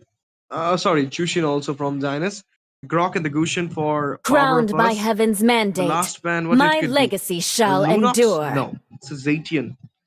At this point, the Yuzong is open once again, so it's like you're giving out Zionist to go for that Yuzong first pick. Yeah. I think this is honestly like a really weird ban coming in from the side of team Zionist Esports. They could have played into the advantage that the Freya was so good and just be on the lead, but they decide to play a different game. So not exactly sure what's going to happen. First pick, they can go for anything, but they might commit to the Kimi maybe, seeing how value the Kimi was able to bring into the last match. What do you think, Ash? I think Kimmy, okay, last time it was in hand of Payback Sam, so not so sure like if Zionist will actually go for it. Look at that. They went for the Farsa here. Are Interesting. they trying to go for the Granger? Work Burst? Hylos is open as well. They can come up with the Gatut Kacha and Philisa Let like a them fan. play the So hero. it could be an option for them. I will be the But with the truth pick off, this the world last time talking about the desperately pick off from needs. Zionist, they went for the Kaza pick. So obviously, but as I mentioned, you leaving out the Yuzong, man. You're living out the Yuzhong, man. You're leaving out the Yuzhong. It is going to be really risky again, but let's see. I think we'll have to wait for a while, right, Ash? Because I think the draft is a bit confusing to me. I'm having a little bit hard time to really predict them. And Power of Us actually pick up the Eve against the Farsa. I think they're kind of taunting at this point. I'm gonna be honest, Ash. I mean, at this point, like Yuzong is on your side, so you don't have to worry about backline dive. I mean, hindrance diving because you got the Yuzong. So Farsa is now in a vulnerable position. When you're casting out the Feather Air Strike, you are kind of vulnerable to that Yuzong. He might gonna catch you up easily with the Black Dragon form. So against Eve, what else could be a better hindrance for the Eve? Joy Jungle, yeah, you can reach out the backline easily. So I'll say like Joy Jungle might be an option for them. Or They call me else a hero Kalea. because I Kalea The is open at night this point. So you sky can come with tells the Kalea, all. but look at that. Esmeralda, this time to the Zionist. Yishin Shin into the hand for the jungle. It's like they're just trading off the EXP. Last time the Esma was on the hand of Power of Us, and Zionist went for that dragon. This time the dragon Yeah. onto the Power of Us, and Zionist got the Esma. Yeah. It looks like they're actually switching a little bit. Not sure what they're trying to do, but I think we'll wait. I think we'll wait for a while until the draft. Okay, there comes a bull, a Red Bull. It's going to be not the drink. It's the Minotaur coming in for the side of Team Power of Us and Zionist Esports. They have committed with the YSS, which is most likely, I think, going to be what this thing, right? God damn it. Goal lane. Wow, I can't. For a second, I was like marksman lane. I've but been waiting for too let's see. long. They man out the carry. Despite, I think they're considering the YSS could be jungle, right? Yeah, obviously, and like you said the Red Bull, but I remember what you gave the name for the Minotaur, and that was a fabulous name I always use even in the draft. Go for the Walking Guardian helmet, bro. And they were like asking me, "What the heck is a Walking Guardian helmet?" I'll be like, "Oh, sorry, you don't know, Ray. It is the Minotaur." But now the banning phase, Carry Valor got and banned royalty here. in a dead And from the body. side of Team Zionist Esports, they're going for the Leo mode ban. Last time the Leo mode was a little bit of problem in the hand of Shirooni, I'll say. But what if Shirooni come up with the Alucard and then boom, Ray Sherlock Holmes got his mind out with the Alucard Bando. They will ban out the Leo mode. Will we get the Alucard? I'd be pretty. I would love it actually to see an Alucard right now, considering they don't have much crowd control, and Alucard can dive in and take down the Farsa. I mean, it should be Bando, honestly, right? Yep. It might be Bando, but not sure the Alucard will come up or not. Tigreal. Okay, that's an interesting ban from Power of Us. I don't know why you banned a Tigreal. I'm not sure. Like they're banning their own heroes they picked the last time. Come on, Dexter. It's I our have- showtime. I have no idea what they're doing, man. Both of these teams are banning their own heroes when they could have the advantage over it. Like, And I'm a bit confused, honestly, Ash. Genuinely confused. Not sure what they are trying for at this point. Team Power of Us. What will they go for the fourth pick? They need a goal laner. They need a Chungo for their side. Last time they give us every. I mean, that was not Power of Us. That was Zionist, who gave us every chance to think for a fanny pick, but then they come up with a Suyu. They just Yeah. played with our mind, and this time Power of Us are playing with our mind. They are banning out the carry. They ban out the Tigreal. The Claude is banned at this point, so Harith is open. It's You my can come up with way a or the highway. Moskop Okay. and okay, Ixia. That's a rank pick, I'll say, but it's a good pick. Yeah, this is a. They also went Beatrix in the last game, right? Yeah, I think they're pretty. I think they're pretty keen on playing for the marksmen that are more popular into the rank phase, because I don't think the Beatrix is. I mean, sorry, the Ixia is much used in this game. Or what if, my hypothesis, whenever something like this happens, what if they just want to try the skins? I am the power of light incarnate. But anyways, with this, we're going to be seeing the Kaja coming up again for the side of team, obviously, Zionist Esports. And we'll move ahead with the last pick that's going to be coming up from the side of team Power of Us. So what's going to happen, Zionist Esports? Let's see. What do they have in store for us? Ling? Now they pick up the Ling after the last game. This is so odd. Nothing is making sense, and I'm not sure how to process it. This is a very odd game, and I think we are in for a ride, ladies and gentlemen. We will see how good we traverse the boundaries of the. After a Kaza, Ray, like after a Kaza, you went for the Ling. This is quite. What is happening, bro? Okay, I'm not sure though, but let's see. Harith, Kaza, there is a Ling in this meta, but the recent patch having nothing about the Ling. But if you're so good with the Ling, you can actually pull out the game for yourself. There is the Ishinshin for your side. Against the Ishinshin, I believe like you could have gone up with that Suyu, or maybe with the, you can say with Amon as well. But Ling in this off meta, not so sure though. But let's see. They have an advantage. They got the lead in this PO3 series. Team Power of Us. They just need one more win in the early phase. Look at the Kaza. He went for the invasion, getting a lot of damages from the side of Power of Us this time. He just got down there. He just went back with a lot of scratches on him. Now look at in the mid. I think that he also kind of got confident, because hey, we have a Kaja, but hey, Kaja only gets his skills later, my boy. So yeah, be a little bit, be more careful. But there we go. Oh, look at that. They might be able to get the first blood here. Ooh, that's one. That's a good one, I'll say. The Kaza went in, the Forza got the burst on the dragon, and there you go. The first blood for the side of Team Zionist Esports. I believe we might gonna go for the third game decider. The way Zionist started this game for them in the do what I said, they are really into the way for win, I believe. Because the draft kind of suggesting me Zionist got a good draft here. They got the Kaza for the Ling. The Ling without the scaling in the early phase, without the snowball might not be a good thing, but there you go. A little bit of poke coming in by the Minotaur. Oh, with a Minotaur, Ray, you have the reason as well, so obviously. Yeah.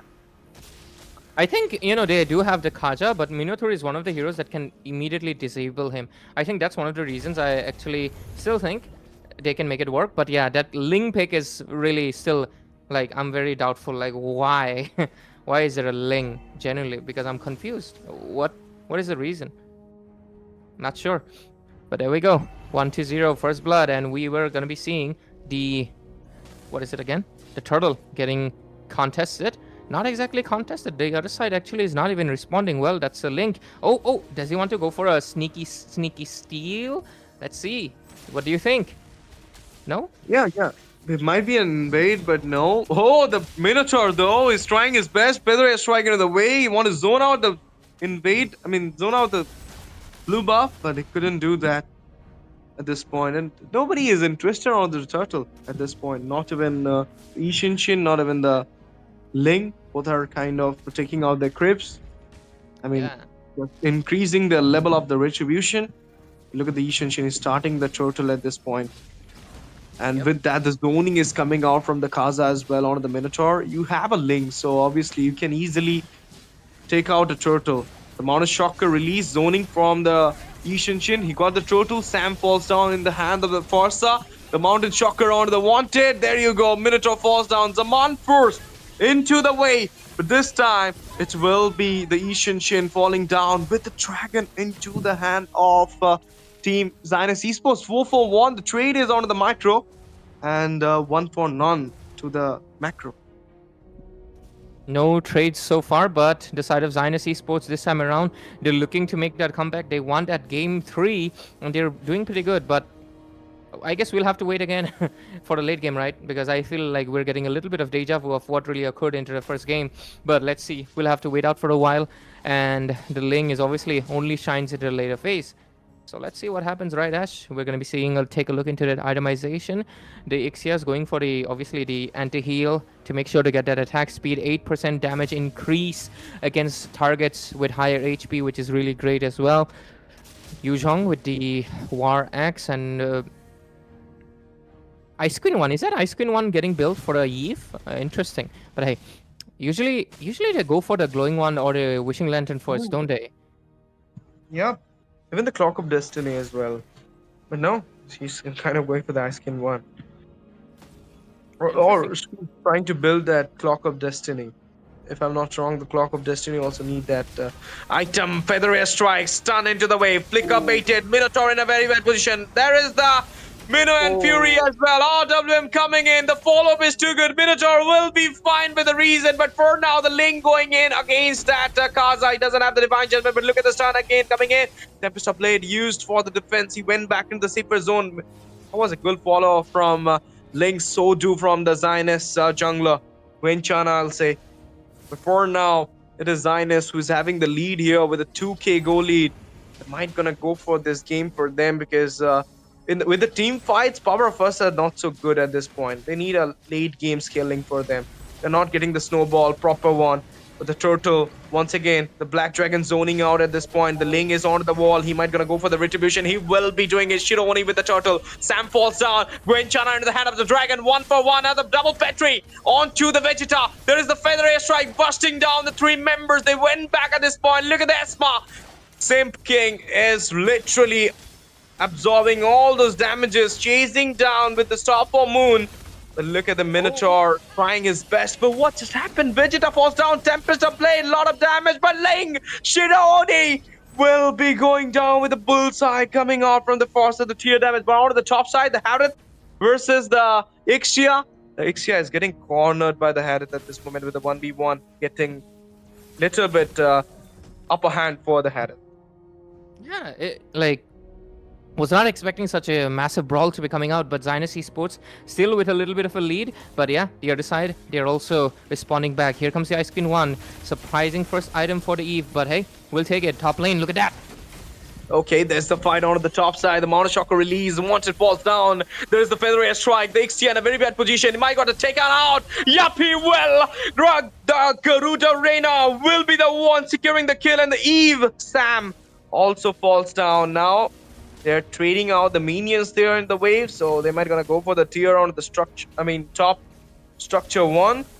Not only that, there was a little bit of invade on the red buff as well, but the Ling will be aware of it and will be securing down his red. But the turret, as I mentioned, falls down. Yep. So far, the Ling, obviously, not that beneficial yet, but we might see in the later game what really happens. He was able to capture a really good kill, honestly, onto that mid lane team fight. But hey, that was just one moment. He needs to shine even harder if he wants to obviously take care of the team right now, because he is the core. He is the reason they can win. And honestly, I'm very surprised they actually committed with the Ling with a marksman. I mean, you should have went in with a double fighter composition if you really wanted to go for the Ling. I feel like it was a last minute decision, but let's see how good it's going to prove for themselves. Here comes the turtle fight. Okay, the third turtle. We already seen 1-1 turtle goes into the hand, but the Ling with the Tempest Blade finds his way onto the Gwenchana. There is the killing spree onto Poipia. Mega kill secured onto global number 1 Gushin. Now the third one, Garuda Reina will be securing onto the Minotaur. The Ling and the Co will goes back at this point. Because 3-man goes down from Power of Us. I told you, like, when the team fight approaches, the Zionist Esports having good combo. They got the crowd control more effective. They got the pick off for them, and the Farsa is totally doing so well. Basic 3.0. This time she is bearing the role of Sam in the first game. You know the funny thing? I just realized they have global number 1 Gushin. That's why they're banning the Gushin every game. And he's forced to EXP or what? Or is that name a scam? Like he's forcing the opposing team think he's global number 1 Gushin. No. They are not banning the Gushin. They are the ones banning the Gushin. Oh, they are Power banning. Yeah. Okay, now it's even more weird. What are they doing? For a second, I thought it made sense suddenly. No, now I'm more confused than I was before. What are these teams doing in the wall? But look at the team fight. Tempest of Blaze collecting the swords, going in for the damage, but it will be the Ling securing the kill onto the Harith. He goes back after taking on the kill, but now it's a sliver of HP. Global number 1 Gushin falls down. It's unstoppable for basic number 3. And not only that, there is the Minotaur falling down. Exia in a very bad position. Might be got taken down as well. He's getting down. He's getting a lot of damages inside the tier at this point, but he's surviving. He's giving out the absorb with Esmeralda, but now Esmeralda is getting a chunking down of damage. Heavy chunk down damages from the tier. But yeah, I think we might be going in for a game number 3 if this is how the game progresses, ladies and gentlemen, because look at that. The side of Team Zionist Esports, just like you mentioned, their gank is phenomenal. I think the Farsa is what they needed. I mean, I was doubting why the Farsa immediately, but the Farsa is working amazingly well for them. And they might just take the lead. Let's see what happens there right now, going towards the dragon. They have the vision on the dragon, but the other side, they don't know where is the Kaja. They can go for it. Oh, Eve, that's a bad position. Almost gets caught out, but she's gonna be safe, at least for now. He's trying at this way, but I'll say Shiro Oni is the one who's trying his best with that Ling. 3-1-2 the score. He just falls down for one time, and now he's just going inside the TR, getting the kill. But Ixia, she needs the damage, bro. She needs the damage. Otherwise, like, if she doesn't get the snowball, it'll not be easy for Power of Us. But now look at the setup, Ixia. Down right now, tormenting down, shut down onto basic number 1. And there you go, Kaza falls down, Sim King as well. The Zaman force for the defense. Ling is chasing up the Harith here. 3-man down with just Harith and Ishinchin at the 1 being save up. It's just like the last game. The turtle goes to Gwenchana, but when it's time for the Lord, it is always Shiro Oni getting that advantage. That is insane. That was a blunder, or was that outplay? I'm not sure. I will consider it outplay, right? Because it was beautiful. It was really well done. Great job from the side of team. Okay, mid lane. We're going to be seeing maybe a bit of engage coming on pretty soon, but let's see. Lord hasn't marched yet. Oh, right now it's coming in. Mid lane. They can try to capitalize. Oh, Kaja wants to go for something, but he might get taken down instead. Uses a flicker. Cannot go for flicker engages anymore. Baiting the flicker is a good choice, I'll say, because if you're getting down, it's rather than you just spare your resources for your life. The Lord is an easy Lord, you know, this is a level 1 Lord. It's just a 10 minutes one, so you can easily defend it out. And nothing gonna happen, but on the bot side, they finds a structure for them. That's a good split push coming out from the Ling. They're trying for the mid pressure though, but they're not gonna do it eventually. But on the top side, the minions will be the MVP because they got the structure there without any big thing. But there is the setup, double petrify, RWM following up there inside the tier. Global number 1 Gush was a little bit overextensive. Garuda falls down as well. 1-for-1 the trade is. That was a hefty blow. Wanted goes down. So do Prince Vizta. Double for the Ixia. A comeback from Power of Us at this moment. Gwenchana going in. Mountain Shocker into the way. Pierce down Puipuya at this point. What a way to secure the kill onto the goal laner after she grabs the double. That's a 2-for-2 trade, which just goes into a 3-for-2 now for the side of Zionist. Yeah, and right now, Ash, the game looks like we might see another very extended one because both of the sides are obviously hell-bent on making sure, they get the win, obviously. But at the same time, I think there are a few blunders being made, and I think that Minotaur is going, just like I predicted, is going to be extremely value. He's the one that can really give them the upper edge. But let's see, Minotaur right now, he's the key. But let's see for how long, because the other side, they're trying to catch up. They know the danger he possesses. So let's see what happens, eh? Yep. And I mean, this is the thing you were talking about, like with the Minotaur and the Link. You know, you can easily escape. Okay. That's kind of a little bit of, you can say, taking out the pressure from the do or die set. Zion is doing so well in the do or die set, I'll say, like winning the fights. They are ahead with the kills, 7 lead into the micro. And if we're gonna talk about the goal lead, they're kind of having a 1.5k goal lead for them as well. So obviously they're doing so well, but at the same time, with the objective securance, you are losing out against the Link because of the retribution. Yep. So previously, when Chana was doing so great with the 50-50 retry battle, but for now, it is the Link. It is Shironi. Yeah, it's not looking good for them at all. But let's see. Lord's going to be coming up in a few seconds. What do they do? That's the question. Big question right now. And Kaja looking for a target. Will he find any? I don't think so. Not just yet. They're giving a really great zone out from the side of team. Of course, Power of Us. But let's see how long it can stay. We're looking at... I don't think they're... I thought they will engage right there. But no, they actually are waiting for a better angle, perhaps. Let's see. I mean, you can pick the Ixia, you can pick the Ling, you can pick the Eve as well. So 3 members who are kind of vulnerable to the Divine Judgment Flicker combo. Right? But still, he's not getting the set pick off. That's what I'm saying. But still, look at that zone from the Yuzong Dragon. They're really trying to take down the mid tier 1 so that there will be a little bit of lane expansion into the mid before the Lord Dance. Look at the zoning by the Farsa and the Esmeralda. They're literally hiding there in the bush. And Ling is kind of unaware of it. So whenever the Feather Air strike, the high ground artillery will strike. It's literally gonna bust down the Ling there. Esmeralda coming in for the Starfall Moon zoning out. There is the Black Dragon coming in as well. A wing for and wing. And there you go. Gwenchana, this time with the retribution, finds the Lord in his way, but falls down immediately by the Muzong. There is basic 3.0 falling down in the hand of the Ling. And now they're going for the double here because the Minotaur is sustaining at this point, but there will be the double for the Simp King. The Manforce coming in as well. Sam falls down. Ling needs to go back at this moment. The Dragon in a very bad position, getting all those damages onto him. Might gonna not survive at this point. Of course, killing spree for Simp King, and it's just Shiro Oni with the minions coming in. The Holy Shield is not so there as well. It might be a chance to finish the game for Zionist Esports to make their comeback in this game number 2 in this BO3 series at MZU Virthli 2026. Ling, can he make sure that he defend the ground? Okay, he's trying his best. So Ikea comes in a perfect way, finds his way for the minions, clearing down all those minions, but still all those Lord minions are barging onto the top side.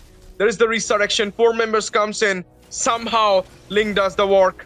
Ling does his job, but the Lord is still standing strong. The minion waves from the mid and from the top as well. Let's see the fight coming in. 4v5 situation. Shut down onto Simp King. Monoshocker release. He went into the back line. Puya falls down. Sam as well. Double onto the Dragon. Locking down the base. It's just the Mino. Before the Mino can do anything, the base goes off. The crown pops up.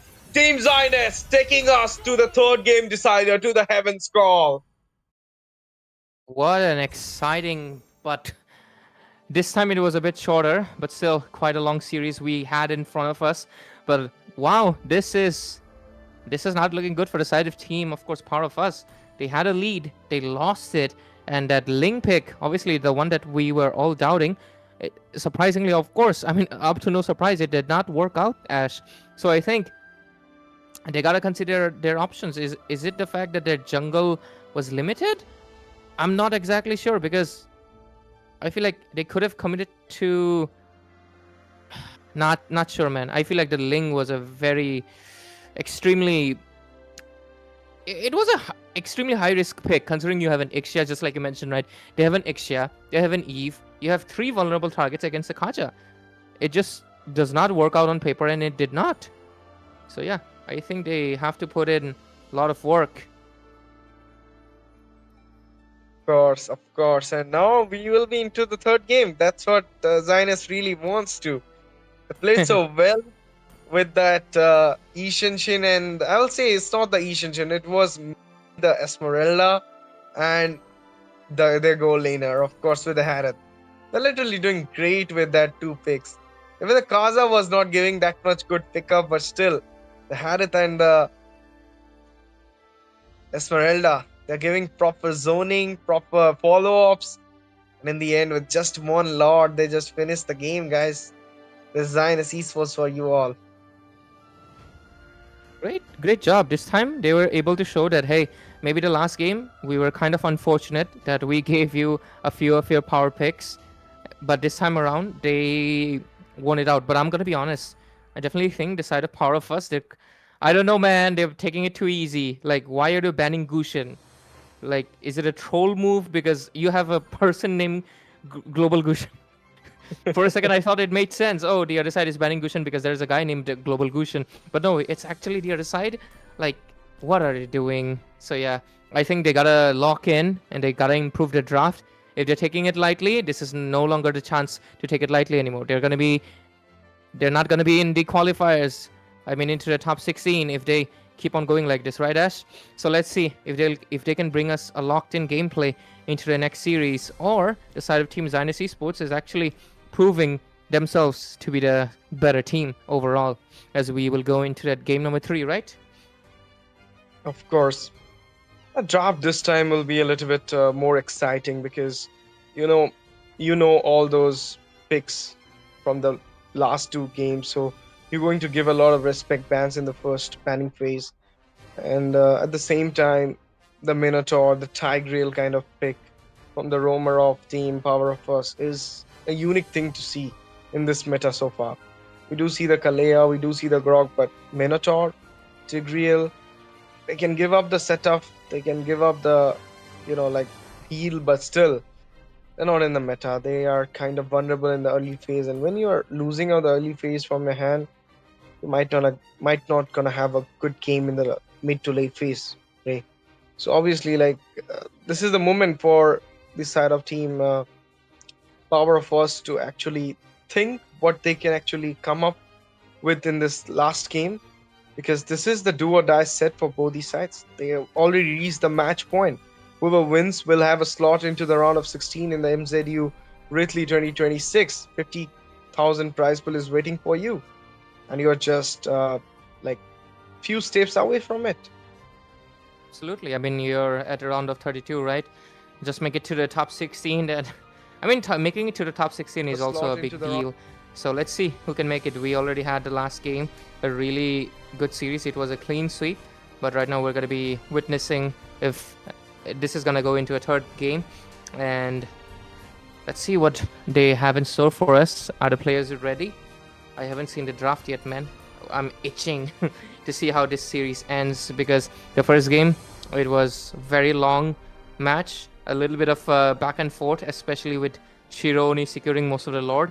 But this time around, we have a little bit of a different situation in our hands. They're looking promising. They're looking in a good position. Let's see what we have in store, right? Yep, they have a chance though, but still, last time it was a Suyu, this time it was a Ishin Shinto Gwenchana. What is the third priority in the third game? A lot of junglers are open at this moment. They can come up with that Lancelot. They can come up with the Leo mode. The Leo mode was banned in the second game because of Shiro Oni. But Shiro Oni did well with the Ling, I'll say. He tried his best. It was the lack of CC, I'll say, which literally mattered for the side of Team Power of Us. They lost the game, but now in the third game decider, which is really important for both these sides. If you're going to aspect of both these sides, if you'll see, it is really important. So, I mean, you're gonna give your best here, 100%, so that you can win the game and take your team forward to the third game decider. Absolutely Okay, right, Ash. Okay. What I mean, happened? no. Something the matter, Ash? Yeah, we can start again, though. Yeah. I'm just waiting for the draft. Where's the draft, mate? Yep. What do you think? Like, will they this time around commit to a different jungler? I mean, I think you obviously asked me that question, but why am I asking it back to you? I'm kind of stupid. Sorry, brain fog. Especially with the first series, it was very long. I was honestly not expecting that game to be dragging in so long. But anyways, I think the Esmeralda might be a contention for the ban. But I'm going to be honest, with how these two teams have been playing, they might not ban it. That's how they've been doing it. Last time the Esmeralda was in the hand of Power of Us. I don't know why they left it out, but Yuzong was not a bad pick as well. It's more like due to the early phase aggression from Zinus Esports, they got 5 kills away. They were ahead with the turtle. They were ahead with the goal from the very beginning, and they were winning all those team fights because of that goal lane pick, you say, Harith, and the Esmeralda zone. So obviously, like all this advantage and you picking up the game number 2 for yourself is totally admirable for me. But into the third game, I believe like there might be something cooking for Power of Us as well at this moment, because last 2 game was not so easy for Power of Us. If you'll actually see the first game as well, I told you like Zionus are not the one to give up. They tried their best to take the game towards the 6th Lord. So obviously the second game was so easy for them. They just finished it up with the 2nd Lord. Now the third game, what it will be? Without a Lord or what? Without a Lord or what? We'll figure out, right? We'll figure out. We'll see what happens as we head towards the last game in the series, ladies and gentlemen. We're in for a ride. Let's see if the side of Power of Us this time goes full serious mode and gives us a amazing series end, or the side of Zinus Esports is actually able to show that, hey, you might have defeated us in the first series, but we will bounce back, we will climb back, and we will defeat you. So yeah, let's see what we have in store for us. Butterflies born by thy wish, guided by lantern's light. Anyways, with this, we're going to be seeing the Grog band coming in. The Zushin from the side of Zinus Esports, finally, they're doing a good ban, I would say. But the Grog, not exactly sure why they're banning it out. The Grog, in my opinion, it's not that impactful. I mean, at least against, how they're playing it. I mean, their composition, sorry. In their composition, the Grog is not the most valuable. In my opinion, he's actually kind of fallen off with the way that you can counter. The way that you can counter him with a lot of options. You have the Khalid. You have Valentina to copy him out. So I truly believe they should just avoid banning the Grog out. But hey, since at this point, why don't you ban the Kaja actually? I'm also curious about that, because clearly they like playing the Kaja. They played it twice, if I'm not mistaken. So what's the issue? I feel like they gotta respect ban them a little bit more. I am a daughter of Northern We will Vale. see the next I bans coming swear up. to protect Pretty it till my slow last draft so breath. far. Freya gets banned out. Very understandable. No doubts there. Time and tide Then wait for Zinus no man, Esports, nor what are they girl. cooking? What will they do this time? They ban out the Beatrix. Again, I am not a big fan of this picks. But if it floats their boat, Payback if it's time. working out for them, if it's actually helping them win this series, I'm all for it. Because, hey, winning is what matters, isn't it? But there we go. We will see the Farsa get banned out. Really good ban, considering she was one of the crucial factors in the last Crowned series. by heaven's proving to mandate, be my very legacy shall heavy, endure. Heavy. I'm born with talent. Oh. Here comes the Guinevere. We're going to be seeing the Guinevere popping up. She is going to be providing tremendous value. Ash, are you back with me, man? Yeah, I'm back. The thing is, I told you last time the Guinea was open, but nobody was literally cared about it. If in the Leo mode matchup, if you could have taken up the Guinea without I mean, not even that Suyu, but Guinea, could have been a better choice. But no, they went for the Suyu that time. And Gwenchana got a lot of hindrance from that Leo mode in the late game, in the late phase of the game. But this time, Power of us, they are with the Guinea Bear. They banned the Fossa because we just saw what just happened with Basic 3.0, grabbing up that Fossa, literally taking out all those fights into his hand, giving out those final blows and getting a lot of goals for his team. But for now, Louis, okay, that's kind of new for me. I'll say like a Louis into the mid. It's got a buff though, Ray, so it's gonna work. Diversion, and again they're going with the Esmeralda. That's good as well. Yeah, I don't get it. They could have banned out the Esmeralda instead of the Grok. Because back-to-back, the Esmeralda is proving to be really value for the other side. So not sure why they're doing that. But hey, this time they get the carry too. And with this carry, they might be able to basically shut out the tankiness of the side of team. What was it again? Oh yeah, Zionist Esports. But let's see, they pick up the Tri-Grill, the power pick, the one that gave them a little bit of edge last game. Let's see if it will work out for them. But what's the buff on Louis, Ash? Hylos? Hylos would be a better choice with the Louis, I'll say. Like, it's works, the diversion and the glorious pathway. That thing does work better. You easily can take the counter. If you know the position of the diversion, you can, with a Hylos, you really do a great job. So, like, last time they were with a pick-off like a Kaza. But this time they might gonna go for a proper sustain kind of tank, Hylos, or maybe Kalea. What about a Kalea? Like, carry is there, the Gwynny is there as well. So Kalea might be an option. But Power of Us, they are kind of so good with that comfort with that Tigreal. Last time they banned it though. They went for the Minotaur, but this time they're coming once again to the Tigreal. Last time I believe they banned they pick up the Minotaur and ban the Tigreal because they know like the Ishinshin might not be in problem with the Tigreal's implosion. He might be easily taking his way back. So that might be a reason they went for the Minotaur, but it doesn't work the way they thought. Last pick, they are taking out those previous picks here. The Harriet, the Esmeralda, who are the key factor of that second win. Ash, what was the buff on Louis actually? Like, what did they change or anything? I'm not sure. I just saw the buff. I didn't gone through the patch so well. I just saw who got the buff, who got the nerf, who got the adjustment. Ian got the adjustment. There is an adjustment onto the Lunox. Then there is the nerf towards the Freya and the Hilda got a buff. So I just went like that. Yeah, I'm not an analyst.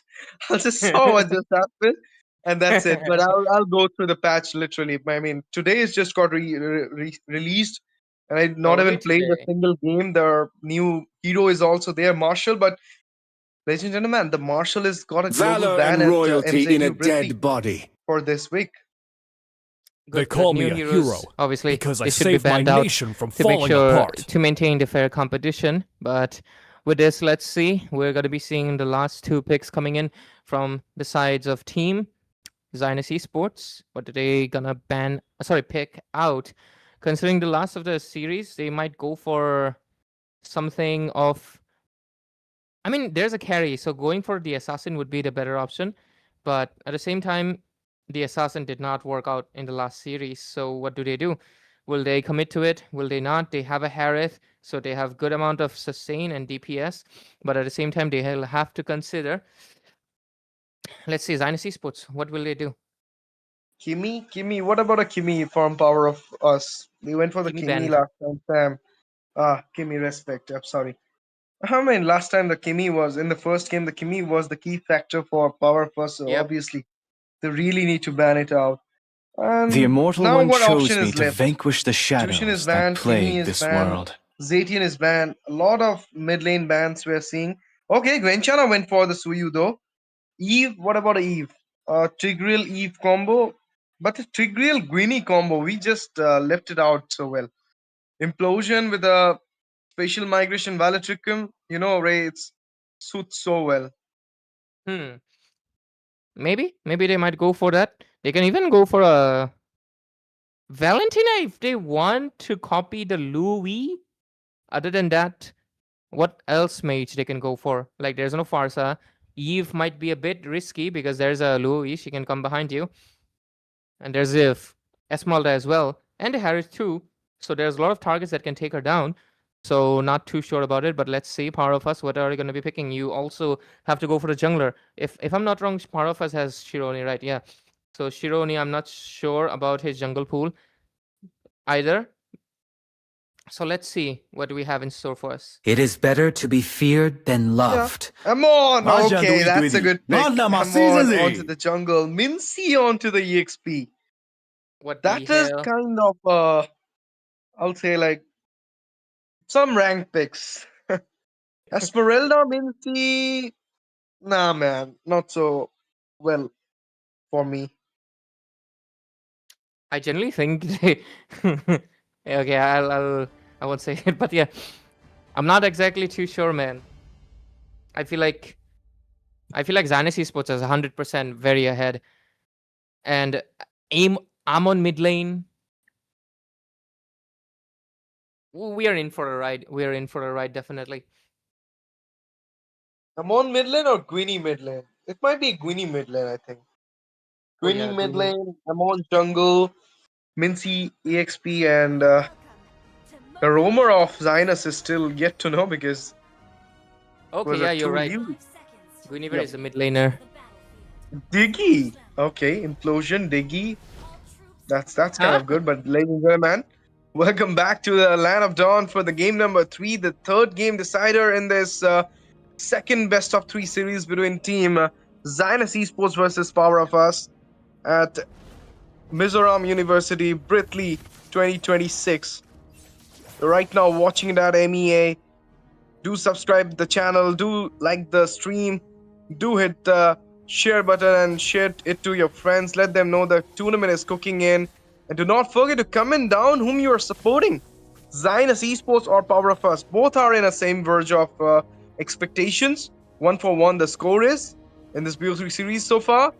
And whoever wins this game get a slot into the round of 16.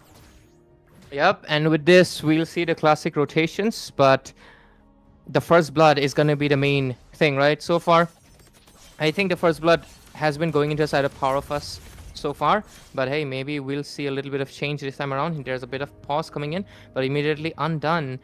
So looks like might just have been an error, but there we go. Oh no, it's not an error. It's the new thingy. It's not new that much, but hey, still new for us, I guess. Okay, let's see, guys. So far, I'll say like team. Okay, there's a pause though. I believe it's from the Zynis Esports or maybe from Power of Us. Network issue. That's a good thing. Like we can relate. Let's talk about the draft. Well. Like Diggy against the Tigreal, bro. I mean, obviously, it's hard on counter, but there we go. That's the thing. The Diggy, not that valuable, considering you will have to play him very safe. You have to play him like a mage. I mean, not exactly a support. Supports can also kind of provide something. Diggy, he has to throw a bomb and immediately get back, or else he's gonna get taken down really, really fast. He's one of the squishiest. I think he's the second squishiest. I think the squishiest is Florin, if I'm not mistaken. So yeah, he's the second squishiest support in the game. So they don't have a proper front line. So Esmeralda and Gwenchana have to be the one taking up the beating from their, I mean, in behalf of Diggy as much as possible. So let's see what we have in store. Yeah, look at that. I mean, the third game decider, and you are with a Diggy. In the early phase, I believe the Diggy will have a lesser chance to give the proper zoning. In the turtle as well. Absolutely. I mean, during the turtle, you need the sustain. Other than Esmeralda, you don't have any sustain for your side. This is the main thing I was talking about. Like, For the side of Team Power of Us, they have the Gwynny, they have the Tigreal. They got their hand onto the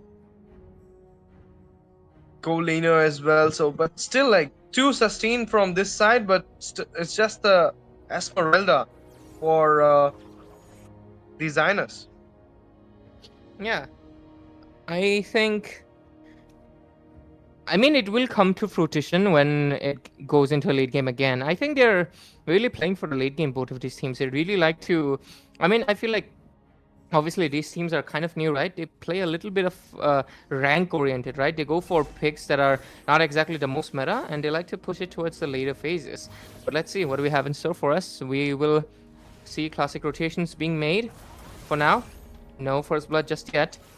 Hopefully their internet connections issues have been resolved, and we can see some really good team fight coming pretty soon, right, Ash? Okay, that was a quite good approach from the Tigreal. Wants to take out the damage onto that Louis before the turtle. He does that, and now the turtle time. The Amon, he might gonna go for the turtle here. They got the Gwynny mid lane, so obviously they got a combo right now.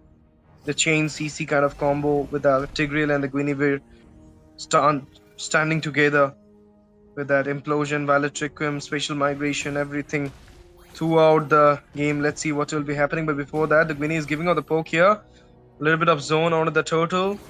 The Diggy might kind of come up as well for the zoning, but still, he's kind of vulnerable to the attacks of Power of Earth at this moment.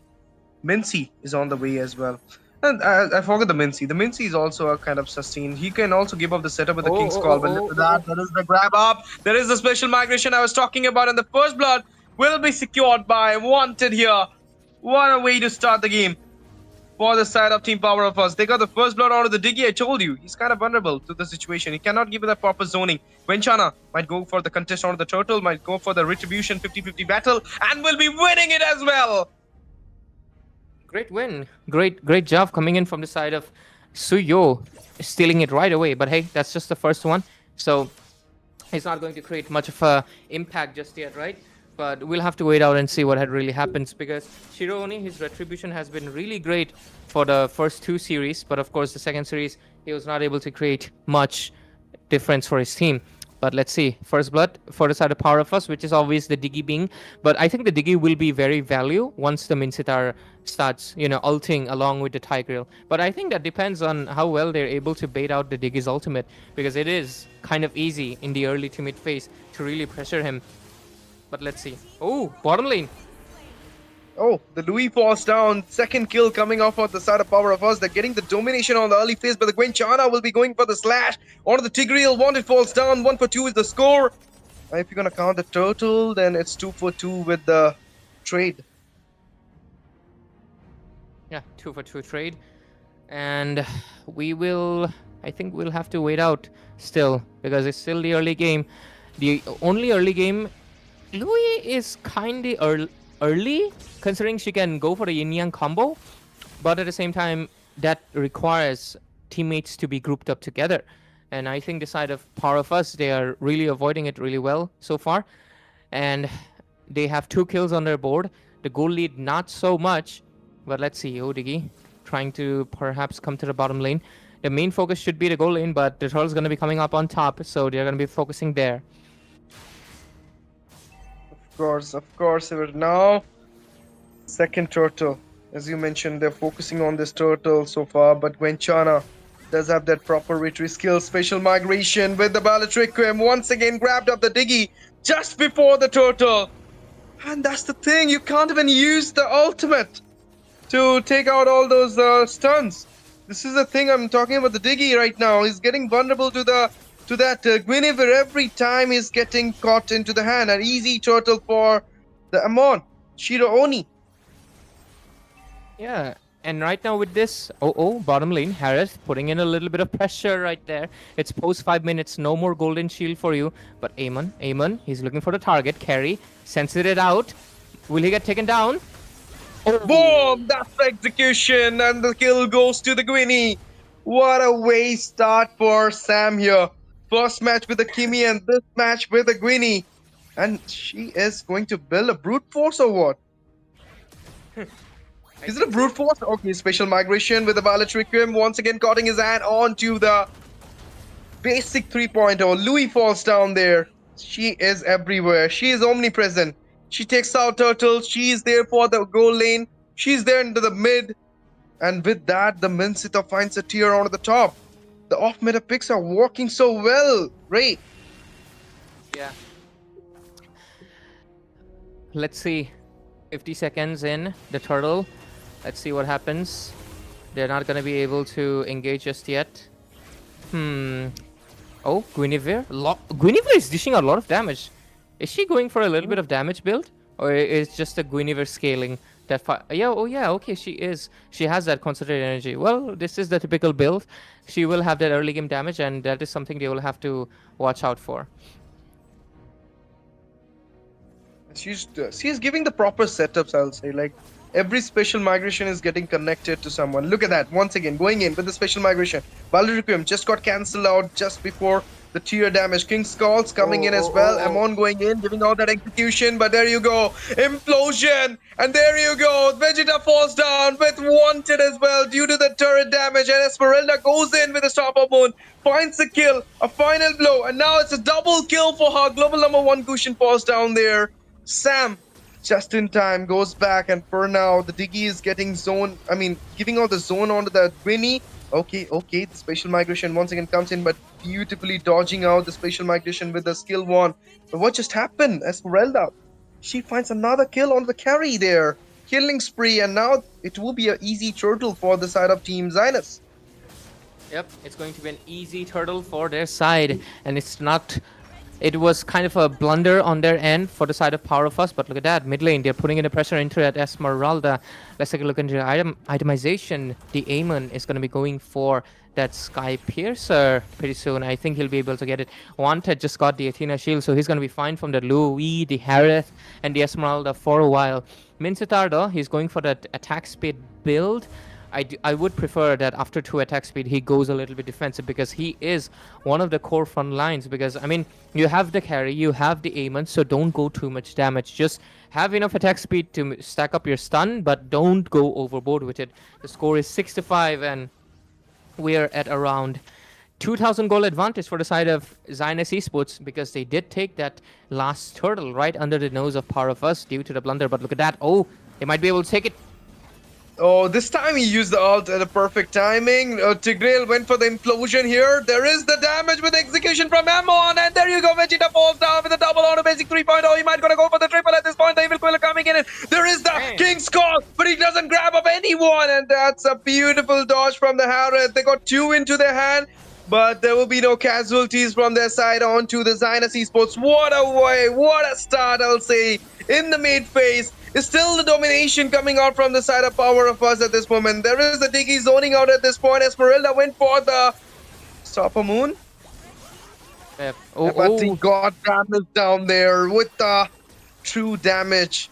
The carry is right now literally melting down the members from Zinus. Yeah, and with this, the side of Zinus Esports, despite that early substantial lead that they got, they immediately have lost it. How will they reclaim it is going to be the big question right now, mainly because their DPS, the Harith, is kind of behind. And when your Harith is behind, it's not a good scene. The carry is moving ahead with 1 kill on her board. Gorudo, though, so far, no kills yet. And she even... Oh, wait, she completed the Trinity, right? No, it was Minsitard that got the Demon Hunter Sword. For a second, I was like, what? So early? But nah. Anyway. Look at that bullseye from the Gwynny once again. Went for the spatial migration. And there will be the ultimate from the Diggy, but Implosion beautifully connected. There is the kill on the Prince Vegeta. With that, there will be a mega kill on the Gwenchana as well. They're going for the double kill now. Shadow on the Shironi. Double for the Goronda. He will be going for a triple at this moment. They're zoning out the carry there. Carry at a half of health. But look at that. Sam Wanted. He falls down with a final blow coming out from Simp King. And Simp King is going for the carry here. The carry finds his way back there in the bush. But what just happened? The Lord is totally open for the side of Team Zinus Esports. But Gwenchana is not available. So they might not gonna go for this Lord. See what they do, eh? Oh, okay. Basic 3.0 just got the glowing wand. He has good enough control. What am I saying? good enough crowd. Cooldown reduction, wow, it was rolling off my tongue. But onto the top lane, here comes Minsitar. He's gonna get bursted out, isn't he? But he does provide the King's Calling, but it's not going to be. This is what I was talking about, right, Ash? You don't want so much damage on a Minsitar, but on the other side, the Guinevere is doing spectacular. Guinevere is taking the game, but look at that top lane. Will they engage? Let's see. Okay, look at the damage from the Harith though. The execution happened there. Somehow the shield comes up from the Diggy's ultimate. But now Wanted is getting tormented by 4 members gang. He goes down there with not only that, the Harith is getting the skill. He's getting the damage into his hand. He's grabbing up those tiers. The structures onto the top. The tier 2 and the tier 1 falls down. With this, just the Inhibitor standing strong from the top. The Holy Shield's still present though, but Guinevere, she's doing the spectacular job as you mentioned. Waiting for the proper setup onto the Suyu. Finds him in the way in that blue buffer. Now on the Lord side though, the Lord has already started and there's just the Harith there. Taking out a solo Lord with the help of Gwenchana as well. Do you think we might gonna see the contest Amon? No. Oh, that's bad. They just lost the lead that they had. This is going back and forth, Ash, because we just clearly saw, right?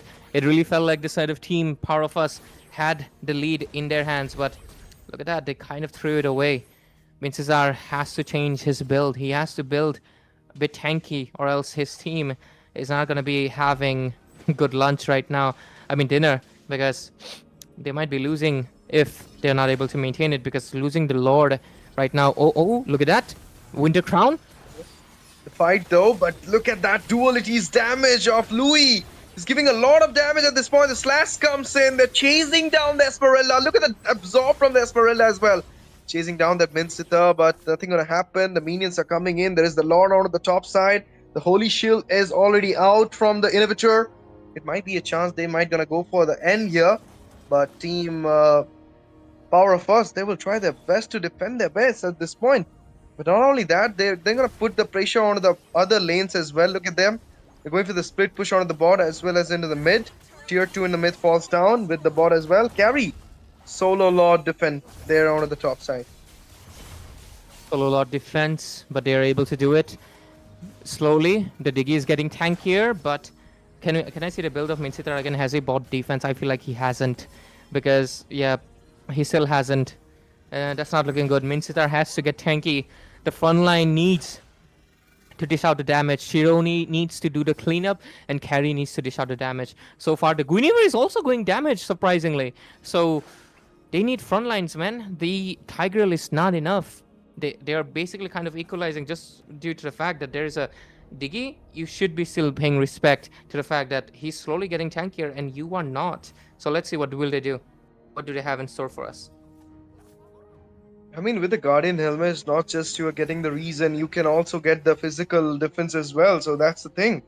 Yeah. As you mentioned about the Diggy thing, as I also mentioned about the Diggy thing, that they just got the Esmeralda as the frontliner.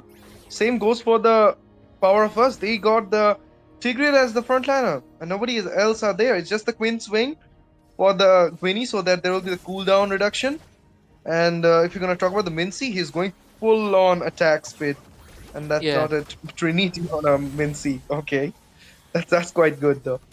But now, before the second Lord, we're gonna see the little bit of poke coming out from the side of Power of Us. For now, like, the start of Power of Us was so well, but for now, when the Harith got the snowball, everything got shifted towards Zionist Esports at this moment. They got the tiers. They're going to give a lot of lane pressure, and it's just the Gwynny's special migration. If it even getting connected with the implosion, the Diggy's there as well. Yep, it's not working out. The Minsitar is right now honestly being a liability. That's the truth, because he's not able to provide the sustenance. He cannot provide the CC because, well, the Diggy immunes it out, or he's not able to really bait out any skills either. So they gotta push him into a tank role. I mean, there's a reason Minsitar is no longer the meta, because you can be counter out like this, and it's not looking good for them. It's kind of sad, but that's the truth. But hey, let's see what will happen. The Lord's gonna be coming in. The side of Team Power of Us, they want to go, but they will have to bait out the Diggy. Here comes the Tigreal. Does he want to go? Does he want to bait out the skills? Let's see what will happen, Ash. Another special migration will be totally ignored from the side of Team Zynex Esports with a beautiful dodging we just saw. Tigreal went for that attack though, but look at the damage onto Simp King. Couldn't survive the carry's true damage.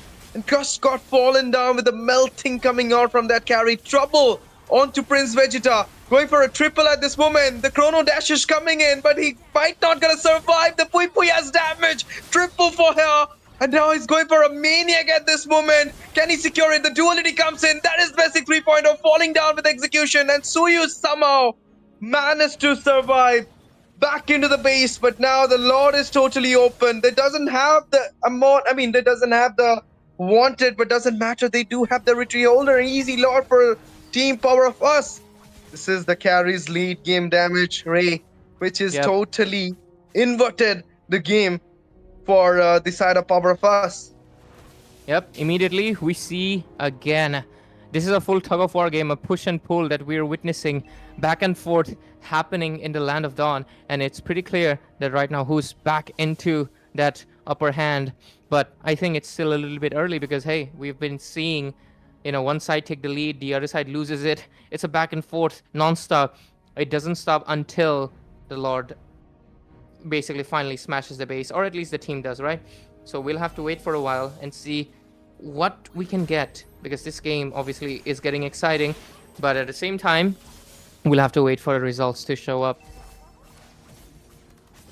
I mean, like the carry is the one who is the main damage dealer for the side of Power of Us. Either you're gonna take out the carry, otherwise you are kind of doomed because her damage is back. She can melt out the Esmeralda. Oh, look at the special migration. Esmeralda used the Purify, but not gonna survive. Jack Lutuk from carry onto that Esmeralda. This is what the damage being done. And look at the special migration. Valatricum, King's Call into the way. They're just locking down the base. Prince Vegeta falls down, double on to Gwenchana. Harith falls down as well, and with this, the crown popped up. It is your Team Power of Us who will be going into the round of 16 after a lot of skirmishes. They were out. They were getting down by the side of Team Zynex, but in the end, it is the carry with the Chaklutuk coming against the Team Power of, coming against the Team Zynex, and not only a single time. The King's Call at that moment was the main thing, I'll say, because the spatial migration and the King's Call inside the base was the perfect exposure to take on the game number 3 and to make sure that you are into the next round. It is surprising, actually. The Mincetar was proving to be a liability, but at the last second when it mattered, he came through. I guess that counts, right? I gotta give credit to him. So, great job on that, man. But definitely, I do think that Mincetar was a very risky play, but Carrie came through. And honestly, huge kudos to the Guinevere as well, because I think she was one of the reasons that they were able to hold off the game for so long, because a lot of the times we noticed, right, it felt like they were kind of losing end, but the Carrie, the Guinevere, they came through. And of course, we can't forget the Amon taking a bit of control in that early game. GG, man. GG. What a game it was. Like, at first I thought the Harith is getting the damage. The Esmeralda is doing great. But when the carry got the damage, nobody got spared. And with this, the game number 2 of the night already over. We'll be taking a short break. Coming back soon for the game number 3. Don't go anywhere. Stay tuned with us.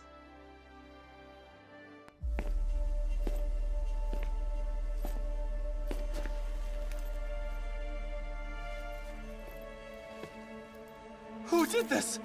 Who?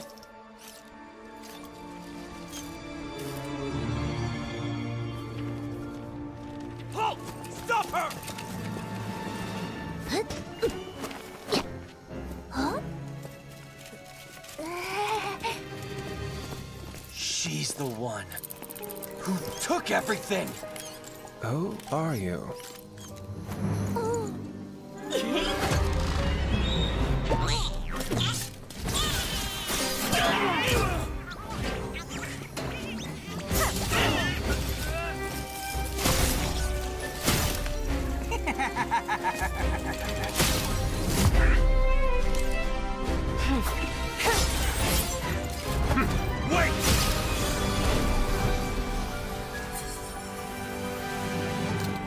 Sorry, Eamon.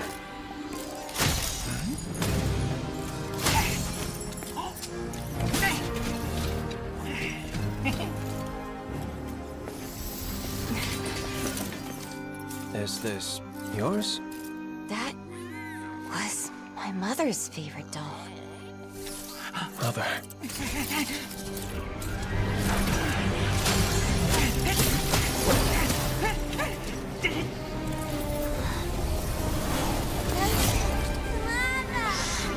Left us. Because of her!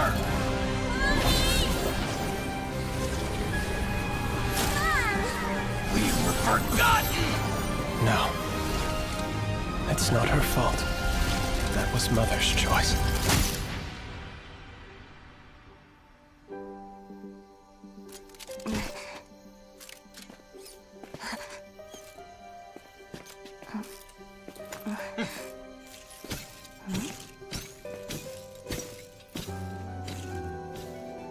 Then he's my... Give it time.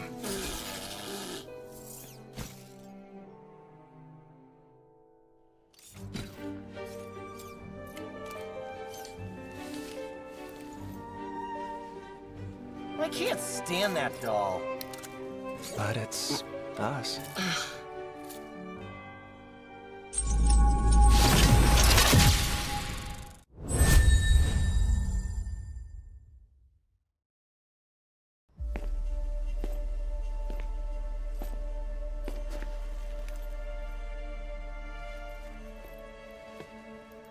Who did this? Who?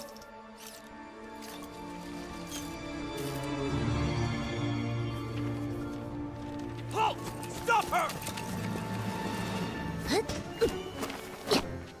Huh? She's the one who took everything! Who are you?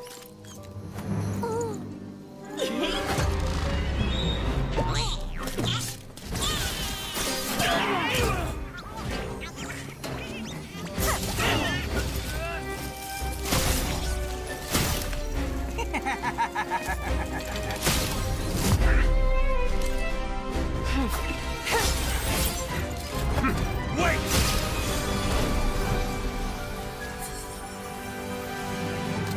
Sorry, Eamon.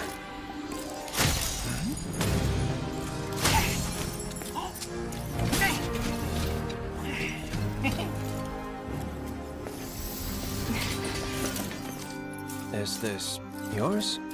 That was my mother's favorite doll. Mother.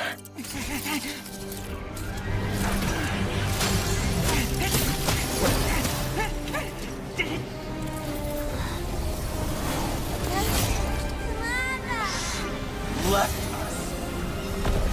Because of her!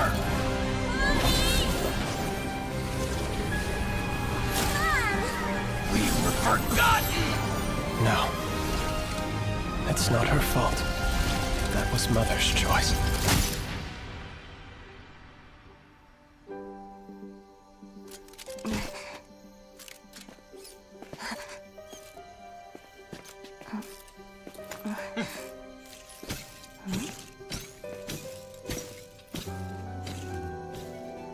Then he's my... Give it time.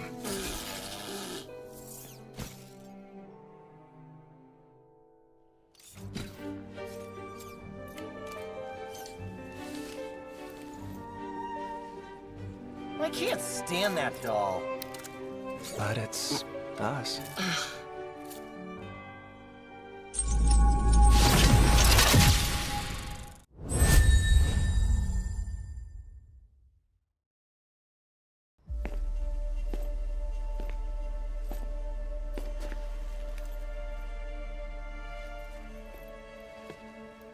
Who did this?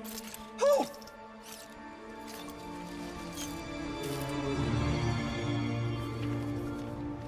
Halt! Stop her! Huh? She's the one Who took everything? Who are you?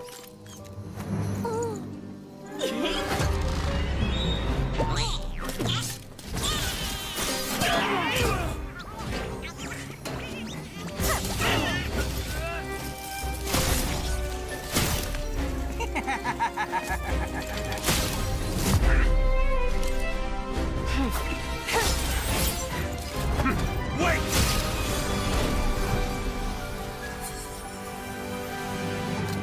Sorry, Eamon.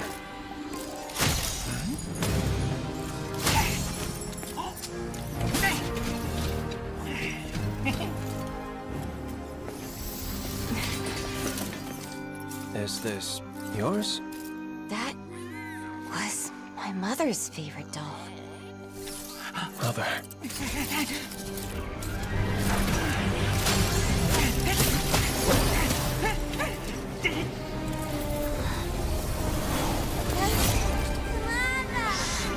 Left us. Because of her!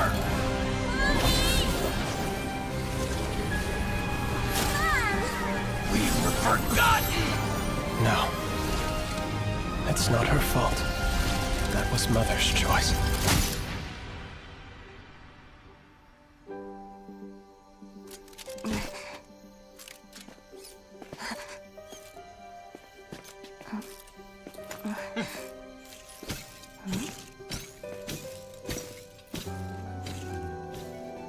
Then he's my... Give it time.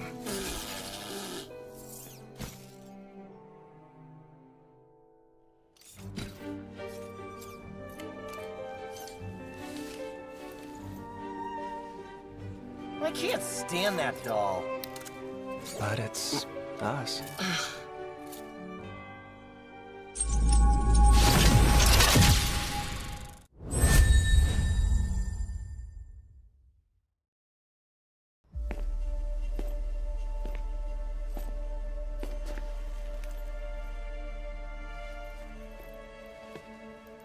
Who did this?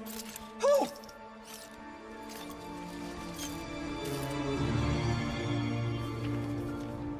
Halt! Stop her! Huh?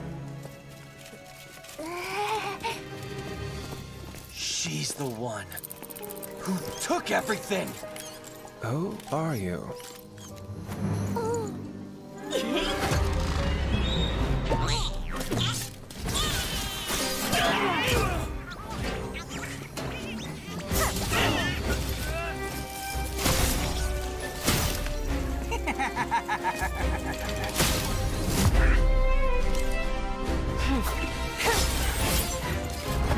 Wait!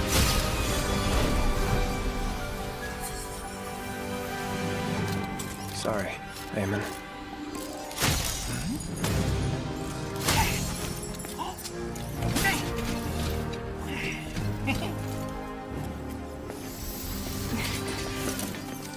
Is this yours? That was my mother's favorite doll. Mother.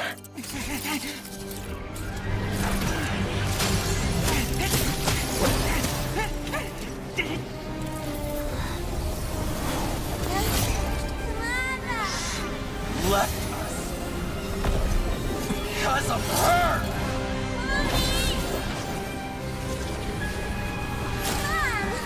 We were forgotten! No. It's not her fault.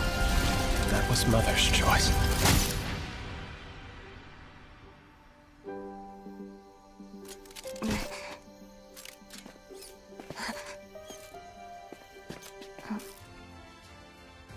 Hello, ladies and gentlemen, again, we are back into the game number 3 of this series. Right now we have, this is going to be the round of 32, and we are welcoming you into the Mizoram University Virthli 2026 knockout stage right now. And of course, like I mentioned before, this is already going to be the round of 32 and best of 3 series, and we have your 2 squads for today that is going to be playing against each other.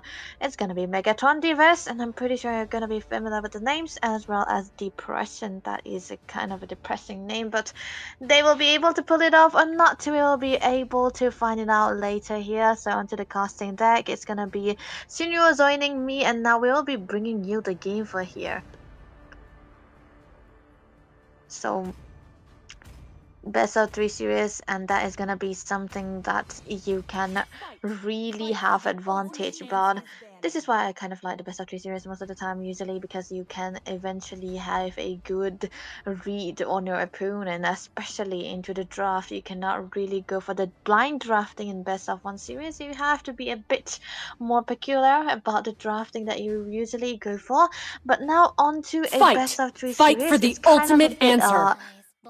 you have a bit of a leeway. The first game can be a test of waters. So let's see. For Megatron Divas, they are onto the first pick, and Depression are onto the second pick. And the bans are already set in. Hilda taken away. The Jushin always has to go. This is a red ban.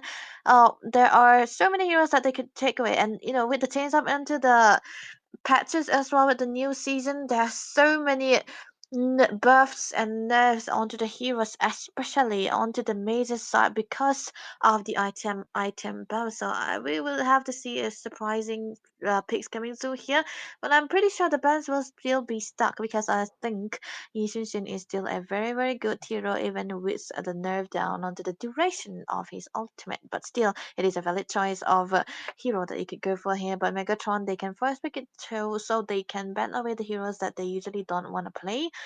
Now that the Jushin and the Hilda is taken away, Grog is still available. The Yuzong has been such a popularity onto the blue side ban as well. It's usually a red side I'm ban most of the born time. with It's also talent. deny, but that's gonna be the Guinevere taken away, and Depression. Jushin, Freya. I'm pretty sure Megatron Divas are able to play the Freya as well. I mean, every goal laner does at this point. It is a very disgusting hero. Even with the change up into the region, I think it's still a very good hero, especially into the laning phase. You almost always have to have a good winning side here. So Depression, I think it's a good time to ban away the Freya, unless they have another Welcome heroes to into my the castle, patches. my friend. Grok, not a problem. I mean, Grok is usually a hero that you want to ban onto the red side. But the thing about the Grok is that I feel like you can actually let go. The Grok. Yeah. So, Shinryu, if you're back, Yeah, I'm the trying to Grok be is back. taken away. You're trying to get back. I'm trying to You be sound back, like you wanted to water. I'm like, No I'm seeing problem. I'm seeing a lot of Mm, things, and I'm trying to, get what the teams are trying to do. But yeah. hold on a second. Why do we have a team named Depression? What in your life is making you depressed, my guys? You need to be This is happy. my team. Oh, This is nah. my team. Yeah, I named them the Holy brand. I'm hell. joking. I'm joking. Okay, you See better be. value in me? But You should. Yeah. again, if we go back to the drafting, of course, the bans here, it does look pretty good, decent, I would say, for both the teams. They know what to ban, especially in order to reduce the disruptors around the map as much as possible, and have a pretty good, easy, time farming around, or even get an easier time into taking participation into this neutral objective fight. So I think in a way, both the teams, they will try to prioritize some kind of trades here, because a lot of heroes are open despite these bans. So I'm wondering, what should be the first pick onto the blue side here? Blue side, Freya is still available for grabs, because I think Freya and Yushin, even with, despite the nerf that they have received, it's still a very good hero. I feel like the Freya can be much of a priority here, but then again, for I've the been present, waiting for too long. they might ban away the heroes. Okay, they banned away the carry, huh? Okay. I'm not complaining, but the fact that carry is a very a good hero into the early stages of the game. I mean, not the early, the later part of the game where you actually got your Trinity. I think they are kind of respecting that, and I'm pretty sure they could have handled it. But they, nevertheless, there are so many heroes open up for Megatron Divas right now. They can go for a safer choice of hero. Like even if they go for the Yushin, I'm not gonna be complaining, because it is a very good hero, especially when you have the farm into the early stages of the game. The Leomar is still available for grass. Even the Sora Kalea. Now you lead the way to the What do you next reckon? adventure. I think a lot of the times teams do like to go for the Freya, Sora, or the Kalea as the first pick, but in this case, the Sora. But then again, I feel in this current patch, the Sora can get countered pretty easily, because there are a lot of heroes that have popped off in the recent while, which does work pretty well. If we talk about the Valentina, if we talk about the even if we talk about the Phobias, I think these are the heroes that do end up countering the Sora into the goal lane or even into the EXP lane. That's why most of the teams they are comfortable in letting go of this hero. But then again, for depression out here, they can go for the Freya Let as well them as play the the YSS hero. combination. I think it is I still will good be the truth this despite world desperately the needs. lot of I didn't changes. But cure the the pain. Yuzhong quite I early on, I harness would it. say, is a really good hero laning wise, and the Valentina is a must if you are going against the Thor, I would say. The fact that they still pick up the Yuzhong when there is already a Sora against it, because Sora definitely went on to win against the Yuzhong. And I'm pretty much, not a bit being a big fan of Valentina into the mid lane side when you try to pick it out to counter out the Sora. You want to play it in lane together with the Sora so that you will be able to do the work. And the reason why you pick out that hero, especially into the early stages of the game. I think they just wanted to go for a bit of a precaution here, not let go of both of the heroes because the Sora could still become effective if it's not if they don't pick it away. So now Begatron they have a rust onto the card here. Now that they know that the mage should be a Valentina into the mid side, that's not much of a bigger threat that can come to into the hands of the cloud here. So they are very very safe in Come and picking it join away. Now in my they dream can still world. pick up another Roma. Oh wait, they pick away the Lunox very early on. Yeah, quite early on a Lunox. I think it's still decent. You need some kind of burst to actually deal with the Yuzhong. Now that the carry is already banned, I think Lunox is one of the heroes that can deal with those tanky frontliners, right? At Yeah, the yeah. same time, I am not really liking how the teams are actually playing the Sora into the EXP lane. More so because the Yuzhong's passive can really trigger quite easily against him if you are looking at the pairing in this game in particular. Because in terms of laning phase, I still think the Yuzhong has the dominant force onto the most of the heroes that are available into for picking, of course. Chivalry is But then dead, again, and in I will depression, they revive can it. still go for some cheese picks here. I was gonna say, but I am, I was trying to rank up myself, and I've just seen Clint is actually winning the lane pretty hard against a lot of the meta marksmen that a lot of teams are actually, relying on. And I think the Clint's range plus the damage, and if you can actually get the snowball with the Sky Piercer, it's pretty difficult to actually just try and counter that. I'm pretty sure with the nerf onto the fighter emblem kind of stopped out the attack speed that can come through from the cloud as well. So there's not much gonna be a tankiness coming through onto him. So I don't really mind the clean pick here because when the metas doesn't really seem right, when the metas are usually in a very difficult position where you do not know who's gonna be better, the clean is always gonna be a better option here because this Sir, hero is what's your used as a command? bully to try to have a good winning goal inside, especially against a hero like the Claude who needs a lot of farm. But then again, this is gonna be a new kind of combination we are gonna be having so far right now. I'm not complaining actually, but the Fanny band coming through, this is I would say a respect band for Megaton Divas, even though they can change out to the jungle, most of the time they have a player who have a good Fanny skill. So this is a very good target ban. But what will Megatron remove here though? Jungle? Another jungle? Leomord? What is good? Oh, Minotaur. I don't know. I don't hit the Minotaur ban, but oh wait, this is a solid choice of ban instead. Now the present kind of need a magic damage into the jungle or goal. Herod is still a valid option, but against the Lunox, I'm not sure. But the ban can be here. No jungle pick just yet for both of the teams right now. Leomar is still a very good option because it has been left untouched. It's not that bad. It's not. I mean, it's not. It's not. Yeah, it's not nerfed down. But if they ban it away, they're gonna be choosing what kind of hero they should pick too. Oh, this is kind of hard. Joy. I think they have enough magic damage for a kind of Megatron there. Glue. Okay, they want to focus a bit. Wait, a bit onto the roaming here. The glue has been becoming a roamer. I don't know when it started, but it kind of becoming good into the roam because of the way that it can bully the opposing side most of the time, and I think the activeness that it can provide to for the team, especially into the mid side, kind of made it more playable into the roaming here. I think if they wanna focus onto the room altogether, the Kalia should have been a much better ban for depression, I would say, because they have a combination. The Kalia and Linux could have come true, unless they are the one who won the Kalia for themselves. But then again, if you have the Kalia, you kind of need to go for a bit of a combination too, and they don't really have that because Valor into and the mid lane royalty it in a is dead a body. Valentina. So there we go. As predicted, it's gonna be the Leo mod that they take away. So depression, roam or jungle? I think they can still go for the roam first because the jungle can still be an option. Looking at what Team Megatron Divas want to go here, because so far their draft is looking pretty dynamic with the ways they can actually get into this team fight. They have a lot of windows of opportunity to actually try and engage into this team fight, and I think with the damage output that they can get from the early to late game, they're pretty set.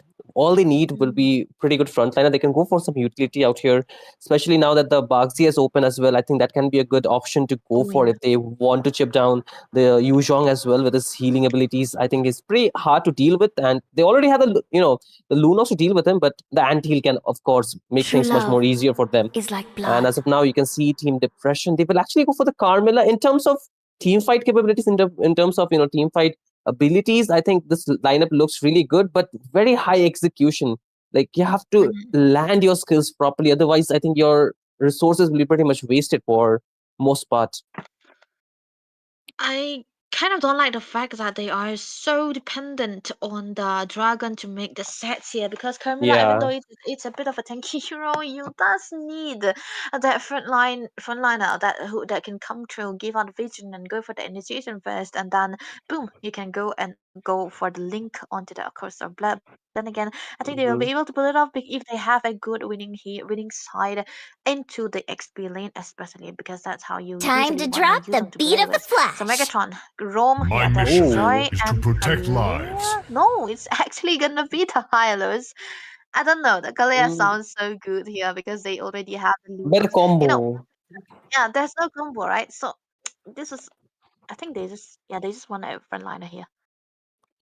I think it is a very magic heavy mid trio for their side. Unless the team sideliners are joining into the team fights, it's going to be very difficult for them to actually deal any kind of physical damage. And I believe the ultimate that this Valentina can steal away is quite limited to that of the Sora, or maybe the Glorious Pathway if she intends to actually just use it in a utility based kind of engage. But at the same time, I think this lineup lacks crowd control a little bit. If the Sora is not available into the team fight, the only crowd control that will be present for them is the stun from the Hylos and the slowdown that the Glorious Pathway can provide. But again, how can you counter this draft? Definitely not with the Lancelot for sure. But okay, I mean, they want to dive the backline. It can help them secure the objective. But then again, like you mentioned, they are really depending onto the Yu Zhong for making most of the set. Unless so, they might have a hard time into actually diving into the very core damage dealer of Team Megatron Divas here. The fact that they still pick away the Lancelot even after they saw the joy says a lot about the confidence coming through.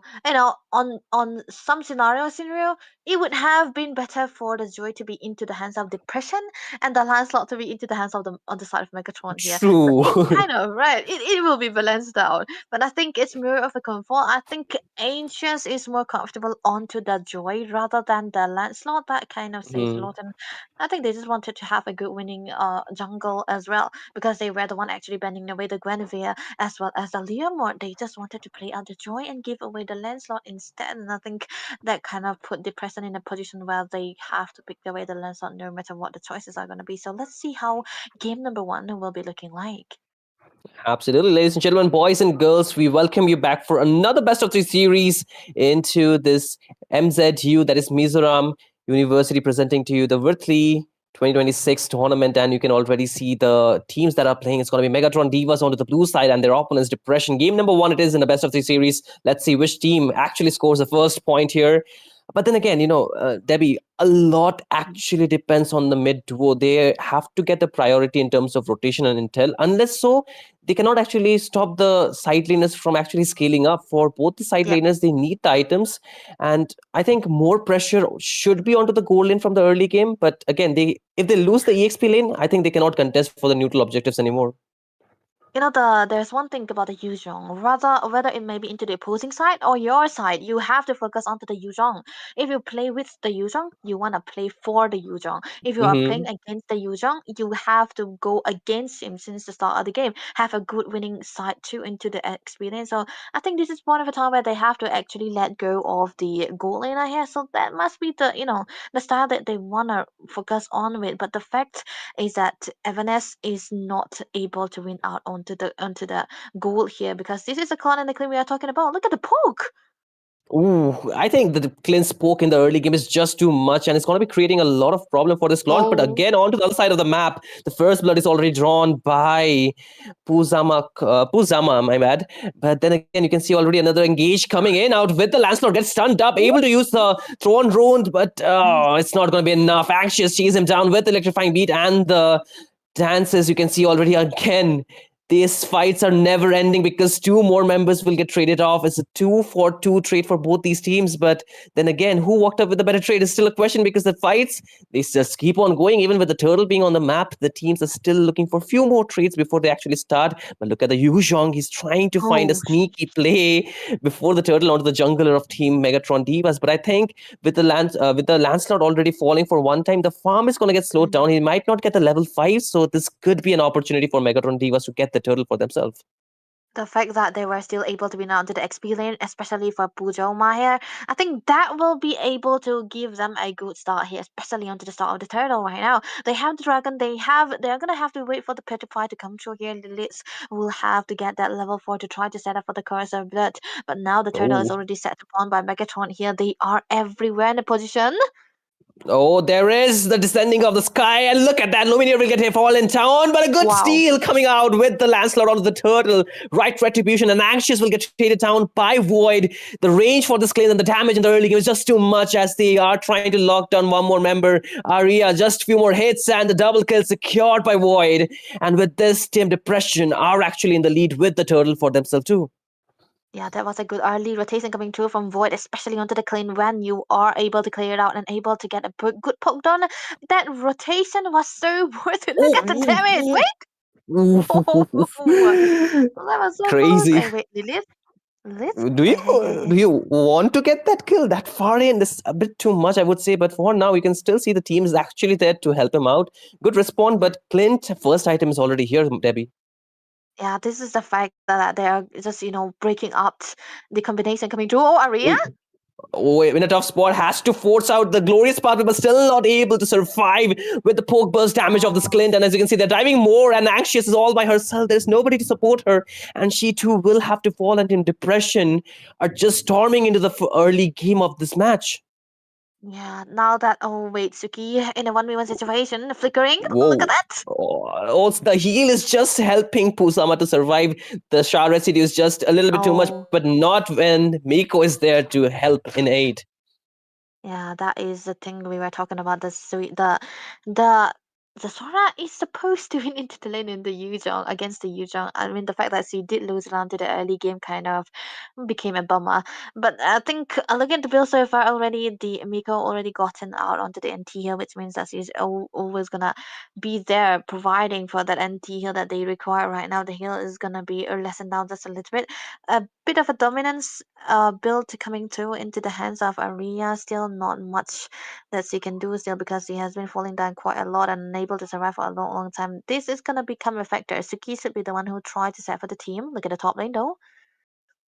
Oh, they're looking for another fight. You can already see that Suki is quite low on HP, but the turtle completely in the control of Team Depression. And I don't think so. Team Megatron are intending to contest for this turtle. After losing the first turtle, there will be another objective that they let go of.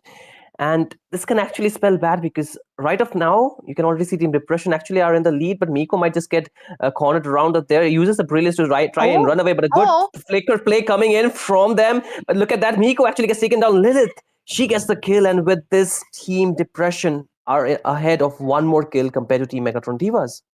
Yeah, again, I think the idea was there for Miko, but it was a Lunox that we are talking about without that much of a set that she can play together with. Like, she was trying to not send Void into the lane so that they will be able to pressure onto that turret right there, but she was unable to do that because there wasn't much of a big damage that they can come through with. She is not that healthy enough to burst anyone just yet. And now that is good that the Yuzhong is already winning. Petrify?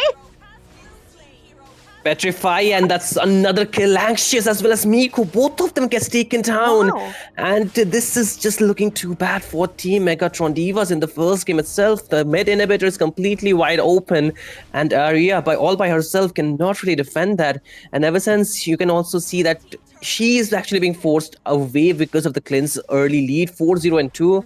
Ooh, this is looking too bad even for the late game that can actually come in handy for Team Megatron Divas here. 2k gold deficit for Evidence right now, and I think she will not be able to get out those items that's definitely necessary here because 4 kills already for Void, and look at that, electrifying beats though. Once again, they're still trying to fight some more, but the damage is just doing too much. Pozama wants to go in, but look at the other side.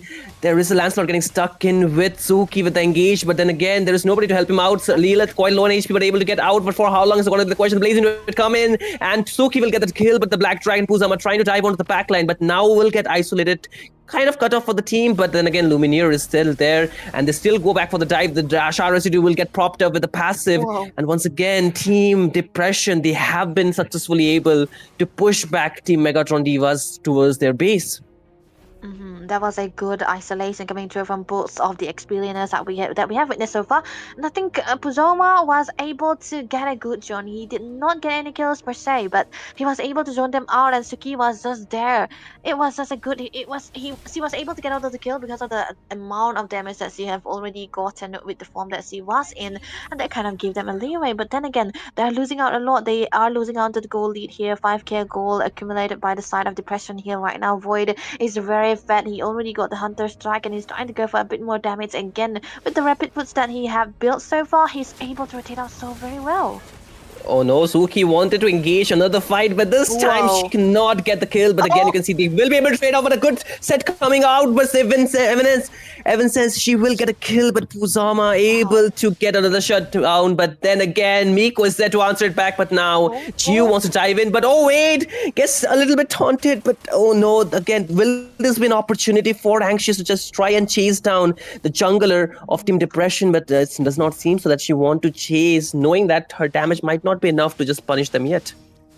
The fact that she did not hit to have the electrifying beats maybe played a very, very important part here too. But now I think Evanes she's able to deal out the damages that's required, but then it's not really enough.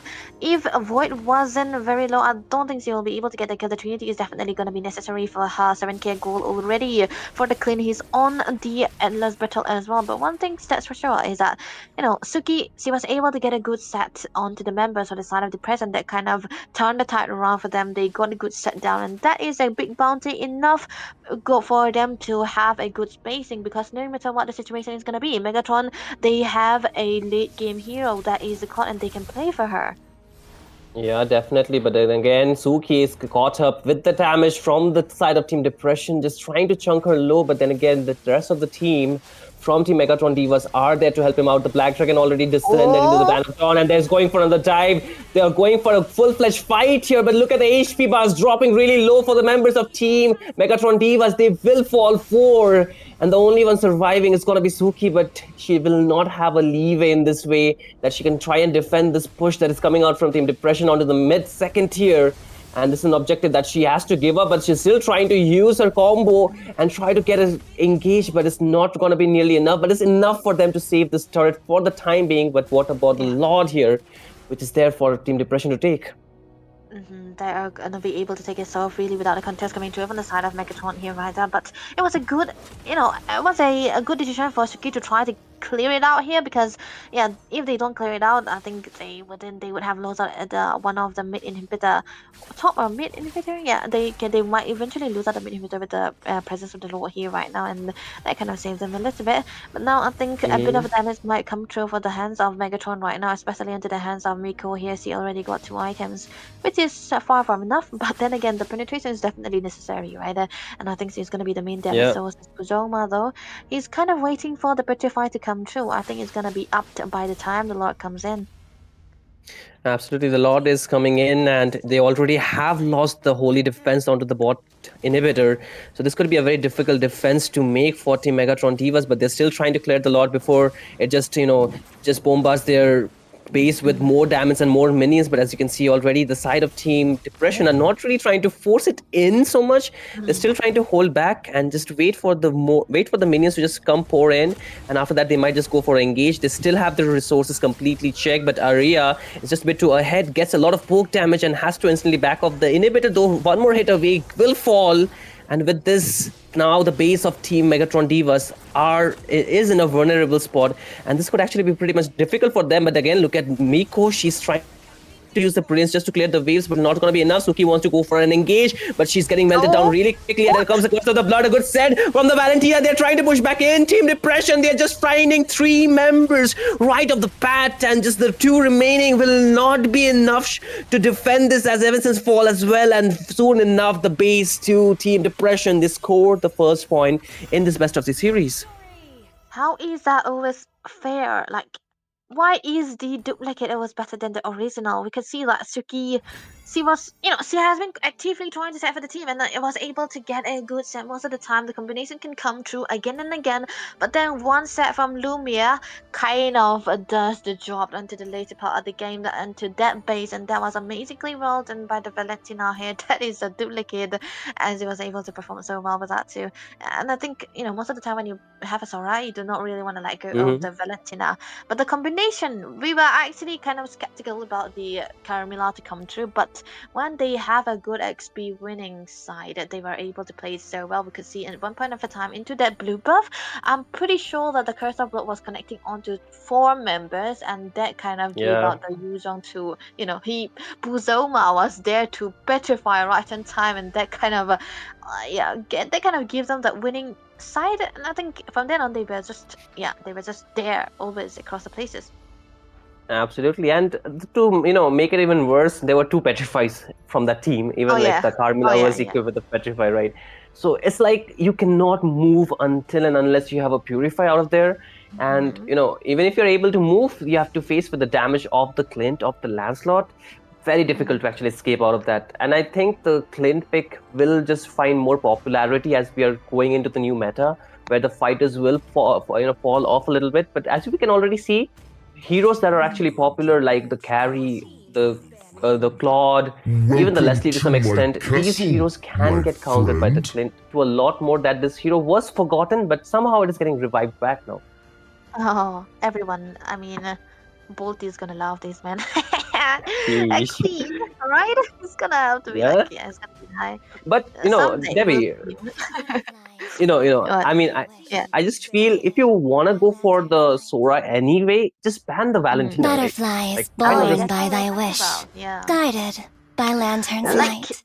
Valentina Phobius, right? And then, the Yuzhong was, on paper, you pick out the Sora when you want to counter the Yuzhong in lane, after level 4. Definitely. When you have that lightning form, and I think Suki did that well, but then they gave away the Valentina, right? That's kind of becoming a problem.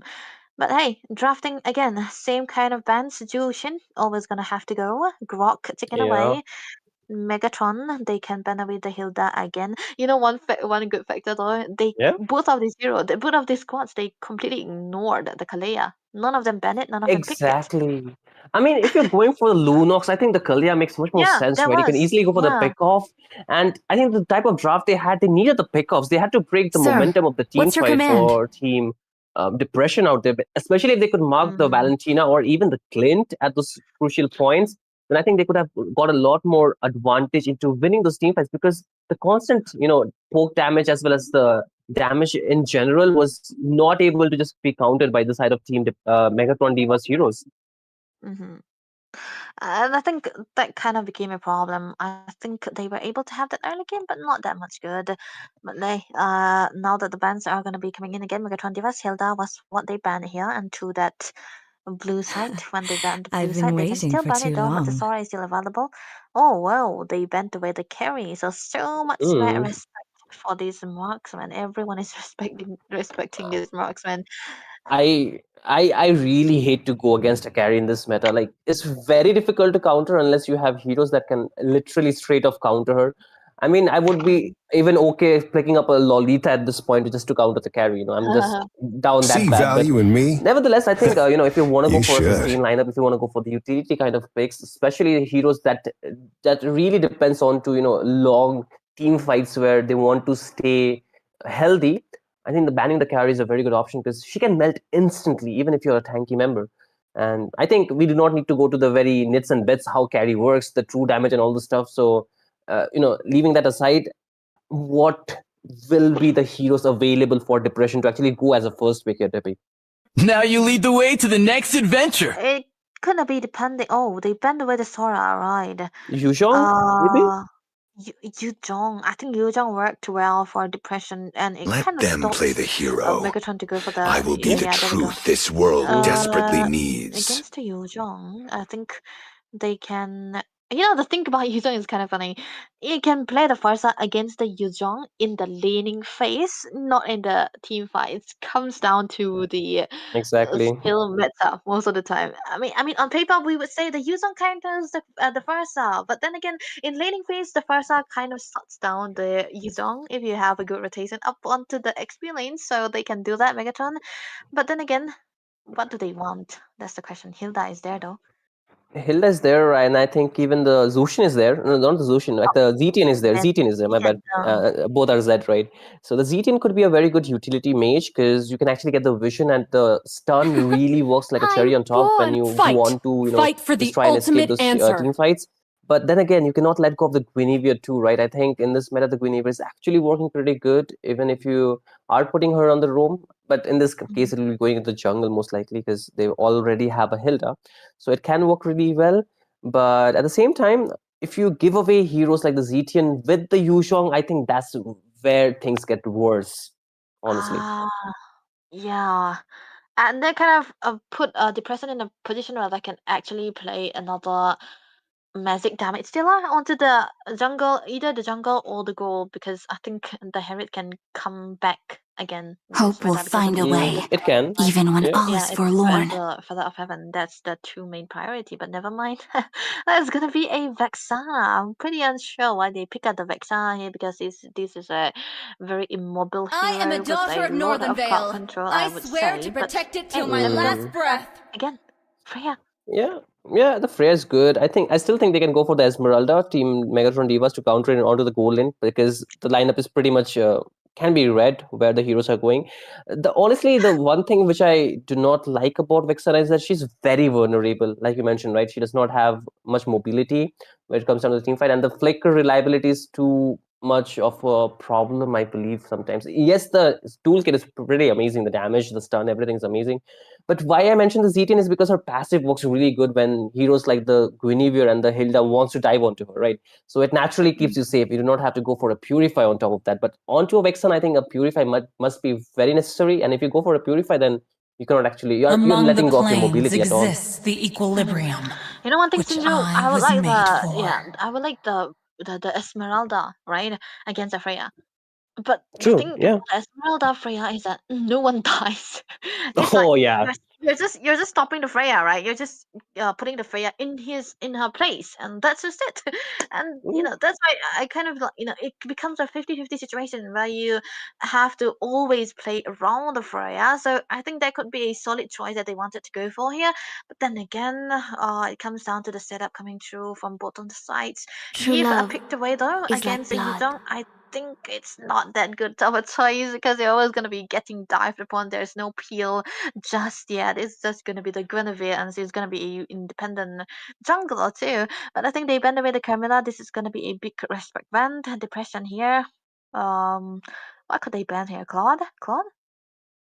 Claude could be a good ban because, but I think the Freya still wins against the Claude in terms of the laning. But in team fight, I think the Vexana might be in a tough spot if the Claude's blazing duet is just freely used because she gets instantly melted down with the damage. And at the same time, I think if they still want to go for some kind of gold lane bans, maybe just try to take off a few fighters. The CC could be an option maybe if they still want to just deny that that kind of early game damage, I would say. But I still feel both the teams, they do need a marksman maybe into the jungle, or maybe not possible into the mid lane. The Kimi is like out of option even with the damage nerf. The Kimi is still decent, but it's not going to be a possibility anymore. So they can ban the Yisun Shin, but it's gonna but they can also use it into the goal lane. But against the Frey, I would not recommend that. Maybe into the jungle, yes, possible. The thing about the usage is that it's so dependent on the early stage of the game. You can actually ignore the Freya and try to go for the farm. That is the only way to play the usage into. I think they can pull that out again, but the Claude is much of a better choice, man. Okay, there we go. It's gonna be a target ban onto the room here.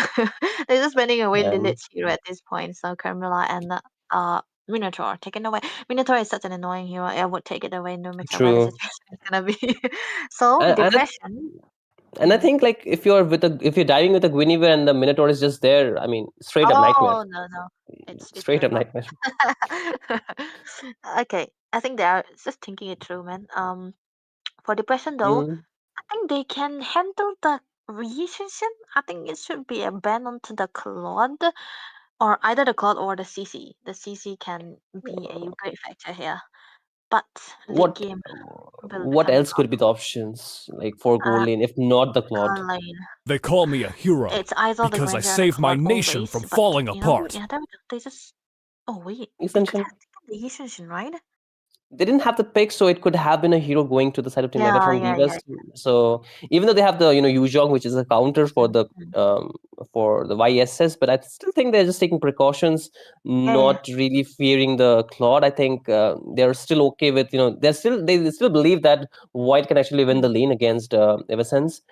And I think in the last game too, we saw because of the bad laning matchup, that was the case. But this time, if they can actually get a good hero, I think Team Megatron Divas can win from the gold lane too. Because if the Freya does not get her items on time, then she's pretty easy to counter as well. Because she really depends on the items to thrive. I just want to see what he's gonna be going for though.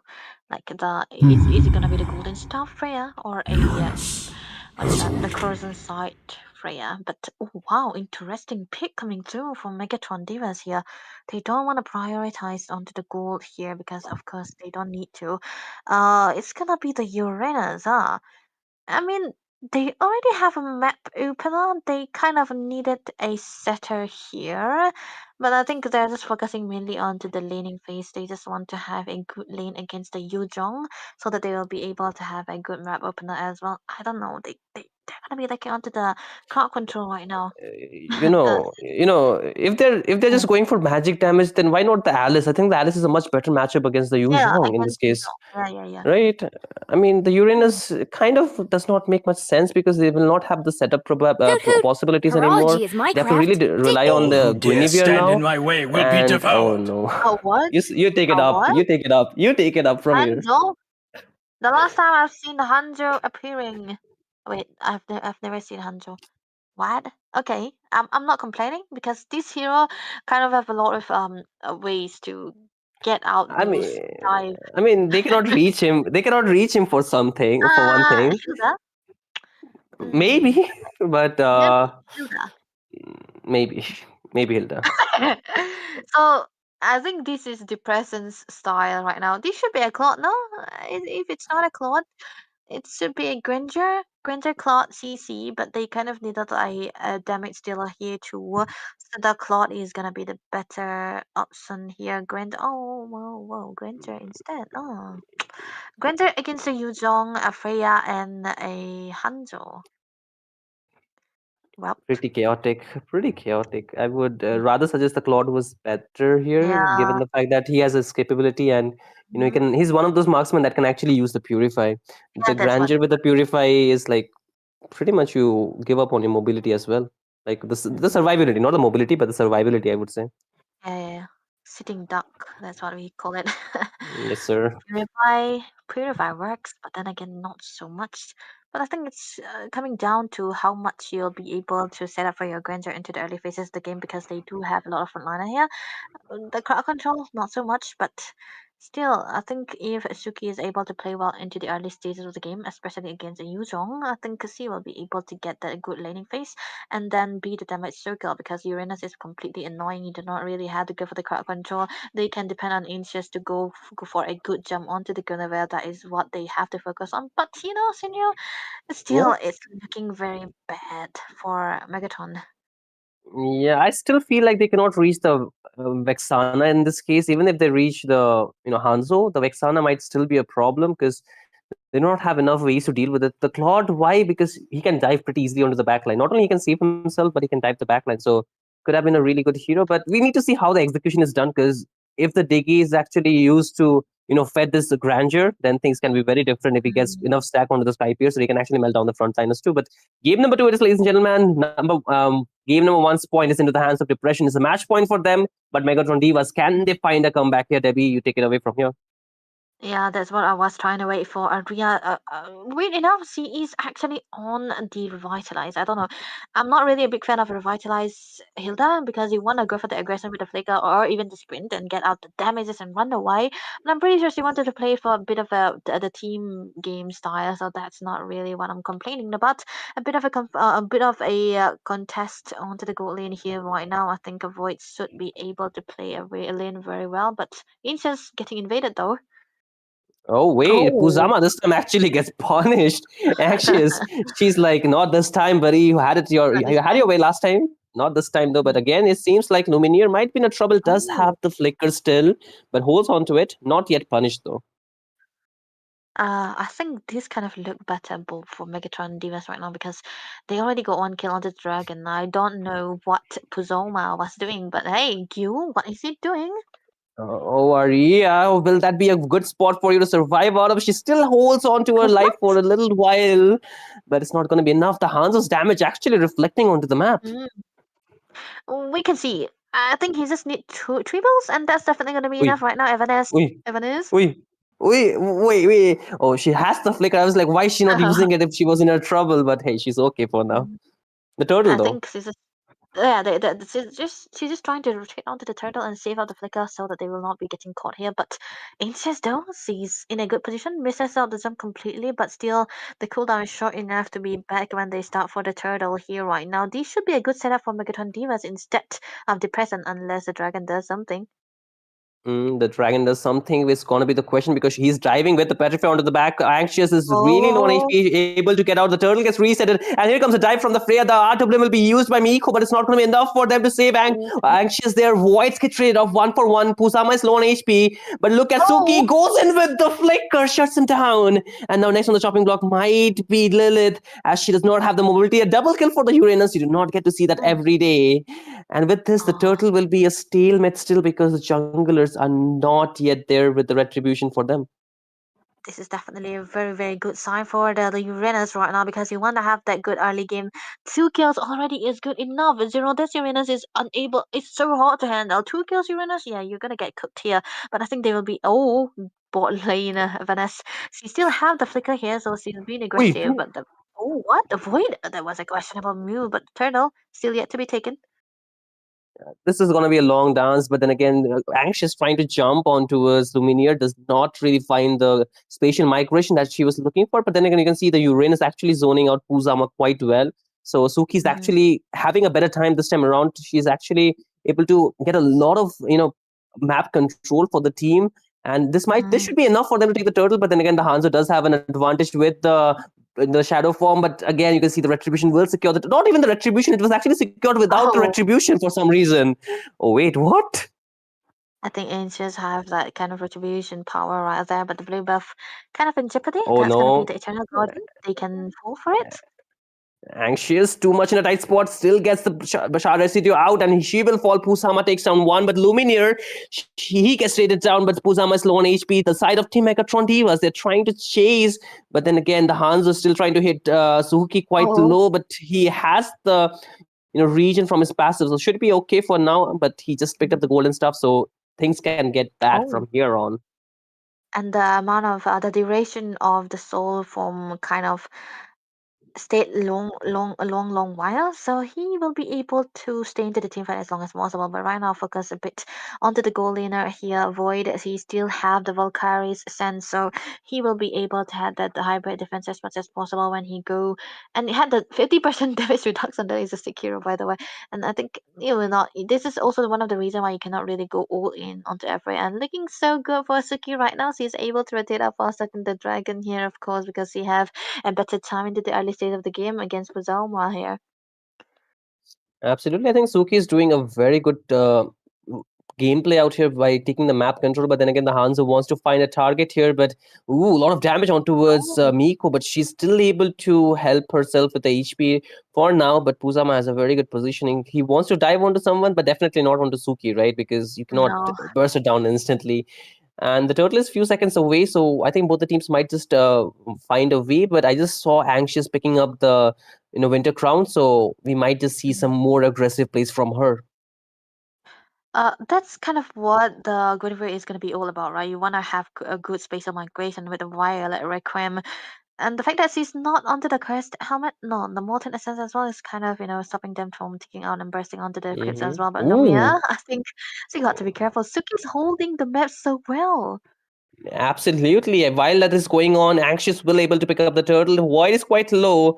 Does have the Valkyrie descent still, but holding on to it. Suki trying to go for that. But Puzama dives all by himself onto the backline. Gets instantly punished here. Actually, did not even dive. He has the Black Dragon form still, even with the Petrify. So he might have got it locked down by the side of team Megatron Divas. And now they are taking control of the map by taking down the mid inhibitor, not inhibitor, tier 1.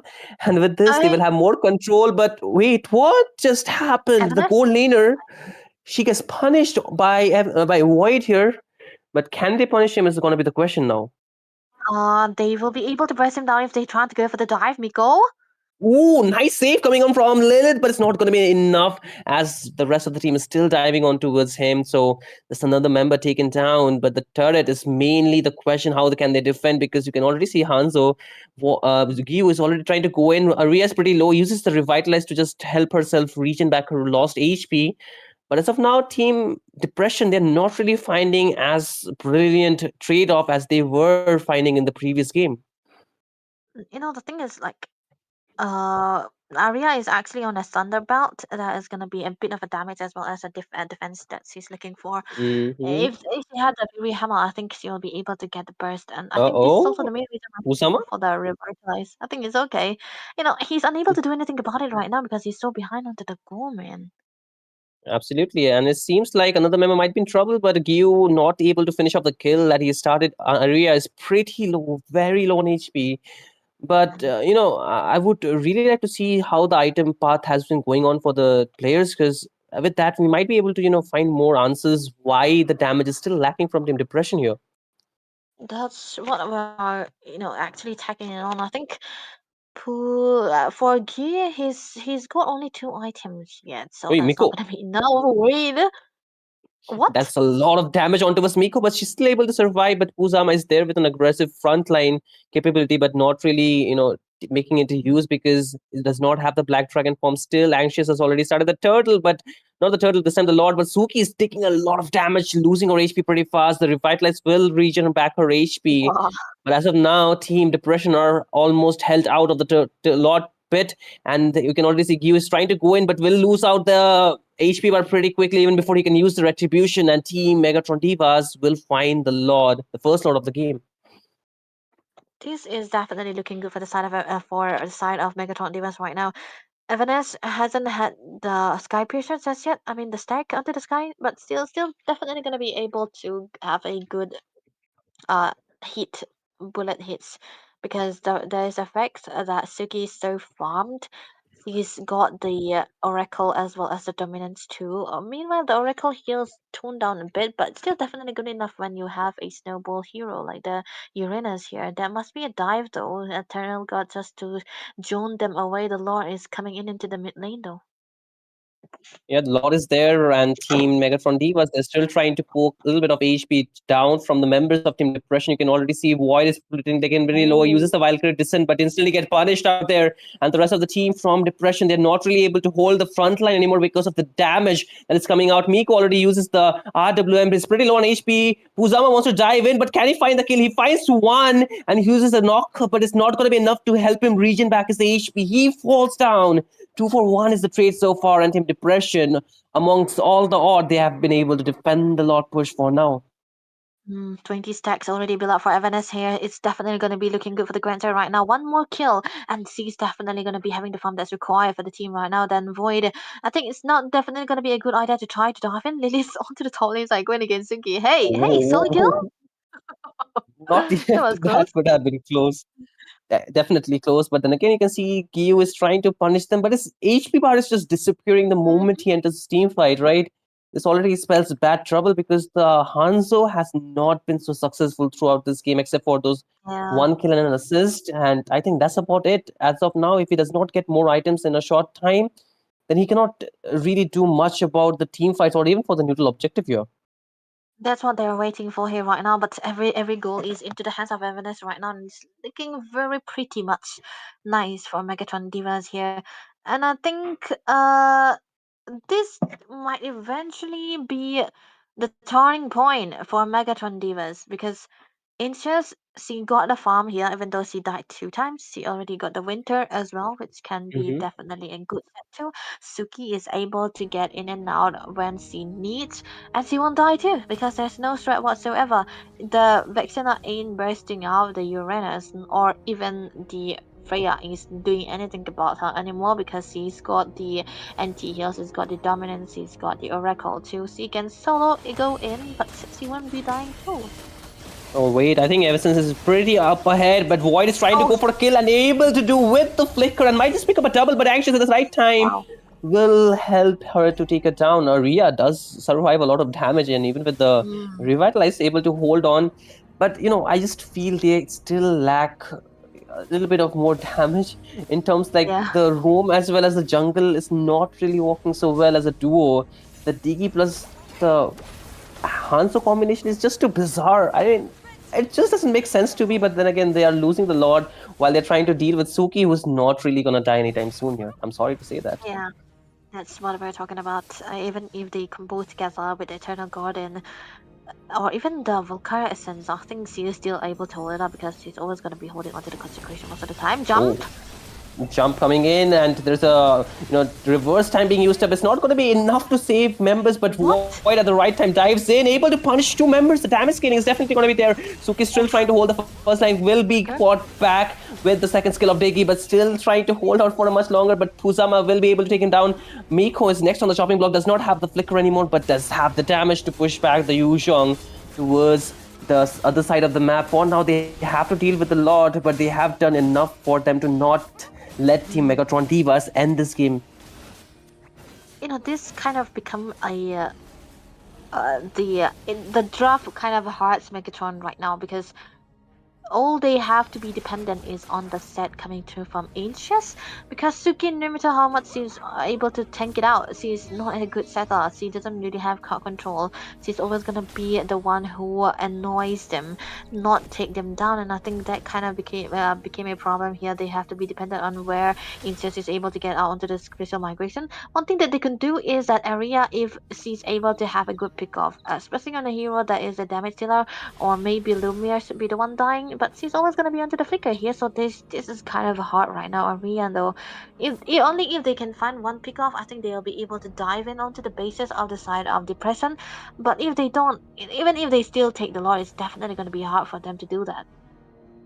Yeah, so far they're halfway from winning the game for Depression. I think Megatron Divas, they just need to not throw the game from here on. They have enough damage, they have enough ways to counter the ways Team Depression can lead the team fights, but they just have to not get punished right off the bat as of now. Because if they are able to deal with Void, I think the damage will reduce exponentially. But then again, you can see Puzama is trying to dive in and will get instantly bursted down by the damage of the Grandeur, who is doing already so much enough. Lilith is taking a lot of heat from the team fight, but able to get out towards safety for the time being. But this happened at the right time, I would not say, but oh wait, Miko actually gets punished here by the damage of Lumineer, and this might be a good opportunity for Team Depression to actually try and do something, because Void is still available out there, and if they can find evidence out here, they can definitely get the Lord for their side.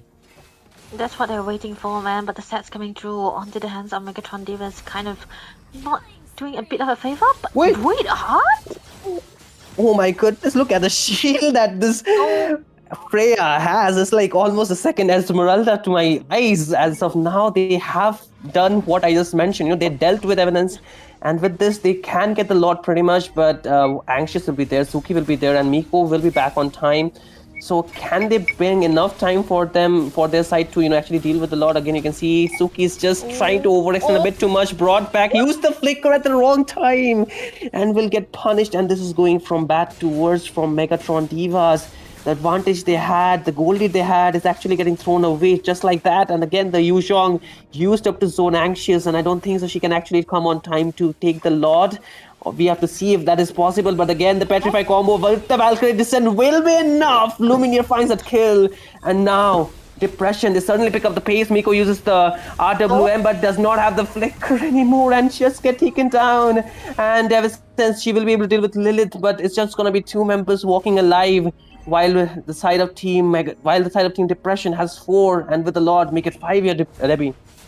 Yeah, this is a good knockup and a good combination. Finally being able to be brought upon by Depression here, Megatron. They are not looking so good right now because they are the one who is trying to... Oh, wait. Suki, I think she's onto something, though.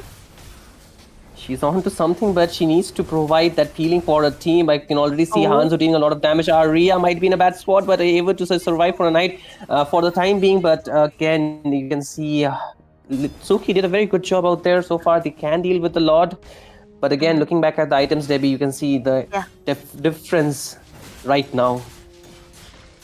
You know, I like the fact that Miko built away the lightning truncheon here because it is a good itemization as well. You kind of have the tankiness too, and you get the resonate, which kind of this deals a lot of damage when the team is always clumped together, especially when they have that time journey.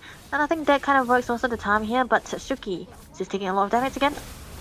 Once again, she's taking a lot of damage, does not have the flicker to get out of the harms. We were able to just survive for a bit longer, but few more hits should do the work. But again, Void this time gets punished. Wow. But Suki gets traded down for that. 1-for-1 is the trade. EXP for a gold laner. I think this is still in the back for Team Megatron Divas to actually try and end the game, but there's no Lord that they can actually take. The only way that they can end this game would be by taking down Gyu out here, but he's too far at the back. The Hilda was supposed to deal with him, but so far the Hill has not been able to reach the backline yet, Debbie.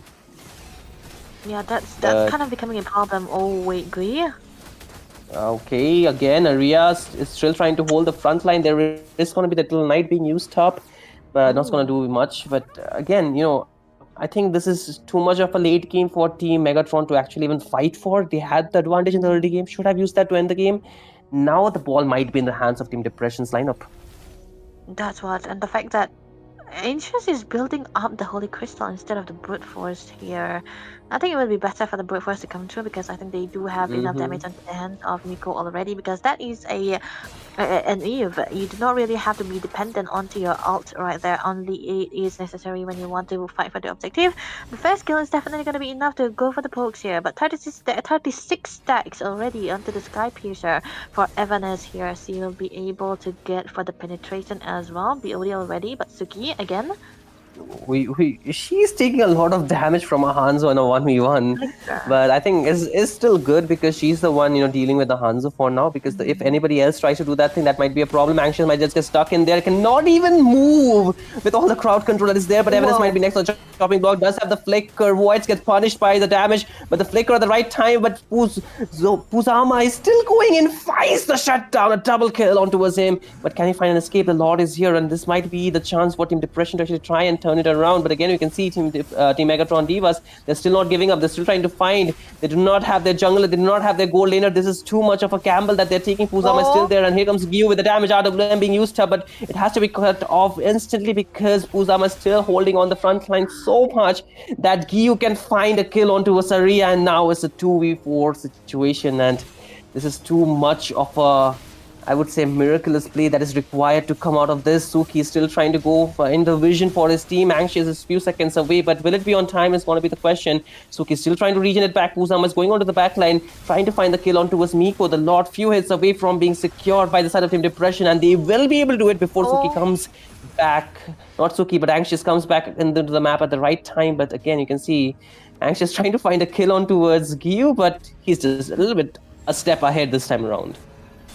Everything has been able to turn from bad to good for the hands of Depression here, and they're able to go for the setup. Most of the time, NCS gets picked off here. That kind of stops Megatron Divas to contest for any kind of lore, any kind of objective here, and that became a problem for them. Suki may be able to do so much. She may be able to take out the damages here, but she cannot really do anything about that. But look at the dive again. He's just gonna try to steal onto the blue buff, but I won't be successful in doing so. But if Wolflord coming in onto the bot lane side, this can be a good dive. They might be able to take at least one inhibitor too.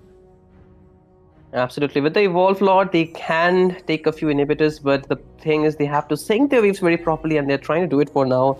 But meanwhile, Team Megatron Divas, they're also trying to deal with the Lord before it hits their inhibitor turret. It's not in a very high HP, so if they lose it, it's going to be a lot of problem. But the Hands onto the backline takes a 1v1 and takes down Eversense. And as of now, they find another kill. And Megatron Divas, they are in a tough spot. They have their back against the wall, and as you can already see, Aria is losing her HP. It's gonna be Miko still trying to go back and regen back her mana, but will be on time because Suki is quite low. And as of now, you can see already FEAI is still trying to hit the base. And with this, the game will be secured with a 2-0 victory onto the side of Team Depression. A nice try coming through from the hands of Megatron Divas, but this was so much of a good game coming through from the side of Team Depression here.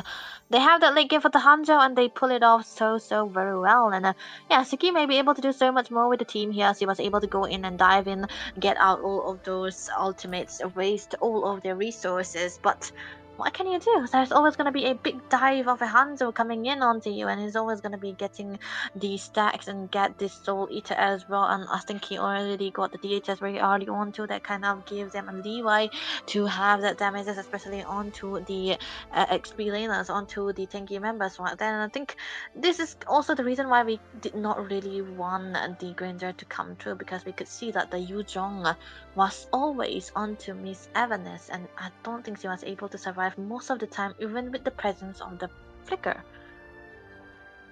Absolutely. I think the Grandeur outlived her damage into the late game, because they had a very good opportunity to end the game in the first half of the 15-minute, I would say. And not the first half, the second half of the 15-minute, I would say. And they were still trying to take fights. They were trying to find members that they can actually punish instead of finding the objectives, which maybe could have made things a lot more easier. But then again, I think the late game was just too much to the side of Team Depression. It's just like how the map plays out, right? The advantage just shifts like that. Just like that, it gone, and that's going to be the clean sweep that we have witnessed so far for this game. Match number 3, it's not game, it's match number 3 here. We've got your winner, ladies and gentlemen. That's going to be Depression. I don't think they will be depressed no more, but it's going to be time for us to wait for the last game, right? Last game. I hope we are not depressed. In the last game. No, man, we are not depressed. We'll have fun, guys. Don't worry. It's just been too much of a proper casting kind of schedule. We'll just try to have a little bit fun and add more elements to what already is there on our screen. So look forward to that, as we will just go for a short break and see you on the other side.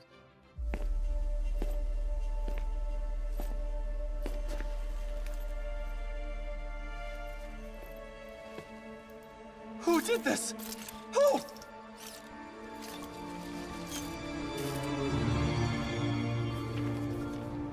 Halt! Stop her!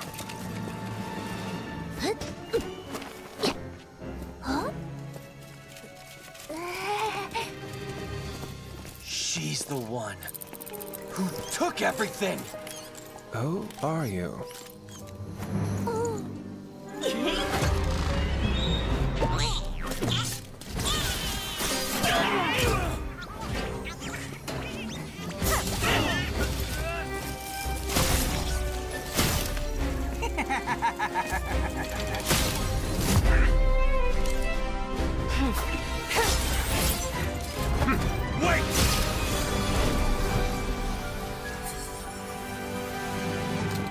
Sorry, Eamon.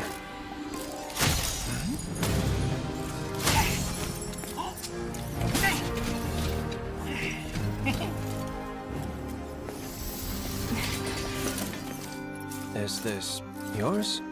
That was my mother's favorite doll. Mother.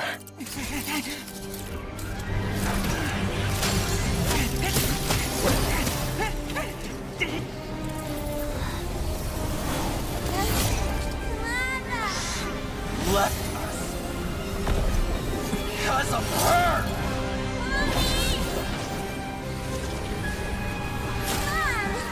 We were forgotten! No. It's not her fault. That was Mother's choice.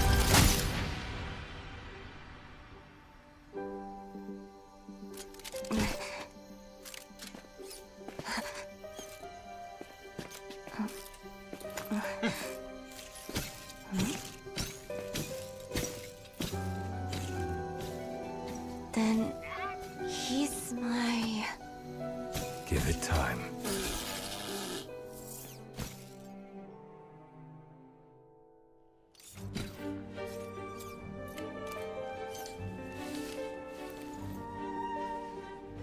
I can't stand that doll.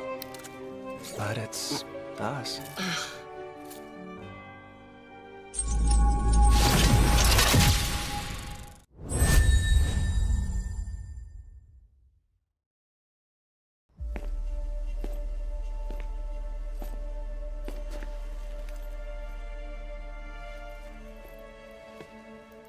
Who did this? Who?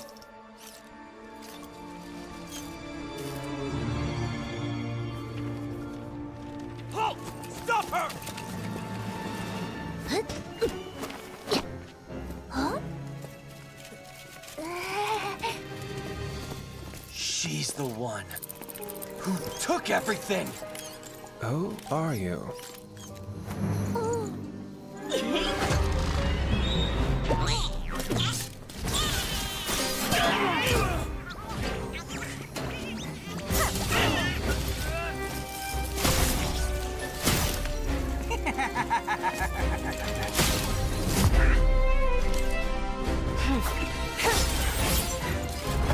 Wait!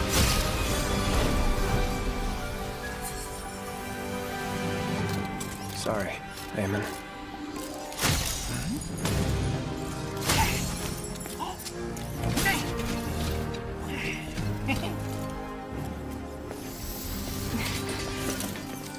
Is this yours? That was my mother's favorite doll. Mother.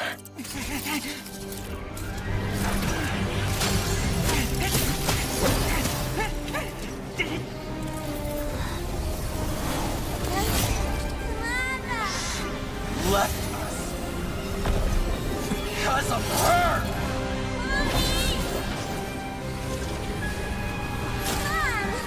We were forgotten!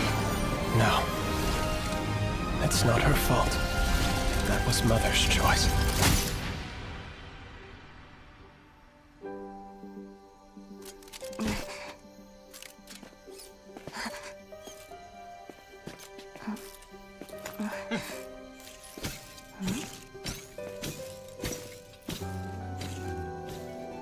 Then he's my...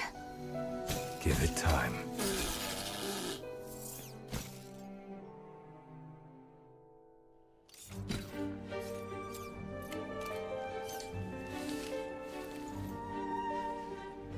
I can't stand that doll. But it's us.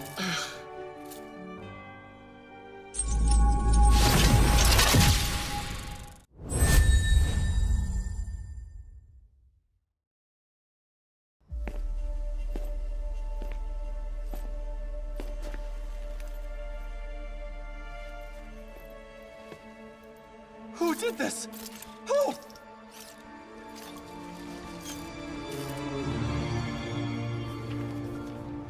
Halt! Stop her! Huh? She's the one Who took everything? Who are you?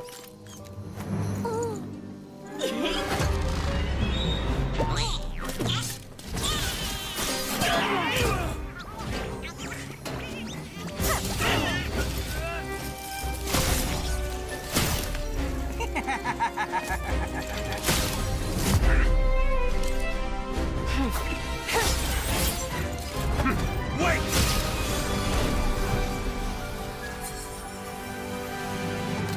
Sorry, Eamon.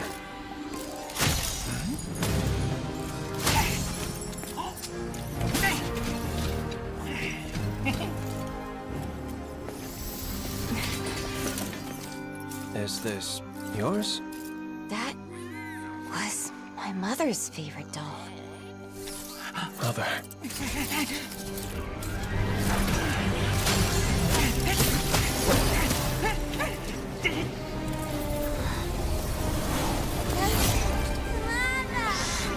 Left us. Because of her!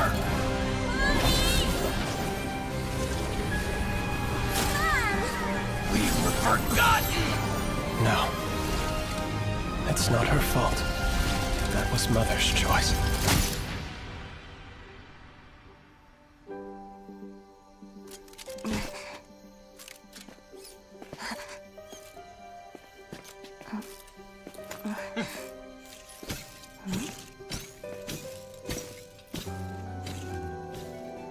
Then he's my... Give it time.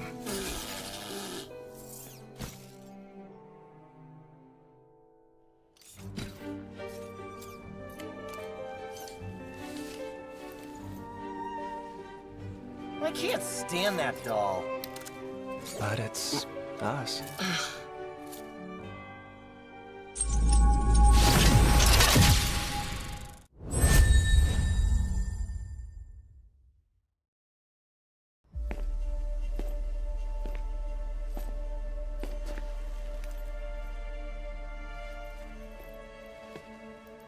Who did this? Who?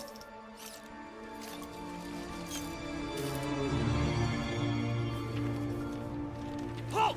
Stop her! Huh? She's the one who took everything. Who are you?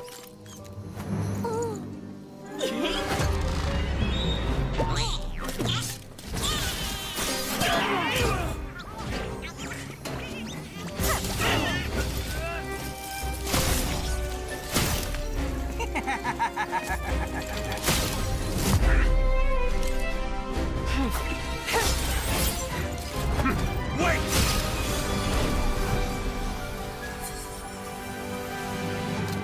Sorry, Eamon.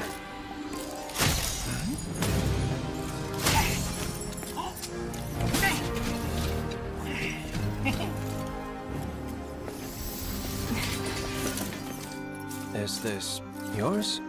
That was my mother's favorite doll. Mother.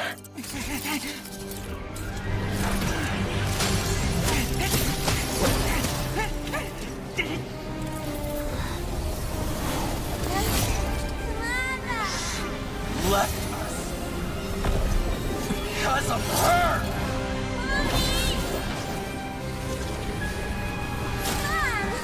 We were forgotten!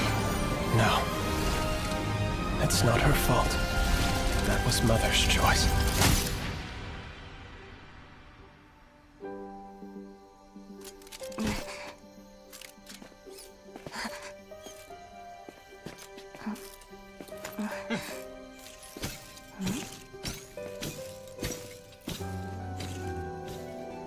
Then he's my...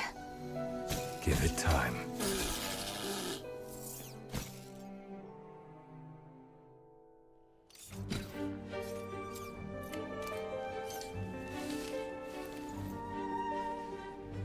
I can't stand that doll. But it's us.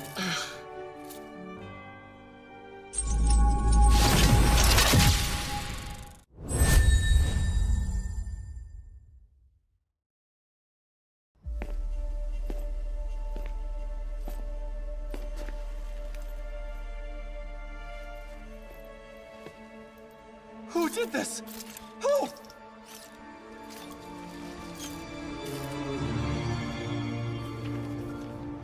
Halt! Stop her!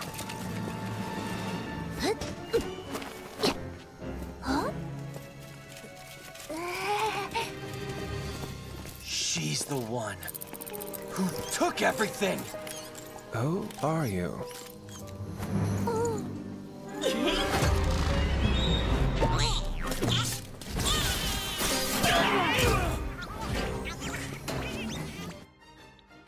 Let's head in again, ladies and gentlemen. This is going to be the fourth match that you are going to be witnessing in all the best of 3 series. This is MZU Virthli 2026 knockout stage, and yeah, this is going to be the round of 32. Whoever wins will be able to move into the round of 16 here. That's why we are into the best of 3, the last match here.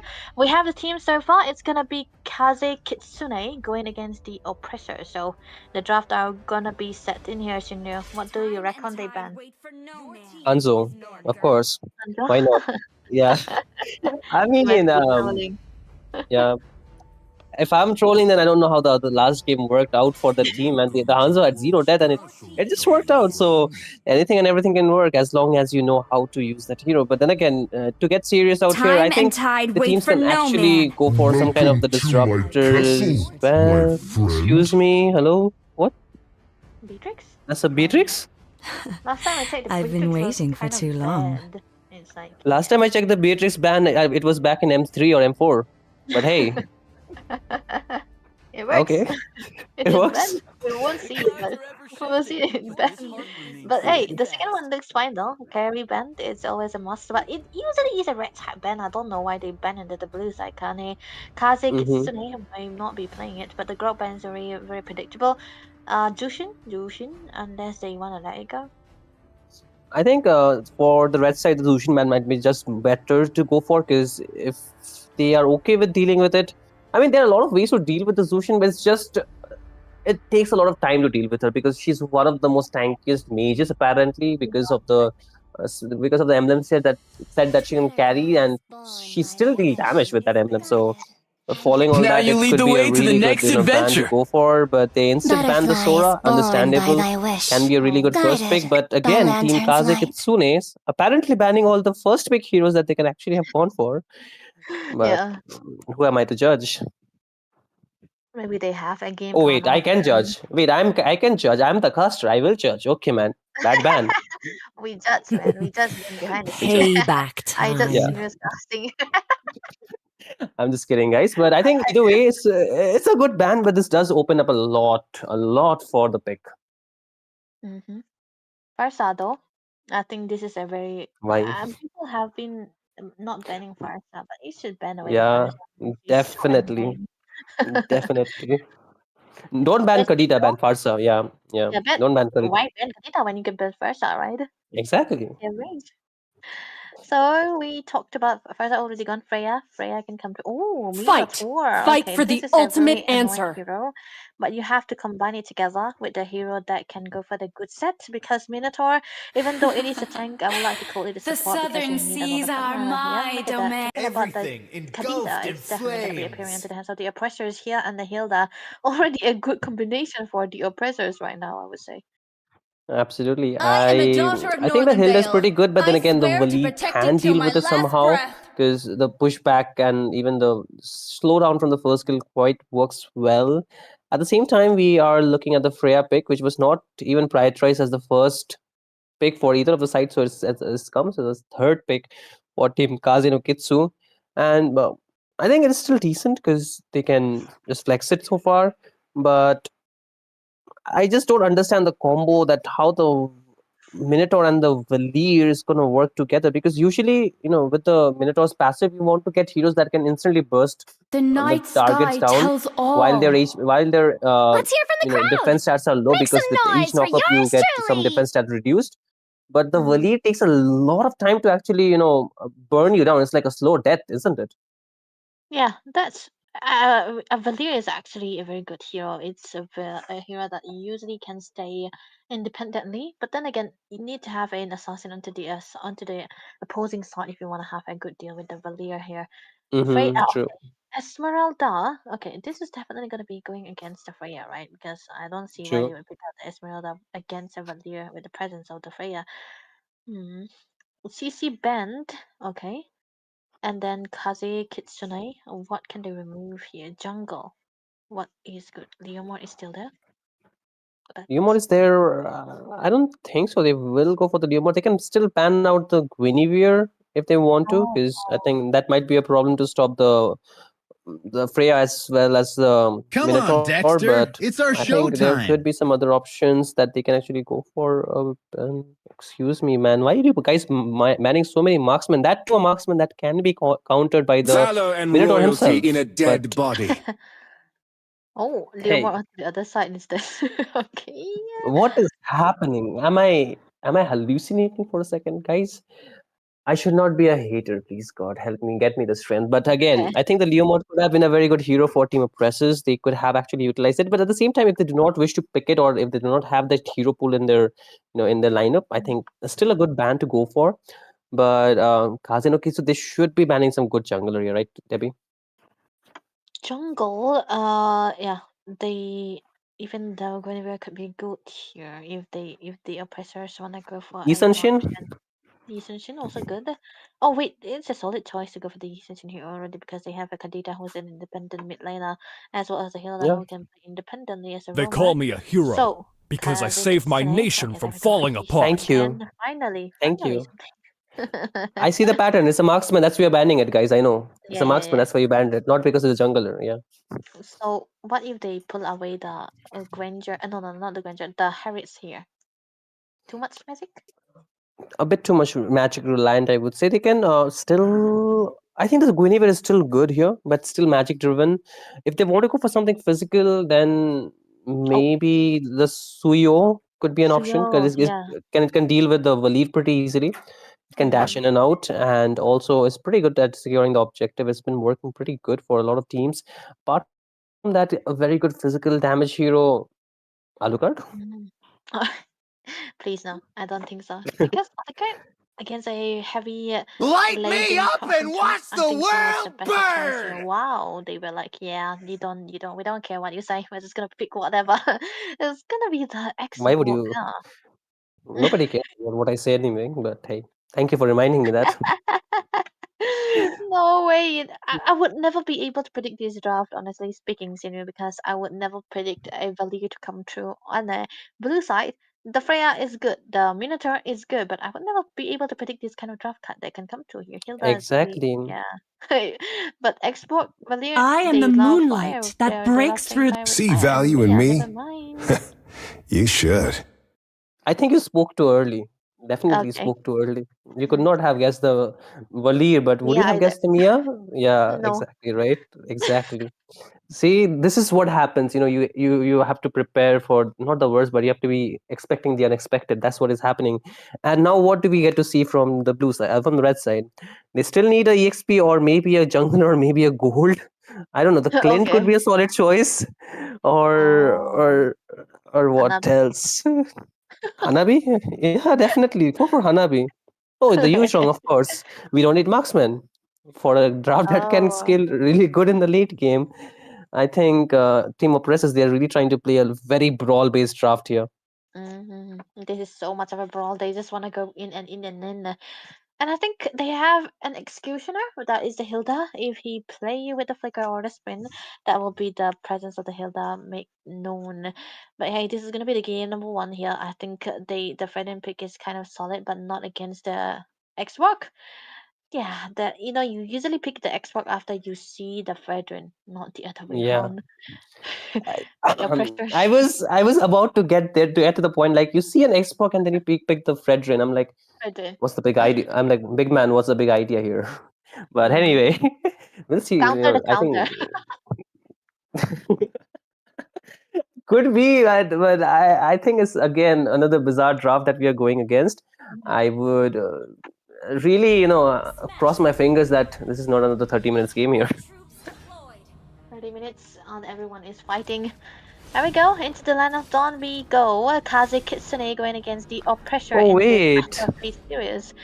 Sorry to cut you off, Debbie. You see a name in the side of team, the Oppressors with the dragon, and that seems familiar to you? That's definitely familiar, and I think he is. Yeah. Oh, he is him. He is him, yeah. Right? Yeah, he is Yes, him. sir. There we go. Exactly. Mr. Jumon is playing onto the side of Team Oppressors. Now it makes much more sense why the draft is so bizarre. But hey, again, they're trying to go in and they're getting pushed back for now with the Vali's second skill. So I think it's still going to be good. But anything that you want to highlight in the early game? Early game, I think it's definitely better for the Oppressors to go for the brawl here. Just keep on brawling, just keep on fighting. But the fact that Kaze Kitsune, they have a Valir kind of stopped out for them to go in and out like that. But the Valir cannot do much against the Export most of the time. But Gold Lane though is definitely going to be a winning side. Oh, Even he's on the Inspire too.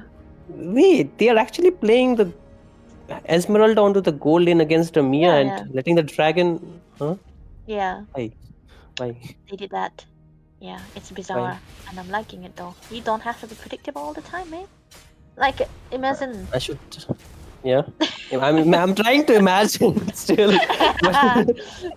Imagine okay. if it was the top teams, right? You would be like, yeah, this FEAI is already a goal laner. And you would never imagine the Mia, but this is the surprise factor that we get right now. Look at that mid lane though. Definitely. Unable to do anything right there. Gabi Maru. They have to wait. I think the turtle should be the place where this stalemate might just break apart. But then again, Gapimaru is trying to get a taunt on towards the catalyst. He has to be a bit patient, but a good positioning coming out from Zinark. And he might just dive onto the Valir. Doesn't have the level 4, uses his massive. Oh, a good Petri of waste coming through. And first blood already been drawn out by Shishiro Mikage. And they might just get to deal with Gabimaru as well. And this is looking like a definite win into this turtle fight. And they're looking for a bit more. FEAI is the target, pops up the vengeance, but it's not gonna be enough against 3 members. So a free turtle for Team Oppressors. There was definitely going to be a good shine here. The Petrify coming in as well as Zinark just being that nuisance that he wants to be. He wants to heal and be able to. But it's so well, and the engage that catalyst there with the Petrify also well done. And this is going to be a good start for the side of Pressures right now. They are going to keep being that aggressive. They're going to keep that aggression and try to dive in and up because they have a Hilda anyway. They have a Kadita anyway. They will not be getting picked off most of the time. Yeah, I mean, they can just, extend those team fight. That too will work in their favor. For now, Team Kaze Kitsune, they have to play it slow. They have to get the items. They need a little bit more scaling. So that could be working for now.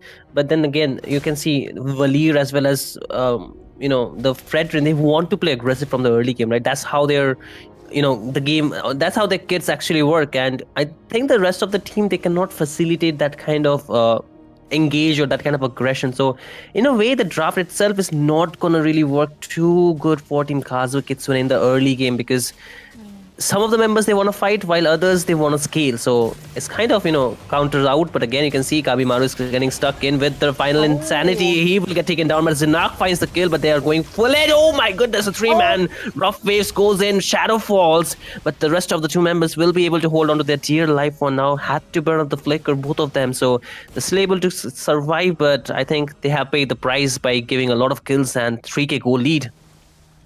This is what we are talking about when we said that the Pressures might want to go for the brawl because they are very aware that they will be winning into the brawl, and this is gonna be a good sign for them right now. There's no way that Kaze Kitsune will be able to engage upon them because they don't have an install burst. Of course, they have a crowd control, they have a heal, but they don't have that damage. For a Valir, you need to be constantly locking onto one target so that you'll be able to maximize your damage that you have right there, especially that true damage. But he is unable to do so because he's always gonna be getting perturbed. But onto the top lane side, Mia, man, he's gonna die easy.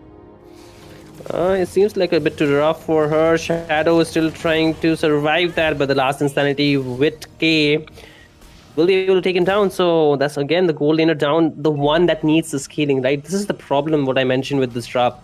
Like the members, the synergy does not really go well with the the lineup that they're actually going for. So this is where Team Oppressors can take so much advantage. As you can see, they're just taking the turtle while at the same time they're able to zone out because they know like they can just do it and they will not get punished in any way as they do not have the damage for now.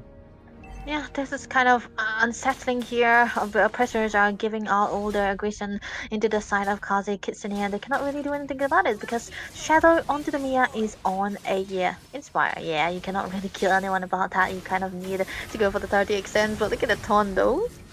Oh, it's gonna be on towards the Catalyst, but he will be able to get out. Goes in with the rough waves. Can want to use it, but gets stunned up and will get shut down. Finally once a kill. One kill for the side of team of Kaze Kitsune. The last insanity goes in, finds 2 member, a double kill for White K. And now Gabimaru is stuck onto the other side of the map, trying to run away, but can he find an escape? Because there are going to be 3 members chasing him down. He's still trying to find an escape, but I don't think so they can chase him anymore. But then again, on the other side, the Freya is spotted out, but he will be okay for now. But again, Debbie, 1-8 is the score.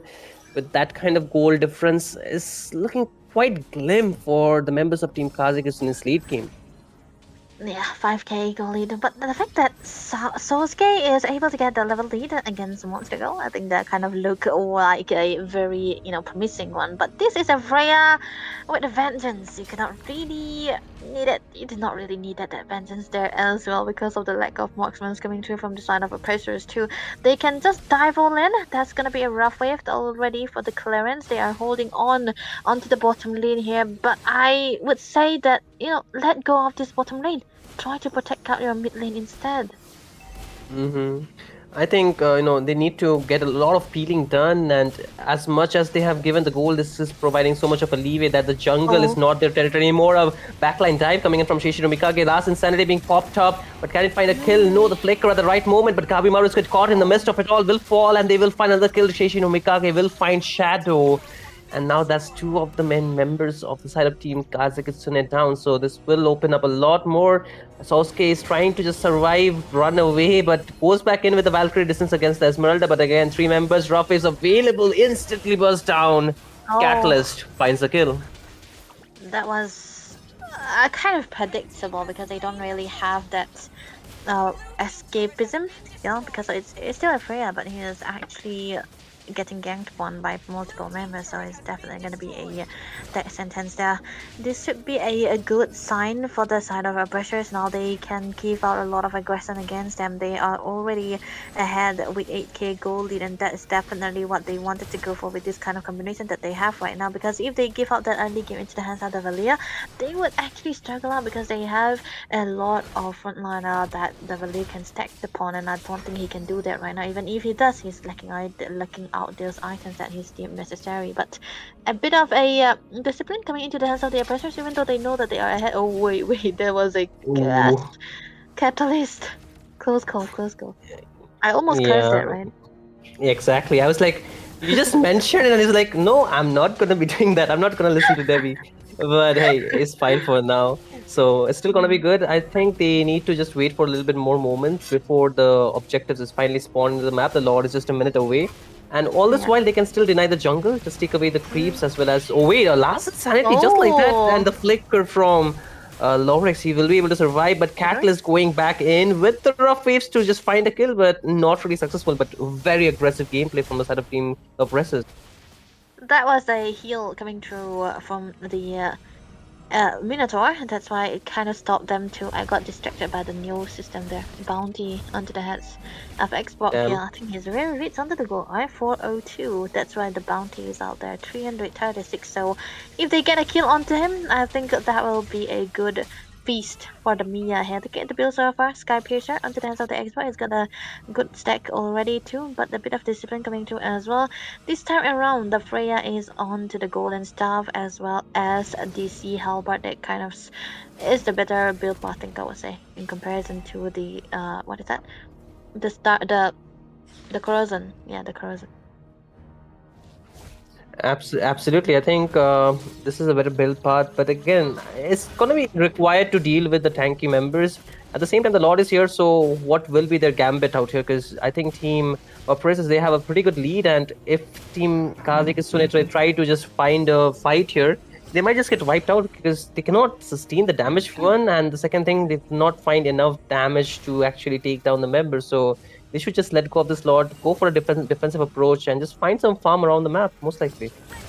That's what they are trying to go for here. Catalyst, I think he did have an attempt under the top lane side trying to take away Shadow, but he's unable to do so because I think he kind of missed out onto the rough wave as well as the Predator combination, but still they got the Lord. This could be a possible end if they are able to sync out their minion wave right, take out into this mid lane here, try to bait out a lot of resources for the hands of Kaze Kitsune. They will be able to do a lot of things with this because it's already 10 minutes of the game and the seal is definitely going to be still available, but they can find something with just one Lord. Oh, Sosuke getting in the midst of 4 members, too much to survive out of, but then again, Zinark, he can just stand there and do that because I think there's no one to punish him at this point, but again, Catalyst is going in with the rough waves, will not find enough damage, the minion Fury gets used up, and it's not going to be connecting on towards anyone, and that's a lot of resources being baited out, and along with the member down, so the Lord needs to get defended. The holy defenses are still intact from the mid and the bot lane. One will get popped up in the mid, one is next on the line, so it gets stated off too, but now they still have to deal with the Lord, and the Mia is trying to hit it slowly but surely, so this should not be too catastrophic for them, but at the same time they still have to deal with the waves. The wave is what they have to focus on a bit more because I think Shadow should be the one dealing with the wave here because he's gonna be needing those items here. No matter what the situation is gonna be, most of the time the Mia usually have those kind of epic moments of comebacks, no matter how bad the draft can get. But then again, when you don't have that surprising factor of a spell, it is an inspire. Without the ultimate, I don't think you'll be able to do anything about it, and it's always gonna be a dragon diving onto him, and that kind of stopped a lot of ways for him to go in. 70 seconds for the Lord, and they can actually freeze out onto the lane and not let anything go in, so that they will be able to keep out the goal gap consistently, and then try to go for the Lord and get all of those items in. But hey, funny enough, Lian Shui is not really on the defense item yet. Yeah, but it seems like Lorex will just keep trading off his life. And this will be a problem because they needed that, Valir's punish or that, I would say the utility into this team fight to actually just that create a separation. But at the same time, you were mentioning about the Mia. I think the spell itself was the inspiration for people to just go 1v5 into this team fight in the late game and just try to turn the tables around. Hopefully it happens, but the chances are looking very slim for that to happen because even though he has the DHs, but that's not nearly enough to melt the dragon. The Hilda is going to take her at least 3 business days to actually kill them off all at the same time, but hey, it's never too late. The game can extend to at least the 25 to 30 minute mark. That's where she can actually pop off most likely. That's what they are waiting for here, and I think the future may be dim, but one good knockoff onto the Minion Fury can turn the tide around, but they also need to have a follow-up damage right there. But the law is what they should be focusing on for the side of the pressures. They are maintaining their discipline, not letting that goalie get to their head and go for those aggressors where you do not really need to. I think this could be a good setup for them. A good case for them is that they will be able to take at least 2 inhibitors here or even end the game, but then it's going to be highly unlikely. They will be able to set up for the Lord here, but then a good enough region.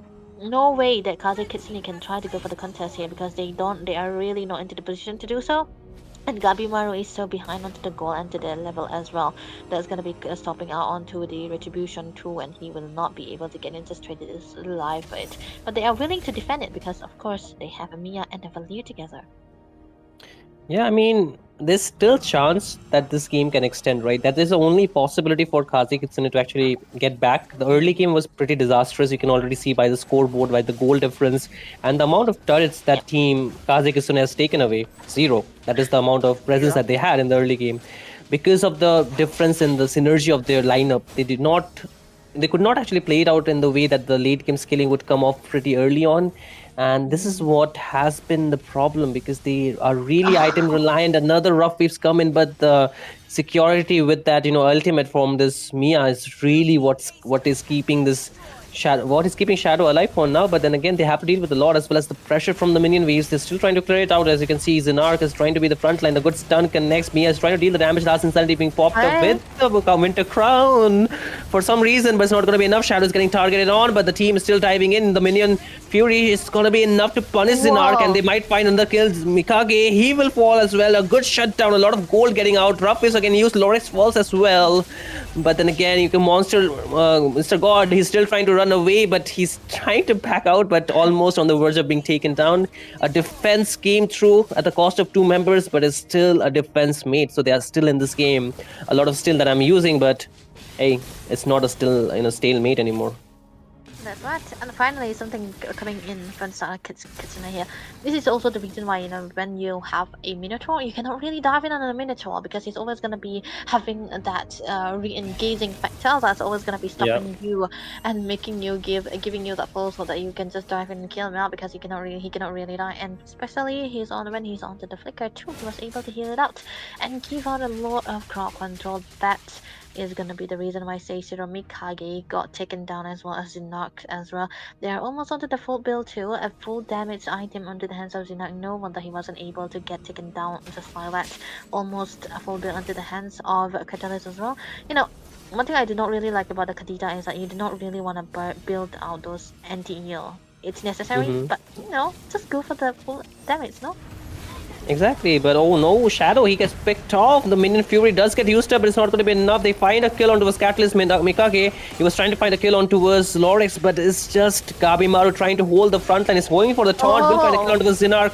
The Xborg finds the double. The true damage is doing its work, but Sasuke is trying to clear the waves out, but it's going to be enough. It's going to be the question because Lorix does not have the best wave clear. If Sasuke dies, then it's going to be a game over, and it seems like there's nothing much that Kaze Kitsune can do because the last Insanity will be used up just to find that kill. And with this, it's a wipeout and a game going to the side of Team The Pressers with their first lead.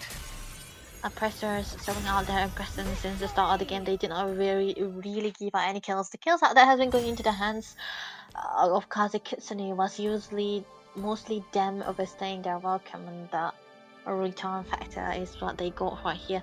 But amazingly well done with the side of Pressers here. They were being very aggressive with the lineup that they have so far. The brawly composition is what they wanted. They did not really need that late game to go in. They just wanted to dive. They just wanted to go for the fight. They shut down the Valier. They shut down Shadow into the Mia. They did not really do anything. I mean, the Mia cannot really do anything to the early game as whoever you're going against. So yeah, the whole point. He never had the chance to go for a 1v5, man. That was what was needed. Yeah, that was needed actually. He could have been a star player if he did. Definitely, that could have been a star moment. But unfortunately, this is a 5v5, right? That's what you have to understand. It might work a lot of the times when it is played in rank or against your custom friends and all those things. But I think a lot of the teams are very well experienced when it comes to this kind of strategies, and they know, where to actually stop the farm. And that's what they will do. They will not let you farm on a heroes that actually relies onto the late game. If you look at Sasuke, he was like 4-0, 0-4 and 0 almost till the 17 or 18 minute of the game, 14 or 15 minutes of the game. So he needed farm, he needed the kills to actually scale up. So that's where they stopped him. And the lane in the top lane was the first to get ganked on. So Shadow never had the chance to actually fight. And their frontliners, they were trying to, hold the ground, but Gabimaru was getting punished. Lorix did not have enough damage. It was very, like I mentioned, a slow death that he can provide. So all these things were not really favoring enough for team, the Kaze Kitsune to actually hold the early game. And once the early game is bad, I think the lead game is very likely for to the actually ultimate turn around answer. as soon as just before 20 minutes for this kind of born game. by thy wish, guided by lantern's light. Yeah, there's no surprising factor we didn't get to see. But let's see though. Finally, no Beatrix fans. Yay. W. Now it's looking good. I think they might just ban out the heroes that they struggled against. Hilda, Kadita, Yuzong. I think Yuzong is a must ban. Yuzong is such a Time and tide wait for no man, nor girl. Oh my god. You spoke too soon. That's your curse. I think we are having a day today. Like we are having our chances. Whenever we say something, it's gonna come back to us. And tell me that the Pressers is playing Yuzhong as the first pick, right? Mikage, if you do not pick a Yuzhong, then I'm not gonna, let you edit my videos anymore. But hey. I'm just kidding, man. But there's a lot of heroes to actually choose from. I think even the Kalea can be a good option now that the Hilda as well as the Grok is banned. But would you like to go for a first pick, Kalea, before you actually give away the Yu Zhong is a question. I'm born with Now you lead the way to the next adventure. What? Okay. Sora coming through. Kaze Kitsune. Oh, they are onto something. But the pressures first pick Guinevere. I don't know. I've been very skeptical about first pick Guinevere because it usually is dependent onto the player most of the time, mostly on dependent onto the player, as well as the setup for the team. The execution part really they struggle with that too. But I think they will be able to pull it off if they don't let go of the Yuzong here. But Kaze Kitsune finally getting onto the Sora here, but they are in a dangerous position where they could let go of the Valentina if they don't pick it out. So Valir again. So Oppressor? Yuzong Valen? What is it? Why what's the Valir for again? I'm sorry. Am I spacing out? I'm sorry, guys. I mean, I understand the Valir might be a comfort pick, but then again, against a Guinevere, I think the Valir gets punished quite easily. Maybe there could have been some better options that they could have punished the Guinevere instead.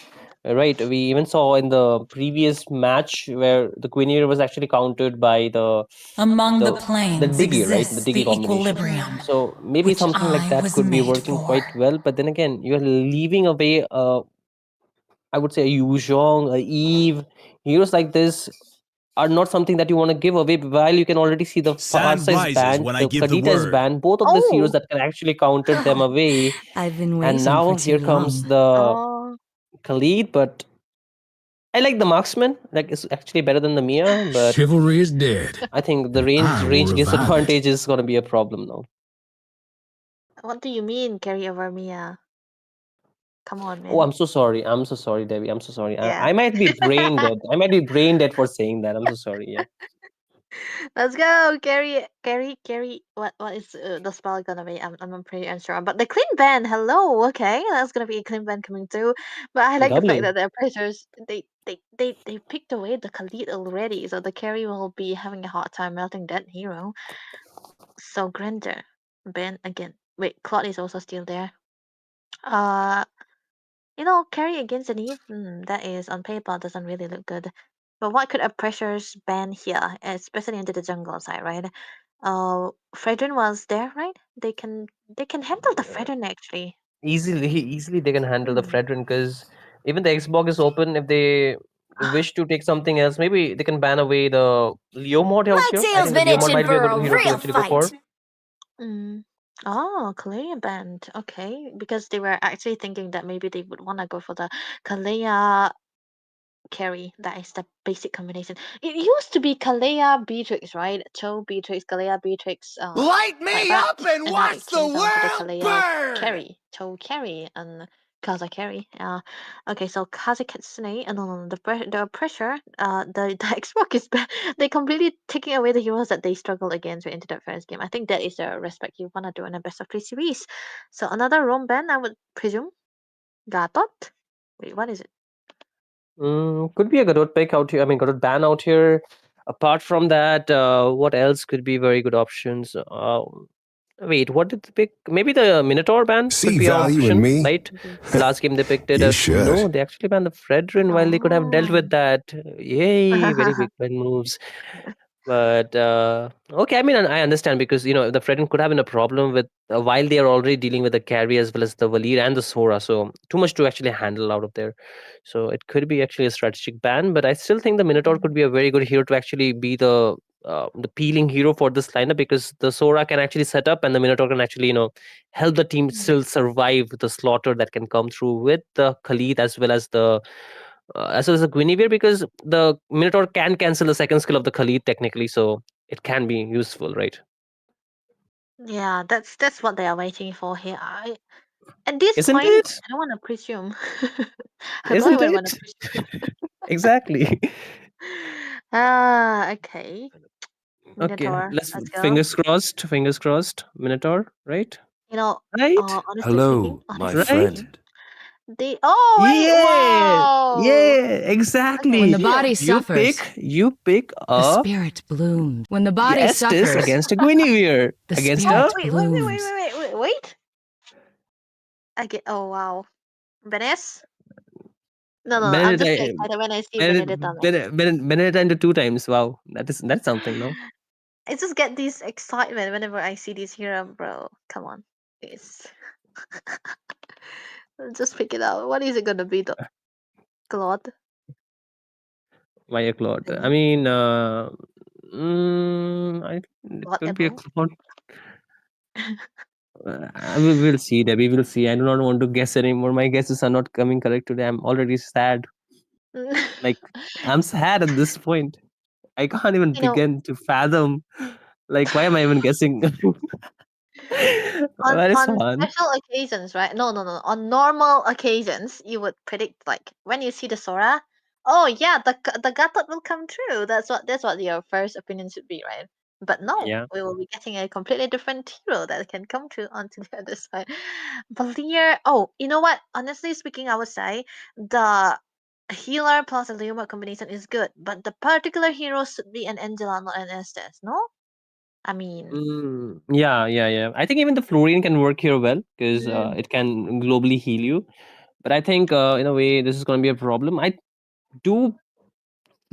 wish that the side of Team Pressers they actually picked up the Valentina here in order to get the combination from the in order to actually steal the skills of the Sora, and even so it can actually use the ultimate of the Leo mod, so it could have really worked well. But we are yet to figure out what will be the last pick.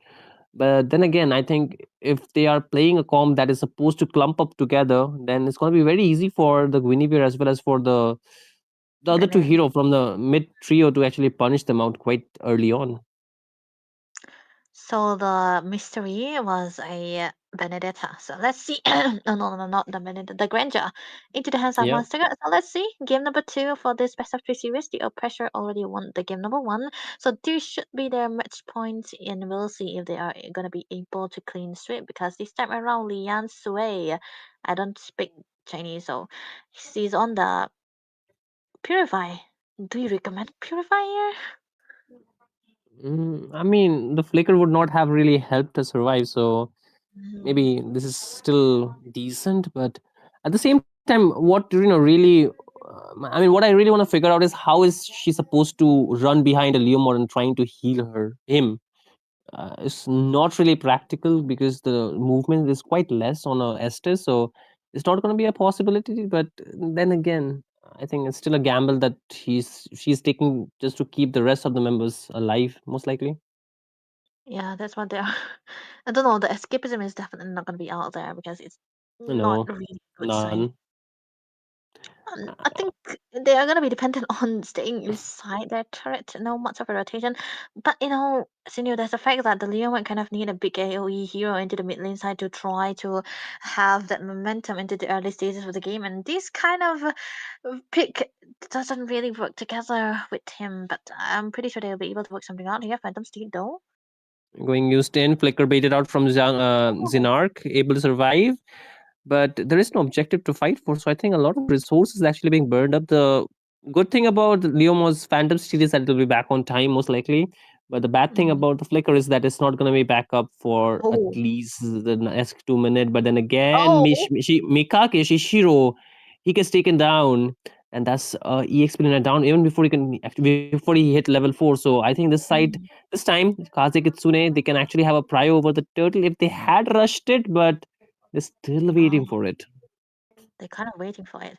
But the fact that Kettle is halting for just a Sora, I don't think that is a good sign, man. There's gonna be around 50 seconds for the ultimate to come back through again. But the turtle's definitely gonna be started. Gabimaru, he have the Phantom Step available for them. Zinark still not yet level 4. He can jump.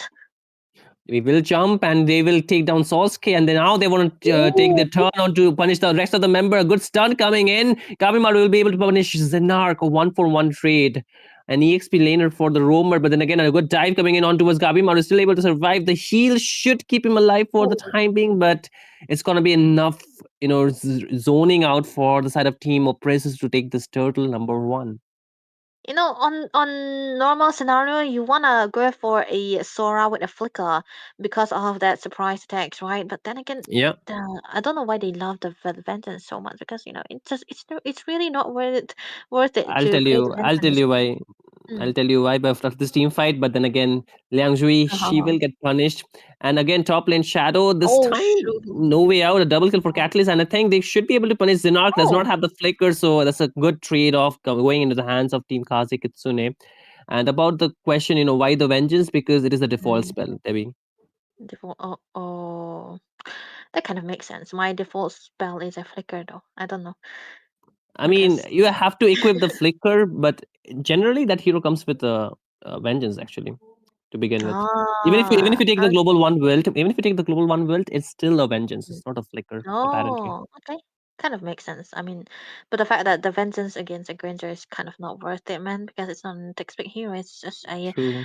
good damage onto the skill set. But nevertheless, generic Cook just trying to go into the bottom lane here. Sosuke, he might be in trouble. Still will be able to survive because this is a Sora after all. He doesn't really have the ways to get ganked upon. He's always gonna have that outplay momentum if he wanted to. But I don't know about the Leomord though. Gabimaru's got to be careful. He doesn't have anyone to try to set up for him. But the jump onto the top lane, maybe? Maybe it could be a possibility, but oh no, Lorex falls down and Wildk is trying to run away. The RW will be slowing down Gabimaru, but a good escape going in and a very perfectly timed escape for the jungler of team, the presses, and now there's no way for Team Kaze Kitsune to try and chase or even punish the members, and I think they are better off just trying to defend the top lane while the side of Team Oppresses, they have a lot of resources to take around the map.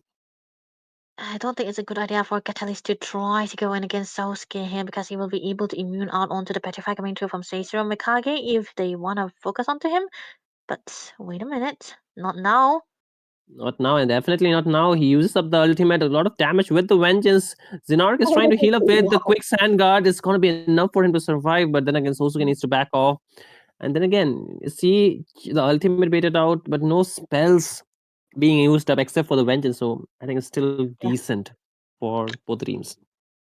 The amount of heal that he was able to get, I think it could have been so much bad for Zinark here if he died right there. But now I think they are able to create a lot of momentum for themselves. They'll be able to start onto this turtle again. The jump kind of missed it out from WinK, but still definitely going to be okay right now. The ult still available for Sosuke. Phantom Steel already used up bot lane though. I think they are onto something here.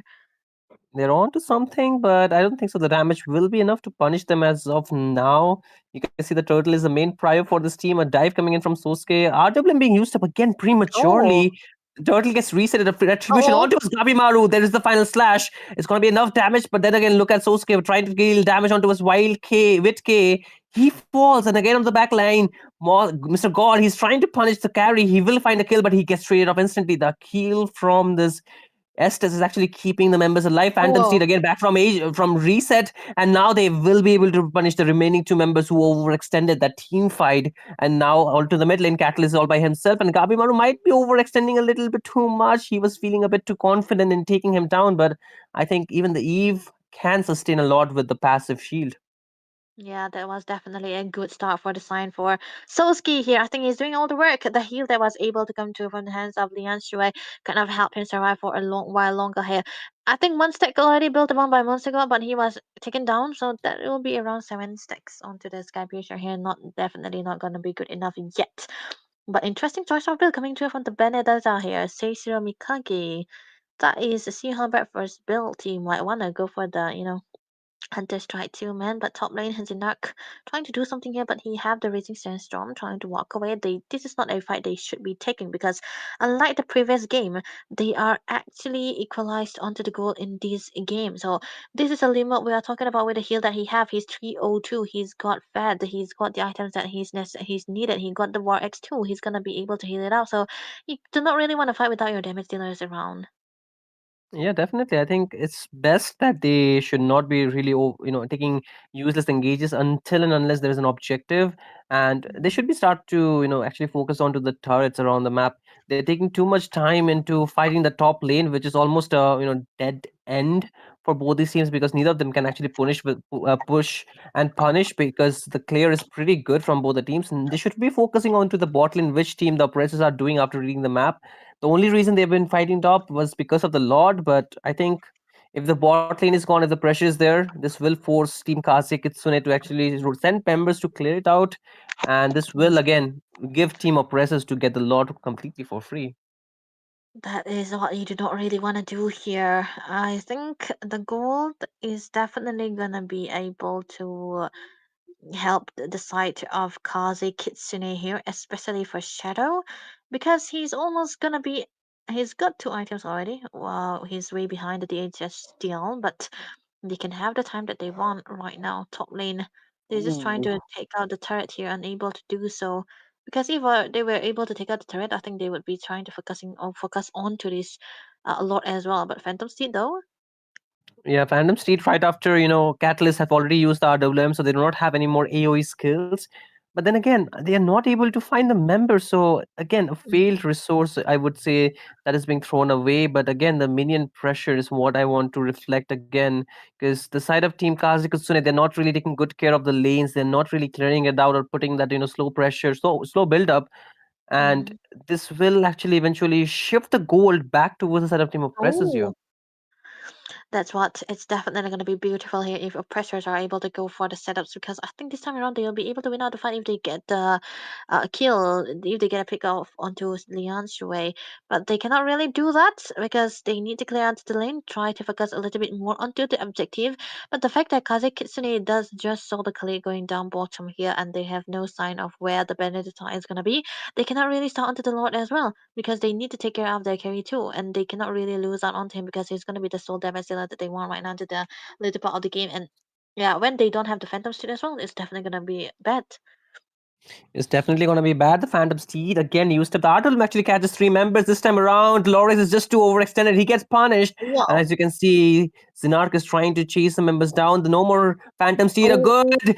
Raging Sandstorm goes in, but the damage not really enough. But then again, God will go in and he will find a kill. But then again, Zinark gets punished into the hands of Shadow. Is still there. 3 members surviving, but they don't dare to actually leave the premises of their turret because they know if they just are caught off guard, they might just get punished with the pickoff that is still available. The Lord now will be on to the side of Team Oppressors to take until and unless Mr. Gabimaru does something phenomenal by stealing it away. The Lord gets resetted, so this might be still time. Sosuke has given enough vision for the team to actually just come and take it away. The Phantom Steed being used up. The retribution available from both the junglers, but who's going to get the red tree is going to be the question. Mikage gets taken down. The Lord found it away, but with K, he finds the retribution. He gets the Lord, but more God is trying to run away. He does have the flicker still, but they cannot chase him anymore. Sosuke needs to back off. And then again, you can see the heal that is still helping them go again in and out for this team fight. 5 members still available for the side of Team Kaze Kitsune. They want to dive again, but they are still holding on. And they need to still deal with the Lord as well as the wave pressure again. Another Phantom Steed reduced up, but for nothing.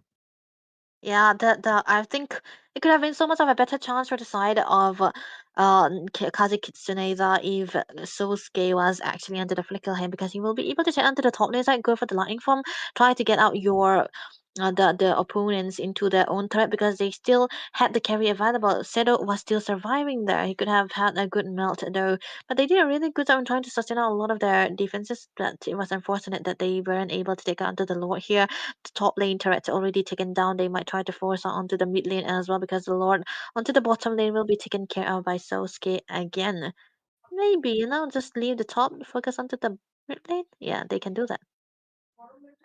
Absolutely. I think that there's still time for this lineup of Team Oppressors to actually get enough of it. But so far, I think the problem is still the heal, right? Somehow or the other, the heal is what, making this frequent engage, re-engage, or counter-engage is possible for the side of Team Kaze Kitsune. And this is what Yeah. is actually helping them be in this game much longer. Otherwise, the type of lineup the side of Team Oppressors had, it could have been ended in just one team fight until and unless there was a healer present out there.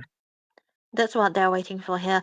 And I think I kind of like the fact that Lynchway was able to get the positioning so well because he hasn't been taken down more than twice. That is definitely going to be a good sign for now. No jump yet for K. He cannot really go all in. But hey, look at that. Trinity already built away into the hands of Shadow right now. But he's going to be needing that Malefic gun as well. So that will be helping him have the range too. Onto the top side though, I think there is a bit of a something here. Catalyst taken down very low. They have to back away. No jump with K. Cannot really go for the engage here. Absolutely, but you can still see the poke coming through by Mr. Lorix. So they're still trying to, keep the control towards their side while also maintaining some Oh. safe distance. But then again, Zinark is Oh. brought back.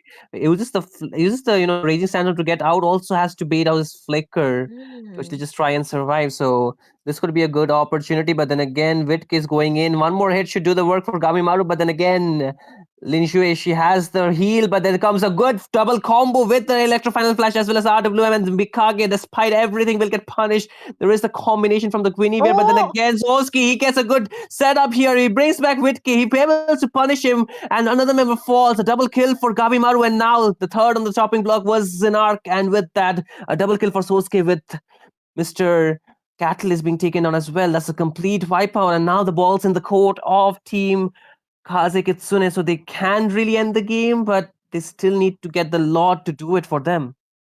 Sosuke is just being the man of the matchman so far. Gamimaru will have the better KDA, but most of the sets has been made by Sosuke onto the Shora here. He's not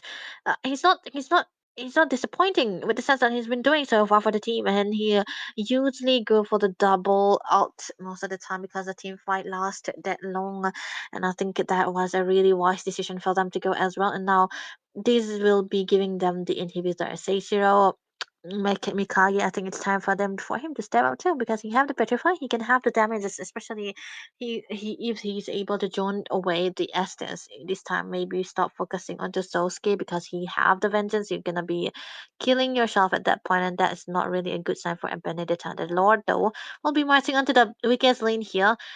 They have the possibility to the ways to end, but with the lack of flicker from Sosuke, they don't have that range, so I think the oppressor still Mm-hmm. will be able to clear this out.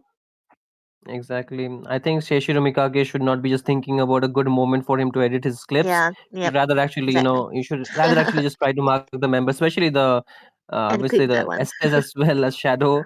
But so far, we'll see he's 0-4-0, but another good set coming out from Gabimaru, or not Gabimaru, but from the Guinea, where he will be able to take Gabimaru. Good follow up, and another punish. Witki actually gets taken down, but this time, again, you can see Sosuke is trying to just Oh. garner the first front line, able to hold it out for enough time while the team is still dealing with a lot. So it's going to be a successful defense so far.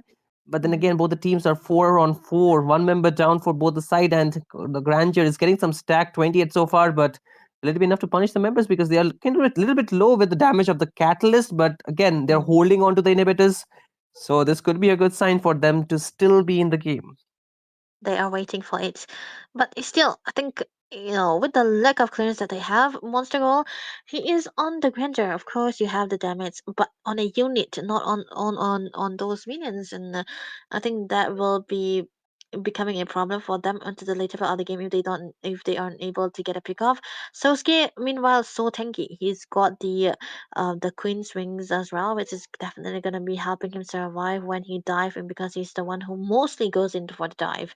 And I think that kind Mm-hmm. of gives them a leeway. He's able to soak up the damages coming through from Mostigo as well, because that is a Grandeur. Even if he have the penetration, he's gonna be getting like crowd control upon. He's gonna be getting swept with the storm, and that is something you do not really want to do here. So they are very careful. Oppressors, yeah, they won't win the team fight here. Yeah, I feel, the teams, they need to make a very hard decision. They have to take a very high risk or a high reward kind of gameplay here. Because if they don't, then this game is gonna be a stalemate forever. Again, the Purify being baited out from Ling Shui because of the RWM slowdown. So now that's a good information that the side of Team Oppressors had, and this could be the start of a possibility that if the combos are properly, utilized with the Khalid as well as the Benedetta, it could lead to a wipeout because Lin Shui is why the team is actually surviving for all this while. And if she's the one getting taken down first, I think the rest of the members might actually suffer for that. That's why they were trying to bait away his purify, her purify, and I think that is going to be a good start here. They for one thing that Operator can do is try to play out the long lanes here. They can set up for the top lane side, try to set up into the mid lane as well, because no matter what the situation is going to be, if they have a good landing of a crowd control onto that isolated member, they will be able to win it out. But if they want to go for the full on team fight, that is definitely going to be where the problem will be starting here. So I think they are trying to wait for it. And Kazi Kitsune, surprising enough, they are not the one falling for it. They are waiting. They are trying to start for the Lord as well. It's already gonna be evolved right now, 18 minute to one. Whoever gets it, yeah, that's gonna be a good deal for them.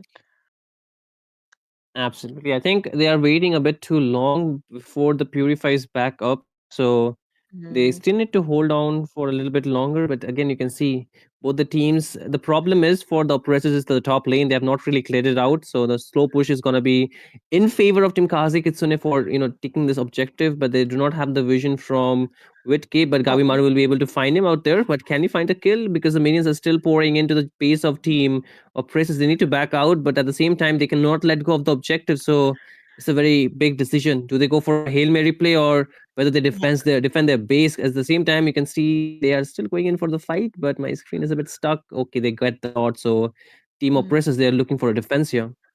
Right now, Shadow, he have the rose gold, so that is definitely going to be a good sign for them to go for the aggression now. Face full build, that is really really good. Immortality into the hands of Monster God here, God here. So if he's gonna have a second life, and that's definitely gonna be important here because he's gonna be the sole damage sealer right now. Even though they have Catalyst, he is very vulnerable to the positioning commuter because of the layer one most of the time. And the focus should be mainly onto the carry here. Shadows should be their main target, but there is also one fact that Sosuke is always on to them. No matter where the situation is gonna be, he's able to drag them in together in one place, and that combination comes through, and they always got taken down. So it's gonna be a very uh risky decision for what the oppressor should be doing. Absolutely. And now with the Lord going into the base of Team the Oppressors, you can see already the Phantom Steed being used up and the waves are still assimilating onto the top side. They want to look for an M. The RWM being used up. Catalyst instantly gets melted down. Shadow is just dealing too much damage. Inark is trying to hold the front line, but the blades are just hitting too much like a truck, and Shadow will be able to get another kill, but the Guinevere's combo is not doing anything with the heal that is available, and this will lead us to a third game as the scores are drawn here. Wait, the scores are tied here. Yes, tied. And both the teams are actually looking for another chance to actually redeem themselves. But I don't think so. Sheshiro Mikage might be able to redeem after that Benedetta gameplay. Yeah, that's definitely not gonna be good. I mean, I think it's definitely hard to play the Bene against a hero like the Sora, which have a good core control, which have a good immunity as well, and a lot of damage on top of that. And I think the MVP for the day could have been Sosuke, but maybe Gabimaru had a lot of damage until his hands. He's got 23, but Sosuke did so much of a lot of work, and he was the one who sustained a lot. He won into the lane, he won onto the team fight, he was able to get 2 kills solo, and then he was able to set up for the team most of the time, and that gave out a good way for the Leomord for Gabimaru to come to. He was able to get a good farm, and I think that kind of became better for the hands of Kaze Kitsune here. This combination is what they want, and I don't think the oppressor will let go of the Sora though. They must be banning it or picking it. Absolutely. Just ban the Sora instead of the far side. Might just make a lot more better things for yourself. But well, third match it is. We have to wait for it. But so far, I think it's a lot to take in for both the teams with the draft and everything going in. So we'll just take a short break, ladies and gentlemen, and we'll be seeing what happens for the game number 3. Don't go anywhere. I promise, as a short break. So just wait for us at the other end.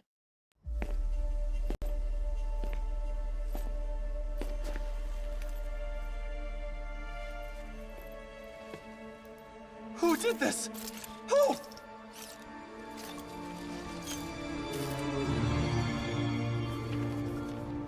Halt! Stop her! Huh? She's the one who took everything. Who are you?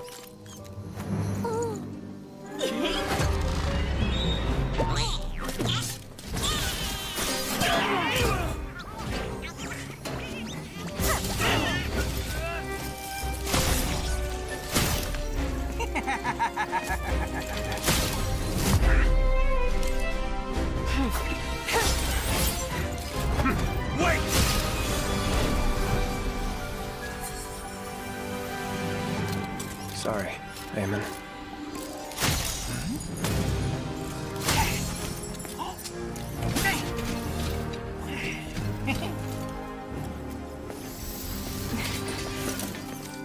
Is this yours?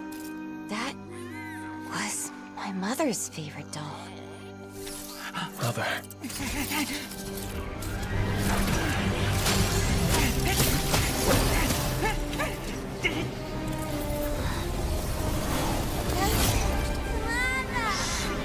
Left us. Because of her!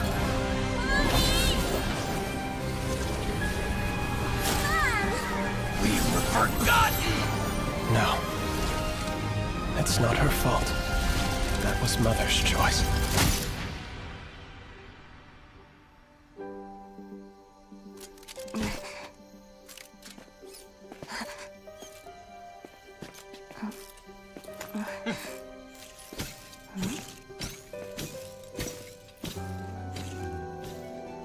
Then he's my... Give it time.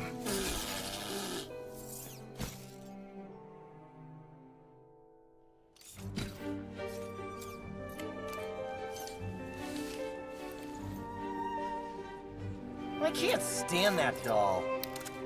But it's us.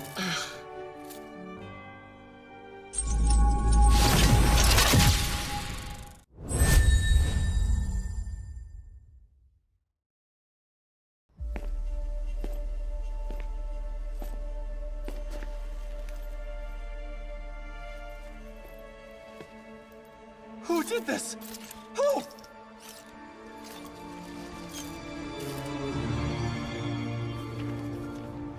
Halt! Stop her! Huh? She's the one who took everything. Who are you?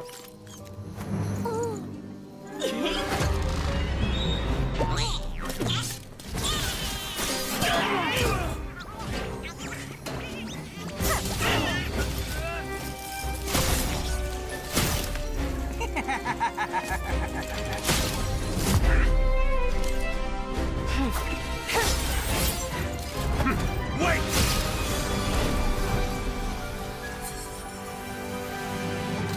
Sorry, Eamon.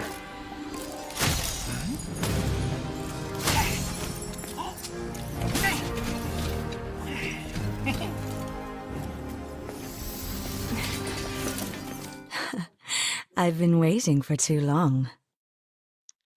All right. We are finally back. Yeah. Time and tide wait Yeah. for no We are man. finally back. Nork. Butterflies born Hey, by I the am- wish. Not even 5 minutes. Guided It's not by even 5 lantern's minutes. Come light. on. We will not. We'll never make you wait for 5 minutes, guys. How can we ever do that? We'll make you wait for 10 minutes, but never for 5 minutes. Don't worry, guys. But again, we are going in for the game number 3, and we'll see what will happen because the last 2 games were something. Yeah, it was something for sure. Something very different. And me and Debbie, we just talked it in between us, and we're like, nothing can surprise us anymore, and we are here again to get surprised. So you see, we are really Bring it on. yeah, bring it on. But again, talking about the bands, I think it does not need Now any you more. lead the way to the next adventure. Yeah, it doesn't need any more idea because why are you giving Sosuke his comfort hero, guys? Oh my god. They are willing to Payback deal time. with the See value in Sora me? again because I'm pretty sure Sosuke You was doing should. everything Now they with ban the the carry. first second game. Oh wait. Now they ban the carry and they get the Farsa. Adjustment. Okay. Are we seeing a Mia again, guys? Oh, sorry, Not Debbie. first. We don't have guys. Mia, please no. Crowned But by I think heaven's Sosuke can handle mandate, it with my any legacy hero. Oh, shall yes. endure. Yeah, Good. just wait for it. Good. No more Valir. Thank you. No, Thank you. oh, this looks good now. This looks good. Oh my goodness! Finally, something that I liked that's coming to International Kazakhstan. I don't want to get too ahead of myself and say, Debbie, let's analyze the draft because third pick might just lose the charm. But hey, I'm not trying to criticize you guys, but it's just Valor and fun, to see. royalty in It's a very dead refreshing to see body. these kind of heroes, and the Leo mod actually worked pretty well for Gabimaru because of the healer that was available. And I think now that they've not picked it here, Debbie, it can get banned, right? The Estes. Estes. Okay, though they can still go for the Yuzhong here against the Sora. I'm not sure, but still you can go, or maybe Seishi or Mikage can actually play the Valentina. Yeah, the Valentine actually Sand looks good. I was rises about when to I say give the that. word. But we are Oh, talking about Kalisto. Shishiro Mikage. He can edit videos good, but Oh. not play a good Benedetta, bro. You remember? Yeah, yeah, can see that. Can see that pretty well. So no more Bennett, thank you. But oh, he butchered my hero. Oh my god. Damn. I think at this point the oppressors, if they want to win, they should ban the Benedetta themselves.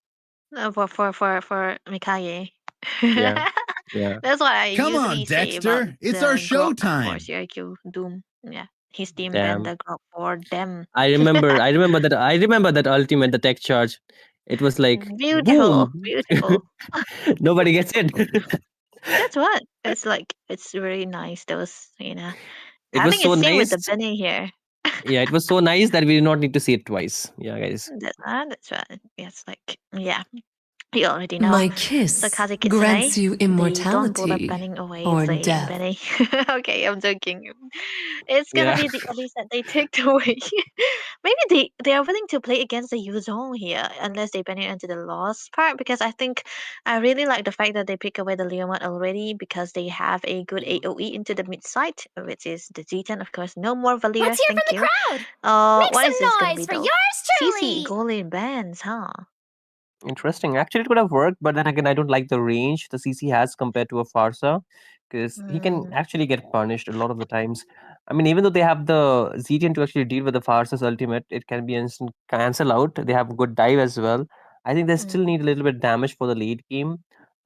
Maybe they can actually go for Let something them that play can the deal a little hero. bit of true damage. I They can will be actually the go for the truth Xbox Gold this Lane as world well, desperately but needs.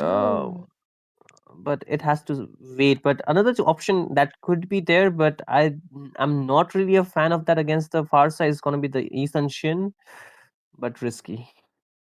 That's the thing. Risky. Okay, now that the Yuzhong is banned,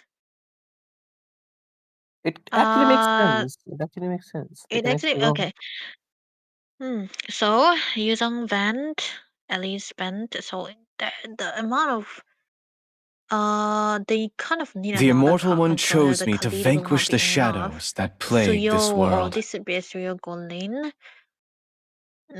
So now Kaze Kitsune. Or maybe a Khalid, not a Khalid, but a EXP Fredrin, maybe? Oh, the thing about Fredrin and Suyo is that they become a Hello, very my good friend. flex these days. I don't know why they are doing it. Oh, they're actually Light me again up and opting for watch the the world Estes and burn! this Xbox that I mentioned about. I think. Don't Alright. think, Debbie. Don't think, Debbie. Yeah, don't think. Please don't think. Estes. I think Xbox. for us casters after 12:30 we should not be thinking anymore, because Everything. it's too late for us to actually hide our thoughts. Sorry, not sorry. Okay. That's what we're waiting for here. Okay, let's see. I think they Now, can still go. what is it gonna be? What do you presume? Granger? Oh, Moskov? So this is actually a really XP lane of Fredrin. Wow. I'm not complaining though.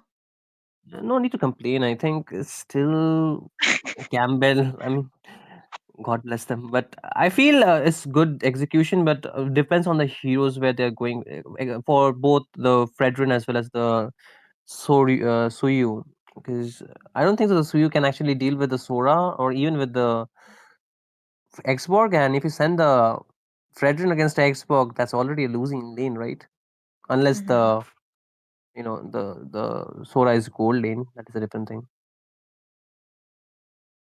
That's what I think they're gonna have to play it out a little bit safer here into the later part of the game right now. But I kind of like the fact that they for Kaze Kitsune they have a follow-up damage, right?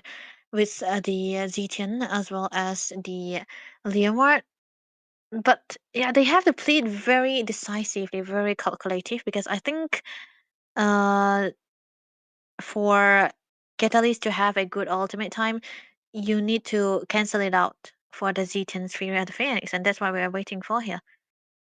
Absolutely. Ladies and gentlemen, boys and girls, we welcome you back to the game number 3. So we need to see how this turns out as it is a stalemate for both the teams.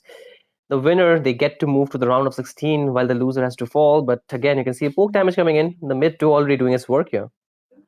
Yeah, they are just getting out the pokes here.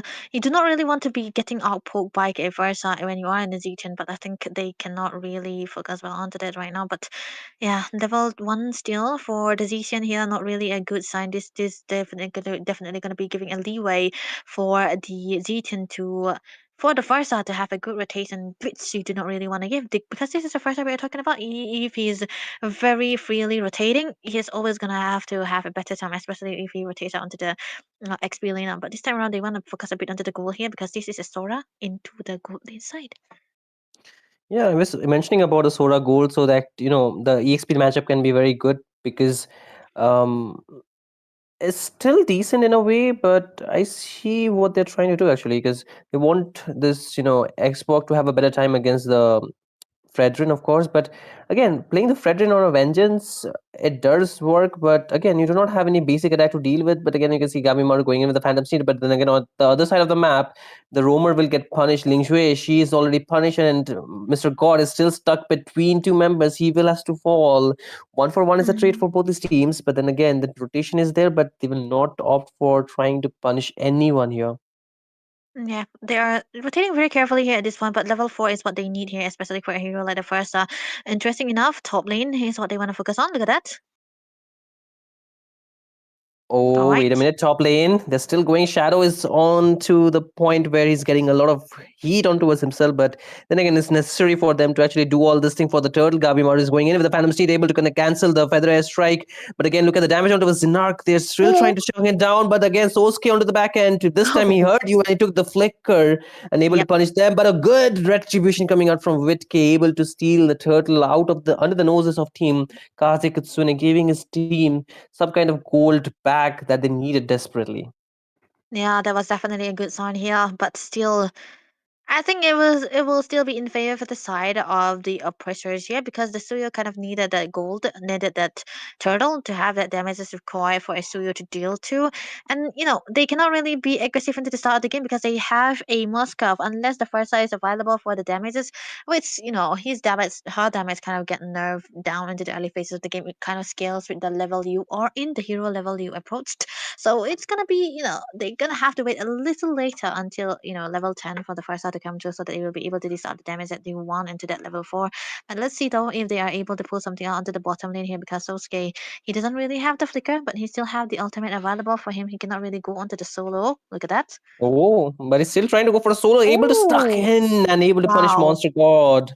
Ooh, this is looking a bit too difficult. But then again, mid lane, there's a bit of damage that is being given onto his Lorex. But then again, this time, despite team oppressors, they're getting the objective. They're getting the the little bit of advantage, the kills as well as the pressure is actually onto the side of team Kaze Kitsune. From the side of team Kaze Kitsune here. But how long is going to be the question. That's what I think. That one kill was definitely gonna be doing so much for the team here. Onto the mid side, a little bit of damage here, and they're being exchanged. Seishiro, he's on the vengeance here of a Fredrin, and I don't think he can go solo kill onto the Xbox right now because top lane they're jumping. Yes, the jumping onto the Shadow almost lost his Viraga armor. Now there comes Feather Airstrike, but not really connecting onto the member. So, not the best utilization of the ultimate. But now the team is here to actually help and trying to chase down the members that are trying to run away. So, Kaze Kitsune, they still have to deal with a lot of things. But bot lane, I think Sosuke just got it under his control at this point. Flicker already used away by Catalyst here because they do not really want to go for the Ben, I think it's definitely gonna be a good sign for the side of Kitsune right now because they'll be able to get onto the turtle unless there's gonna be a steal coming through. Look at that. They're still trying to go for the steal, but this time not allowed to do so. You can see already Witki is trying to run away. A lot of damage being dealt up and is still able to survive. But here comes Shadow with a good rotation, able to take him down. Again, Zinark does not have the flicker, still trying to get out with his surfboard of the sand, but he's not. Okay, he actually able to get out. Catalyst almost was about to get punished, but the last Insanity does not really connect with the Wings by Wings. She's able to, get out of the harm's way, but now they're trying to just chase down Shishiro out here, but he's just too tanky and it's being shown onto the map. This is definitely going to be a good sign right now. They are able to chunk down all the HPs onto the mid turret here. Okay, this will be looking good for them right now for the side Kitsune. 2 War X is already built away a lot of gold into the hands of Sosuke here, which is definitely going to be a good sign right now because this is a Sora we are talking about, and he does really well onto the Sora too. And I think it will be working out right now. Monster Gold, he's unable to do anything here on a hero like the Moscow, which I don't really prefer, but maybe he can do something here. Not right now. I think it still requires time for the items to actually get to build, because only after that they can actually punish. But then again, Gabimaru is really playing aggressive, and so is Sosuke. You can see the duo is just annihilating the members of Team Oppressors, and they're getting punished. One is already down. It's a 1-4-0 trade, and now the second one falls. Zinar cannot find an escape, and to top it all off, the heal is just too criminal, I would say, at this point. That's too much now. I think when the game goes later, the heal will be definitely overwhelming coming through here. Sosuke will be so happily getting all of those heals, and that is definitely going to be keeping him in a position where he can go for the fights most of the time. Because even if he is into the damage round, that's definitely going to be a good sign. But it's going to be a Phantom Steed being used away just for the zone to try to get onto this turret right here. Top lane still, I don't know. It's a dead lane still. Until it is a dead lane. Yeah, I mean, it's gonna be going on like that for a very long time, because the amount of pressure with the map control the side of Team Kitsune has, it should be a pretty easy turtle lord and any kind of objective that they should be getting. The only thing they need to be working on is to not let this Moscow farm up, right, Debbie? Because that is the only losing condition that they have. Yeah, that's what they are trying to do here. But the Moskov man, it kind of need a lot of time to get to the point where he's going to be the sole carry. If they are able to hold on to that as long as possible, I think they will be able to do that. But the goal is already up here. But then again, he's definitely going to be behind, and they want to focus a bit into the top lane here against Seisuro Mikage, unable to do anything with the Fredrin here. He's going to be chunked down. Look at that. Still trying to go in. It's more like a zone than an engage, I would say. So they just want the tier 1 up top. The dead lane is finally gonna get pushed down, but the second tiers are still not yet possible to take down by the side of Team Kitsune. Because of the feather airstrike, it can be cleared pretty easily. And at the same time, you can see Gabimaru will be pushing that lane. Finally, again, last insanity being used up. That is a mistake on the part of Shadow. He was doing pretty good up until now.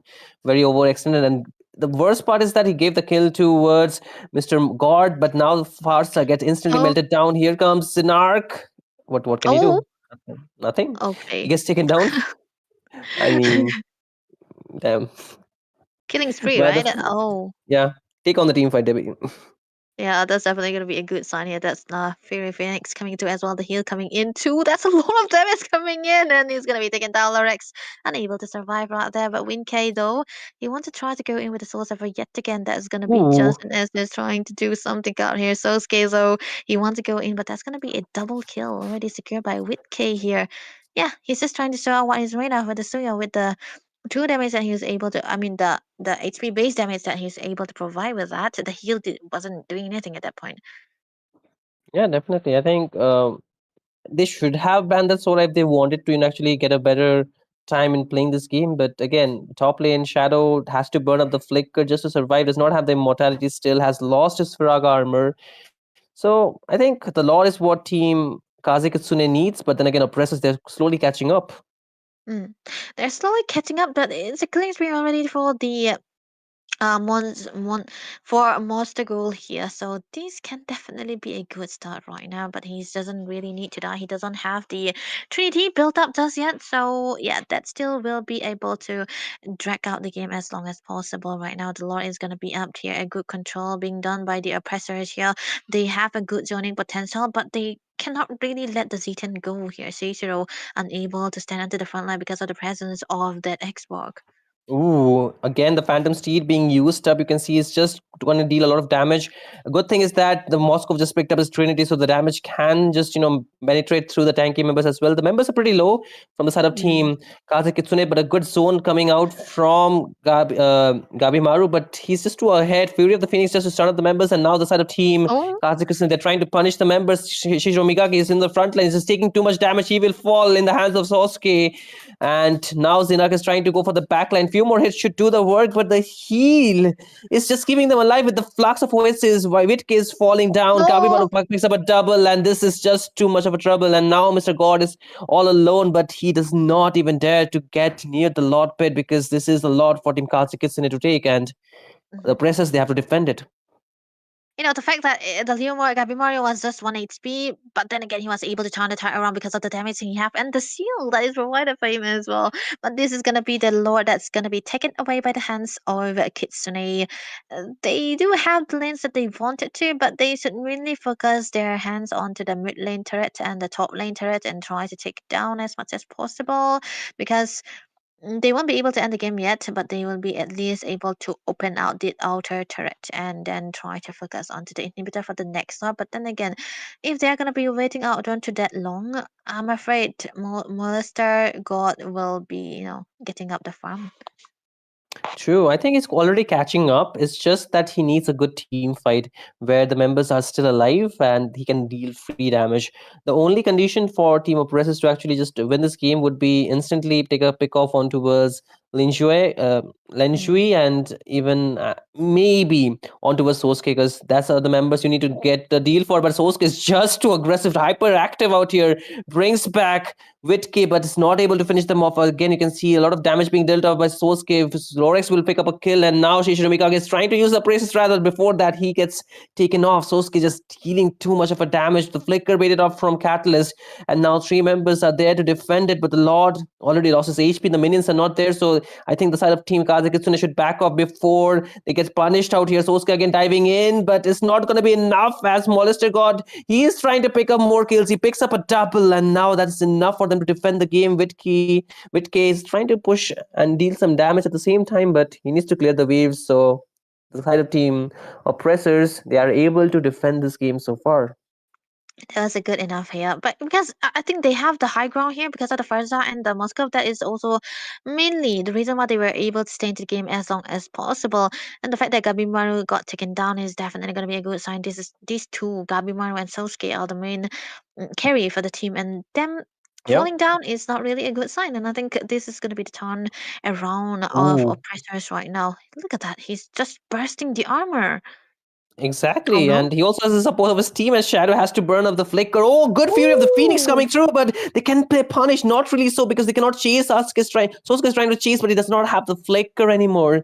He has to back out, but that could have been the moment for Team Kaze Kitsune to actually try and punish. Zinark is trying to run away, Gabimaru is trying to chase him, but does not have the Phantom Seed, so have to wait.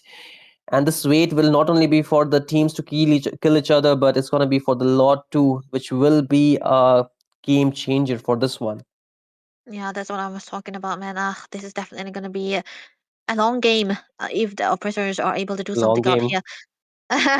Phantom Steed just for the clearance, and I think it's just going back and forth here. One of the teams are lacking onto the disciplines that we were usually looking for. They are playing very slow, but then again, they are.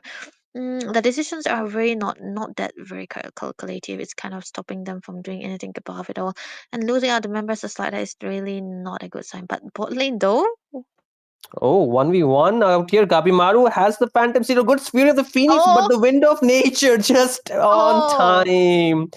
And that will get another kill, but here connects the SOD and Feather Airstrike dropping down. A lot of damage, and the side of Team, the presses, they're just wiping out the members of Team Kaze Kitsune, and they're just still trying to chase him down. The 4 members fall. Triple kill for Mr. God. And now they have the waves, the tables have turned. This is what Team Oppressors were waiting for. The late game with the Moscow already farmed up. This could be a very well end, as I don't think so. Shadow will be able to defend it all by himself. He's trying to just clear the waves with the Feather Airstrike is there. He loses his Firak armor, a few more hits, loses immortality. One more minion is there. And the last Insanity, will it clear the wave? It does at the right time, and Shadow still survive. He picks up a double. And the game, unfortunately, does not end here. Not yet, anyway. Phantom Steed, just for the clearance, but that was a very, I shouldn't get happy. very risky, I shouldn't get happy. risky game. You saw that. We'll just do something about You it just, later. yeah. But now again, it's a back and forth. Now Kaze Kitsune, they have a chance to end this game, but can they? I don't think they will be able to, and it's just going to be tournament of event again, unless the oppressors are able to take on the distribution onto the lore. That is definitely going to be a good sign. But no, they cannot really do that because with K is actually very low onto the goal. They will be able to defend this though, because unless Sosuke try to go for that flicker plays that he could be going for, only then they'll be able to do so. But the fact that Catalyst is building up onto the Holy Crystal now, I feel like Holy Crystal is not worth the build anymore. It's more important for you to go for the Blood Wings instead of the Holy Crystal here, because they have similar amount of gold and they also have a closed magic power. It's not like the previous Holy Crystal anymore. But Zinark though, what is he doing? He's trying to deal a little bit of poke damage, but I mean, trying to give the vision and get some poke damage onto him. But he should be able to heal up. He should be able to defend the Lord. They have Mr. God, the Moscow to kill it out. The Phantom Steed already being used up. The Lord is still getting worked on. The waves needs to be cleared out.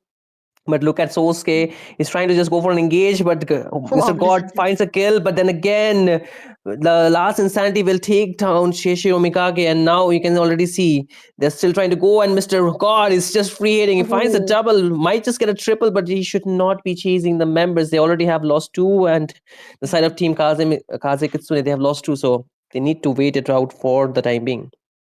Unless the Evolve Lord comes in, then they will not be able to end. These two teams are just fighting and brawling out. And, for different scenario, they could have sent the Lord to the bottom lane and they should have tried to focus onto the top lane as well as the mid lane to try to get out these inhibitors.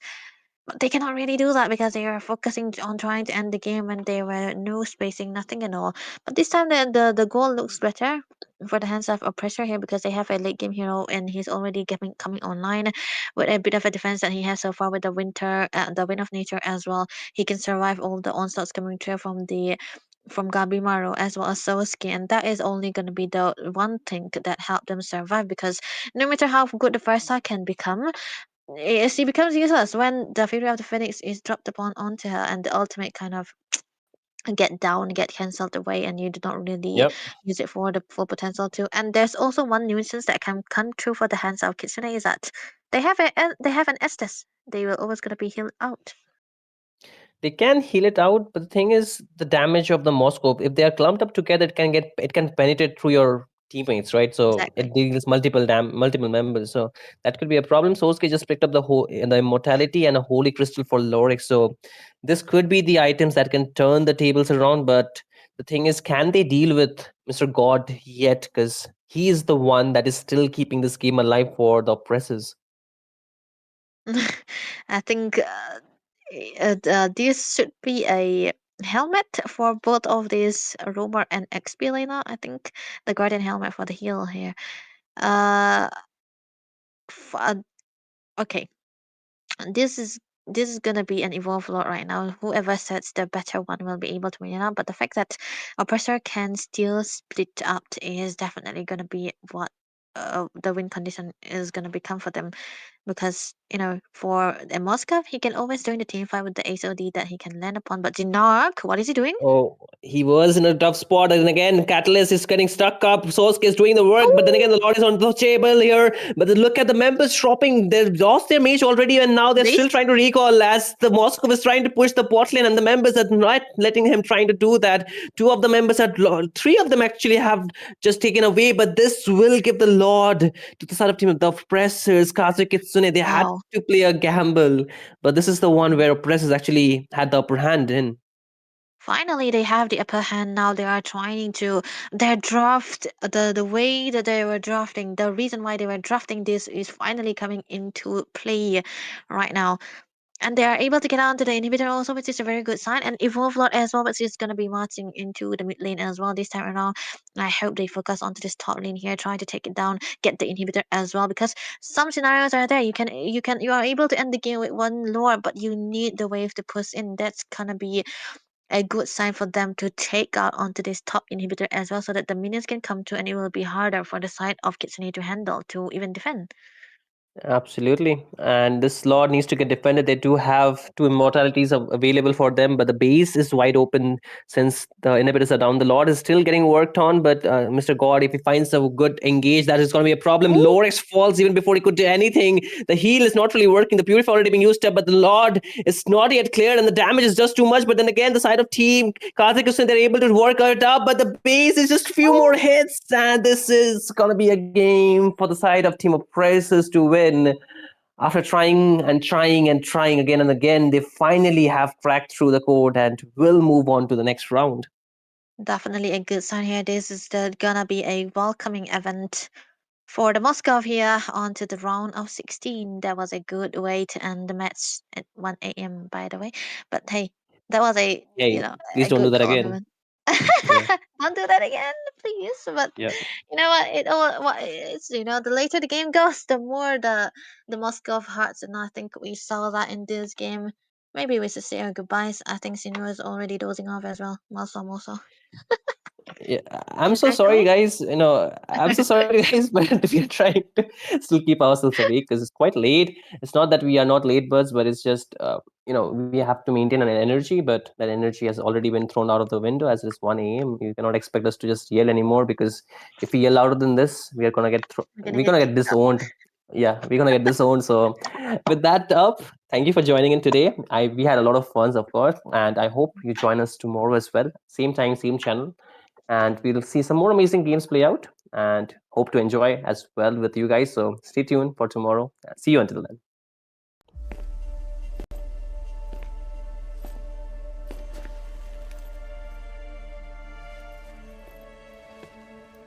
Who did this? Who?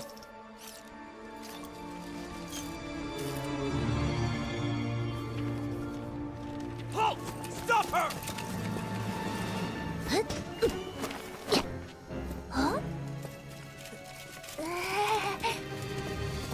She's the one who took everything. Who are you?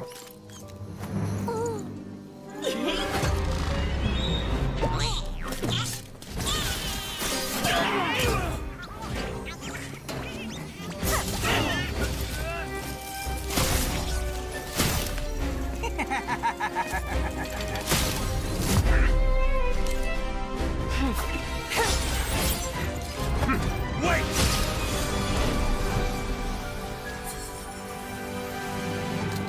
Sorry, Eamon.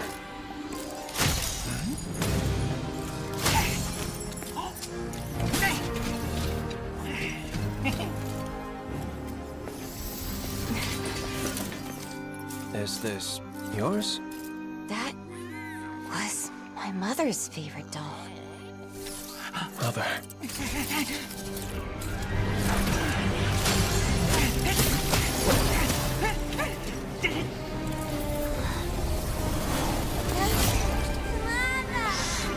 Left us because of her.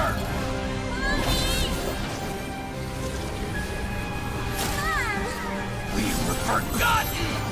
No. It's not her fault. That was Mother's choice.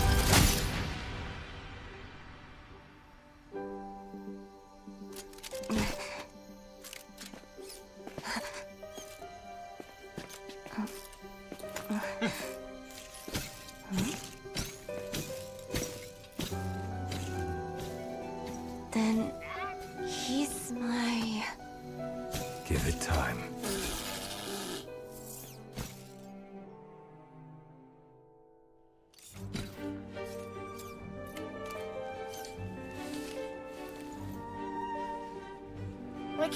understand that doll. But it's us.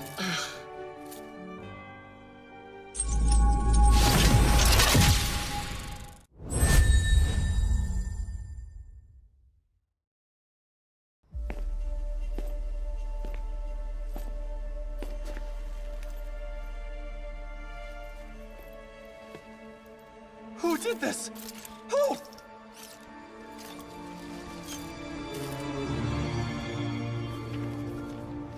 Halt! Stop her! Huh? She's the one who took everything. Who are you?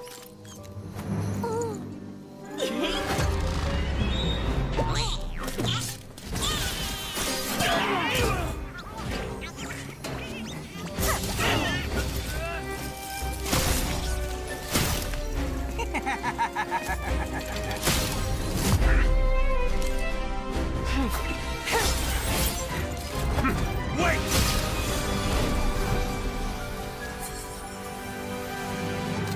Sorry, Eamon.